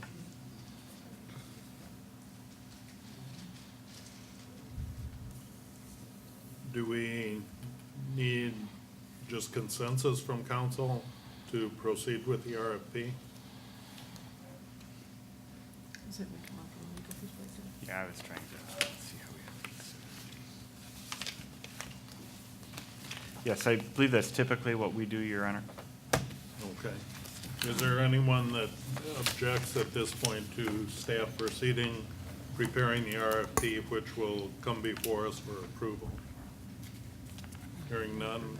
Anne Marie, I think you've got the direction. Thank you. From You council. you don't need a vote?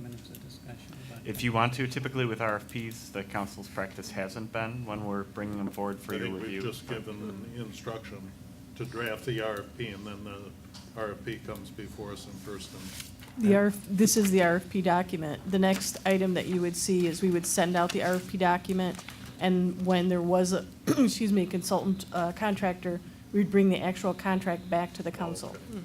So this is the RFP document that we're looking for consensus. Let's then vote on the, is there a motion to approve preparation, circulation of an RFP document for building division services? So moved. Second. Alderman Markwart, seconded by Alderman Baker. Roll call. Question? Yeah. On those items that you put in there, that would be policy decisions, would we then, after the RFP is all accepted and they're in business, so to speak, then we decide as a council if we want any of those enacted? Or do we need to know that before you award? My intent is to bring back a review of some of the items in the code in general that relate to plan and building approval and comprehensively look at it. So starting with Article 17 for the site plan. And then for example, the roofs. We have in our permit chart a fee for roof permits, yet we haven't been doing roof permits. There's a philosophy of thought on those one way or the other. At the end of the day, you can't see what they're really doing on the roof unless you're watching them lay every shingle. But we can check that it's a licensed bonded roofing company. So at a certain point, I personally believe from past practice, we should be requiring roof permits for commercial properties, but the average homeowner, unless we're going to get up on the roof and do everything, that permit doesn't really help the property owner, it doesn't help us, and it takes time, and you've got people up on roofs. So that's the kind of item. When we would get into a fee review, we'll decide whether or not we include the roofing permits. The parking lot review is something that, there's a lot of things that we used to do when we had more staff that have kind of fallen away in the interest of time. Landscaping review, I don't think we do as thoroughly as we used to. It's a question of staffing. Community development, myself and Derek, we've sat with John and Mike Balling to talk about parking lots, to make sure we're all looking at them correctly and who's looking at them and who's doing the ADA review. With this RFP, that would go to the vendor to make sure there's consistency in review. So some of it, Dave, is related to the code itself. Some of it is just practice and making sure we're all doing things the same way. Does that make sense?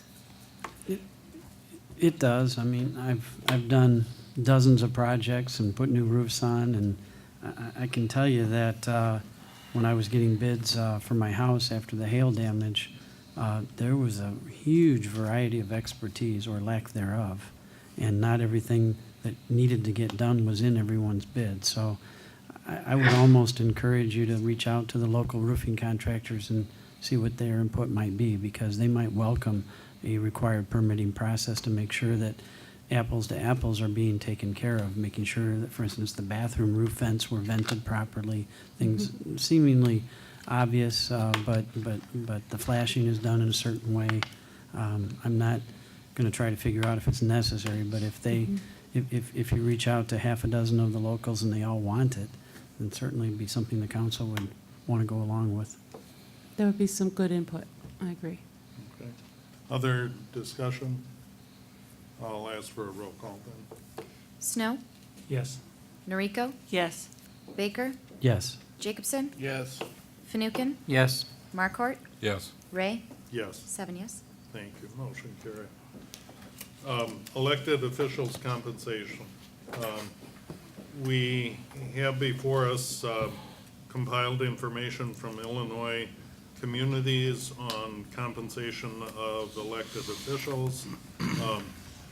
timeline for the April 2017 election, we are required to act on compensation by June, I believe, of 2016. So this is before us tonight for discussion. The mayor compensation, council compensation, and city clerk compensation. Alderman Baker.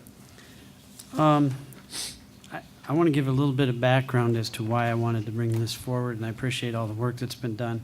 It seems like every time the staff looks at this for the council, they make us feel guilty, and maybe we should be, if we're not putting in the time that is, that we're being paid plenty. When I first got elected, this job was $25,000 for the alderman, and definitely way over $50,000 for the mayor. That was broken down at about $6,000 for the salary, and the full-time health benefits included were $18,000 plus. And maybe 4 or 8 years before I got on, aldermen were still getting retirement benefits. And I know a few aldermen that are collecting that $100 a month right now that were on the council. The mayor got, I believe, $26,000, and they had been raising it every 2 to 4 years a little bit. And that mayor job was really sweet. There was a special $14,000 fund. The mayor could do whatever he wanted with. It was his own discretionary fund. Also, the council had a $12,000 budget for travel, and that also could be dipped into by the mayor if he so needed it. In fact, under Mayor Van Buren, I do believe they even created an extra $15,000 assistant liquor commissioner position. So this job did have, I believe in the past, people putting in 30 to 50 hours on a regular basis, because when that job was worth $25,000 to the household, and you went home at the end of the day and your significant other sees you fielding a phone call from a constituent or maybe a follow-up from a staff person, they would support that you in that endeavor, that this job actually contributed to the household. But the only way you can really survive and not have problems at home now is to compartmentalize. You have to very limit your time that you're willing to take phone calls or call people back. If you have a significant other is sitting there saying, what are you doing? Why is this job really worth it? And what I say right now is we need to examine for the future. I don't plan on making this something that I feel is important for me personally, but for the future, I want to make sure that we're not making this job impossible for someone that's a significant breadwinner to the household to be pressured by whether or not they could put that time in. I don't think this is a job for only students or retired people, but if anyone in the middle of their career has to make a choice between, is this job worth the $5,000 for the time I put in or not, I'm just afraid that we're getting people, or we're going to be encouraging for the future, people that can only put forth the meeting time plus maybe a few hours a week. And in order, like earlier tonight when we were challenging each other to try to figure out how we could cut the budget, which maybe we're not going to do cuts, maybe we are going to do a raise in taxes. I don't know where we're going with this, but this could take literally 20, 30 hours, as it should. This job really should be a part-time job at 20 to 30 hours a week at least, talking to our constituents and finding out which core services we need to think about cutting if we're going to do any cuts at all. Because in that endeavor, we actually may come back and say, we need to do more than we're doing, and the people are willing to pay for it. I don't know, but once we start this debate, we're opening the doors to all of our times and letting ourselves be consumed. But when I Google Champaign-Urbana, for instance, 2012, every 6 years they have a special committee that looks at this, like what was done here. But what is not laid out in which, what I can find on the internet anywhere, is all these other things that were kind of hush-hush when I first got elected. You didn't want to talk about it because you got everybody upset, that $18,000 in health insurance. But yet that was important to many people, especially the people that worked at the university, because the city paid better health benefits than the university. And many people that had university jobs were electing to take the city insurance as their primary. And when I think I'm the one that pressed for this, is that it just didn't seem right that we were looking at cuts for the staff, and here we are, all of us collecting $18,000 in health insurance, when most of us had alternatives that we could have had that health insurance through our employer instead of, our main employer instead of the city. And then we also took a 10% pay cut, and it's never been raised. That was like 10 years ago when things were looking bad. We tried to set an example for the staff. In fact, I wish they'd have followed it, like many communities across the country did, and we wouldn't have had to instantly lay off 29 people when we finally went bankrupt and were borrowing money just to make payroll. And that's why I guess I'm looking right now is, I think that there ought to be some more pay or benefits to the alderman and mayor position, significant, so that as we have to roll our sleeves up and put in much, much, much more time in the future than we're putting in now even, that we will attract people that are willing to put in or can put in that amount of time. Other comments, Alderman Snow? Just a question on the data that the staff provided us.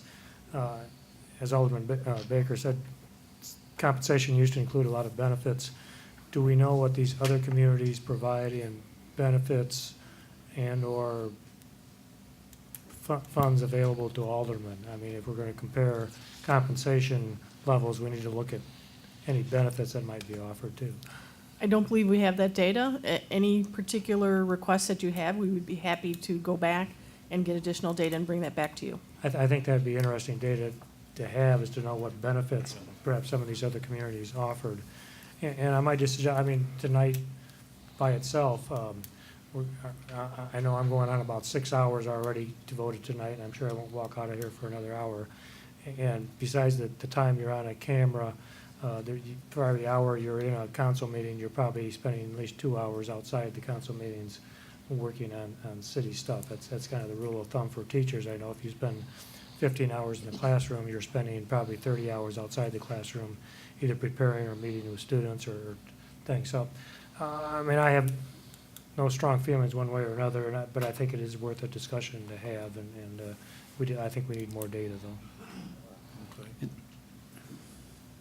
So your suggestion, Alderman Snow, is to add query of benefits to these comparables? I would like to see that, yes. Okay. Other discussion? Well, sorry, I Alderman jumped. Baker. The benefits that I described were the benefits that we had right now. I mean, the Illinois Municipal League, when we go to that, I'll be the first one to say that if those bills for being registered in that event, and even at least 1 or 2 nights lodging to stay down there, all new council people should go, at least once, if not twice. Anytime that we have issues, and I think that everyone that can go should continue to go, because you benefit from these things, this networking, this interaction, and talking to other newly elected officials or people that have been there for a while. It's an extreme benefit to the council, and so at least that ought to be covered. But as far as going to national conferences and things like that, Mayor, anything that you go to, I would assume the council would say, we're covering it. Just come back and give us a report and tell us what you learned so we benefit from it. So if things come up down the road where you're questioning whether you should go or not, we're probably going to want to send you. And you may even elect to bring a council person with as well. The National Shopping Center Convention, we should be going. The council sent me 3 years in a row, and we benefited as a community. I got the free deal done, Best Buy, the White Castle, Kohl's. Those are all things that happened because I was there with the staff.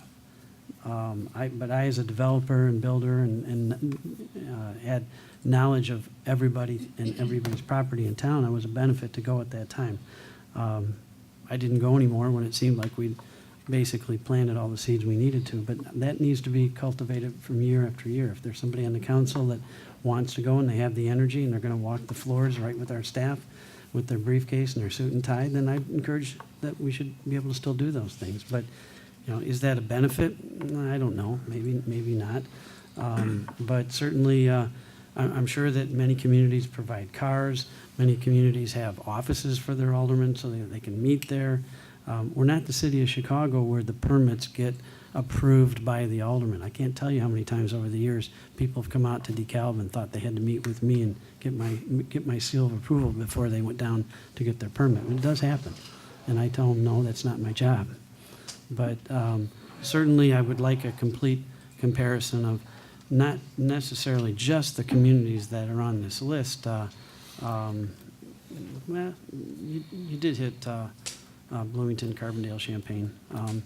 But that's something that the council needs to debate because the salaries do range from 13 or 1,900 that I've read all the way up to 78, 130,000. I mean, there doesn't seem to be any rhyme or reason, but definitely I think that we need to put something more back into our job. And if we can't decide on if there should be any benefits, then I'm positive that the community would go along with a doubling of our salary. It has been locked for decades. Alderman Baker, are you suggesting that the comparables be expanded from what we have on this list? Well, We might have to debate this over the next 3 or 4 months. This is not a quick decision, but definitely the request that Alderman Snow had of trying to find out what other compensation goes along with this job, whether it be retirement benefits, health insurance, whether there's a deductible or no deductible, travel expense, what sort of discretionary funds are available. These don't show up on your standard, and they've never shown up whenever we've asked staff to test the waters and compare other communities. Should we expand it to more than they have listed here? I don't know. I don't know, but I do know that we need to get a better handle on finding communities with the similar type of needs of DeKalb, whether it be the university combined with the city, combined with the fact that we really need to expand our EAV.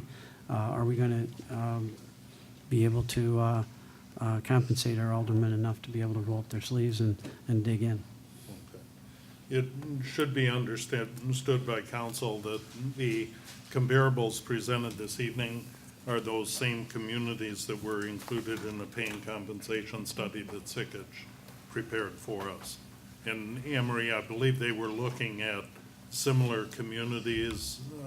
They identified similar functions within those communities. It was based on economic criteria as to which match up, excuse me, I'm losing my voice tonight, which match up best to the city of DeKalb as far as EAV, sales tax, all the different economic criteria.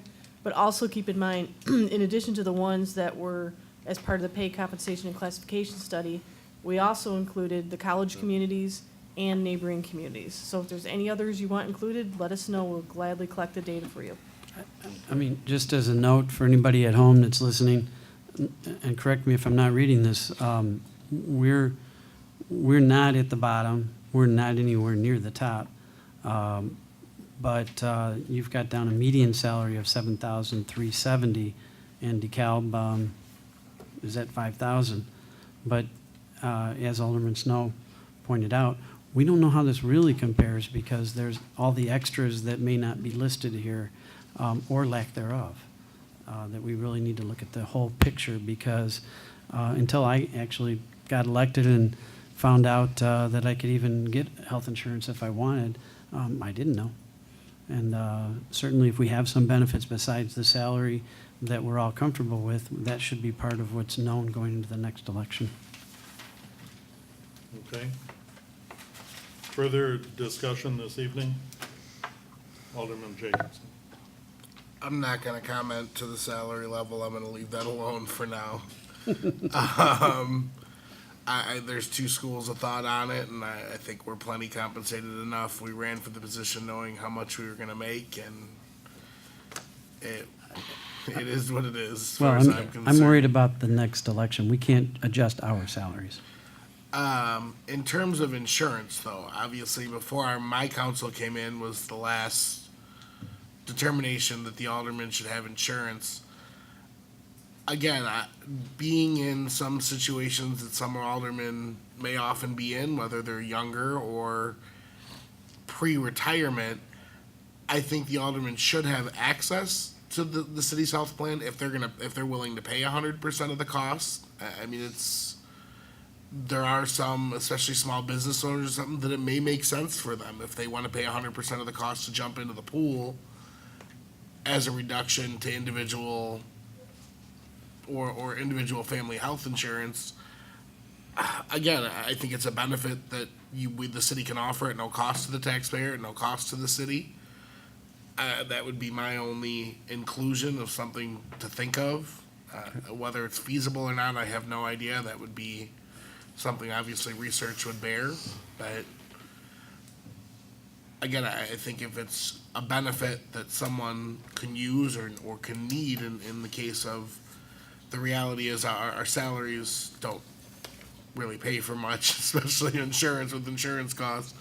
But it may be another added benefit to get someone good that's willing to put in the time and effort to run at no cost to the taxpayer. If you're suggesting that we might have that option to buy in as council people, I would certainly like the staff to bring that back for the next meeting, since plans are open for enrollment right now in the private sector, and Blue Cross Blue Shield is no longer going to be taking care of Northwestern. And it's one heck of a mess for everybody out there if they've got Blue Cross, because they're going to have to go to different providers and different places. Thanks for reminding me. That would be effectively a change in compensation for the current council, so it's. Well, what I'm suggesting from Dave is that if you could make it so that the council is able to buy it and pay 100%, would that still change? I think we'd want to do some better due diligence on it before we could commit to bring it back at the next meeting. I'd be That's concerned fine. it'd be. I'm not viewed saying as that a I'd be change. interested, but if you wait more than 2 weeks, none of us would be interested. You have to wait another year. Okay. Other discussion? Moving then to communicate, I'm sorry, Mac McIntyre wanted to speak on this topic. I apologize, Mac. Do I hide under the desk before you start talking? No, but it's a long meeting. I would have been disappointed not to be able to speak if I signed up for it.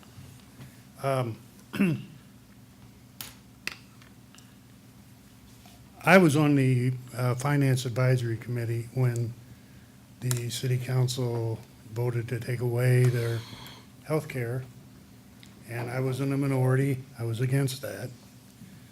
I was in a minority when the city council decided to reduce their salaries as a token of leadership to try to get the administrative staff to do likewise. At the time, we were trying to get like a 5% cut in pay. And if we couldn't do that, then we were gonna have to look at laying off 30 employees. And as it ended up, we had to borrow $1.5 million to lay those employees off because of the voluntary separation agreement that was negotiated. I think it's a mistake. I am certainly against the reduction in the city clerk's pay. I thought that was a major mistake that needs to be corrected. So, for the benefit of the public, the law says that if you guys vote and approve it, you don't get it unless you get reelected. None of it applies to you now. None of it applies to this budget. So you've heard me squawking about the budget. Your wife's elbowing you about the budget. It's not this budget that we're talking about. you have the time to do the due diligence and to figure out the best way to do this, the most efficient way to do this. But I know there isn't a single one of you that are up in the seat you're in because of the money. I know that you're up there as public servants. The reduction in the pay was a huge mistake. We lost some key people because of it from the city council. There was a gal in the 7th Ward, I thought she was, had a lot of potential. She did not run for reelection and stated it was because of the loss of the insurance benefits. The raise isn't for you, it's for your spouses, and it's for your kids. Because when you go to Jewel to do your grocery shopping, you get accosted by grumpy people like me, telling you that you did something wrong. You go to the Little League games, you get the same thing. So it isn't fair for the demands that we place on you, for you to make the kind of, the $5,000 a year that doesn't give me confidence that you're spending the time to do the due diligence, reading your 692-page backup material for meetings. That alone makes me wonder, geez, are they really putting in the time? So we need to have that confidence, and we need to be able to still have high demands and high expectations, but you should be taken care of properly for that.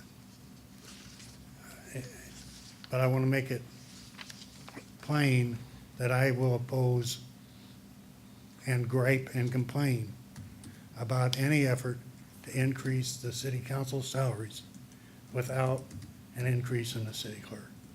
Thank you. Thank you, Mac. Mac, if you can come back next time and give us an idea on what you think the city clerk duties and pay should be, you might get your way, because definitely the reasons that we lowered it didn't seem to make any difference at all, and now we have people like yourself wishing that it was back the way it was. I just never liked 67,000. It has to be a number lower. I suggested 32. But you'll probably come up with a really good idea, I bet. I'd listen to you in a heartbeat on this. Other discussion? I'd just Okay. like to make one comment. Alderman Jacobson.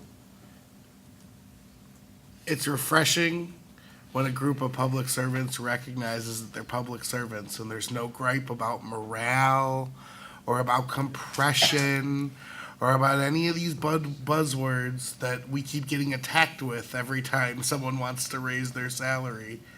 We do this as public servants to serve the public, and we knew in most cases what we were getting into when we signed up for the job. I can only hope that some of the non-elected staff members in the city can take that lead going forward. Okay. Moving to communications, Alderman Jacobson. No report. Alderman Fanouken. Just a couple of quick things. First, John, please thank the Public Works staff and your vendors about snow removal this past weekend. The wet, heavy snow, and then the freezing temperatures made it even more difficult. So please pass on our congratulations. And then I just want to remind everybody, this is the IHSA weekend. We'll have a lot of visitors in town both Friday and Saturday. Please try and make everybody feel welcome and make them want to come back. Thank you. Alderman Markworth. No report. Alderman Snow. No report. Alderman Noriko. Just a reminder for Ward 5 residents, I'm going to do an open meeting to kind of review my first 6 months in office, get feedback from the residents, answer questions, may have to get back to people with some answers, but so I hope to see many of the Ward 5 residents on December 5th. All of a sudden, I realized I hadn't given the December 5th here at City Council Chambers from 10 to 11:30. Also, I want to thank the Fire Department Chief and also Jeff McMaster for arranging the simulation fire training. It was one of the most, to use a phrase used all too frequently, an awesome experience. I mean, I was glad I survived. I knew I would, but I definitely went out of my comfort zone. I'm grateful that the mayor and dean didn't laugh too hard as I was crawling along, trying to get up with 45 pounds and, of gear and an air pack and so forth. But, it definitely made me appreciate, the work that your folks do all the time. And also, they were very gracious to someone who is very clumsy. Thank you. Alderman Baker. What was that citizens fire training group that you had going for a few years? Maybe it's time to bring that back. I'm a graduate. I mean, it was, you get to play with the jaws of life and open up cars, and there's a lot more. Oh, yeah. I don't think they want me back. Oh, no, they'll be happy to help you with that. I just wanted to mention the Huskies are doing very well this year in football, and I think now it's a matter of which bowl bid they're going to get. And tomorrow night, 6 p.m. Kickoff, I understand. And this is it. They're doing well this year. Everybody should come out and cheer for the Huskies tomorrow night. Thank you. I would acknowledge the snow removal efforts, John. Please pass those compliments on. Leaf collection was interrupted with the recent snowfall. I understand as weather permits, we will come back and address any remaining leaf collection. That's correct. Thank you. It's just a change in the operations, so it takes a little time. Absolutely. Thank you. Also, I'd echo Kate's comments on the flashover training experience. Thank you, Chief. Pass on to Jeff McMaster facilitating Sauk Valley, bringing that experience not only to us, but to neighboring fire departments as well. So thank you for that effort. City manager. No report. City attorney. No report. City clerk. No report. Assistant city manager. No report. Chief. No report. Lowry. No report. Thank you. Finance director. Chief Hicks. Community development. I would just like to remind folks, as we come into the holiday season, it would be a favor to your neighbors, your family, and your community if you look local first as you do your shopping. That could be a gift certificate at a local service business as well as our retailers. And we would all benefit from it. It keeps money circulating in the community at a higher rate. Thank you. Thank you. City engineer. No report. Thank you. A motion to approve holding an executive session to discuss personnel as provided for in 5 ILCS 120/2C1. Is there a motion? So moved. Moved by Alderman Noreko. Is there a second? Second. Second by Alderman Marquardt. All those in, roll call. Sorry. Aye, yes. No, I'm going to go home. I'm with Baker, no way. Yes. Yes. Snow? Yes. Ray? Yes. 7 yes? Were those jokes or No, not? Oh, 5 yes. absolutely not. Okay, 5 yes. Motion carried. You should never have closed session after 10 p.m. I want to be on the record. Everybody's too tired. Nothing.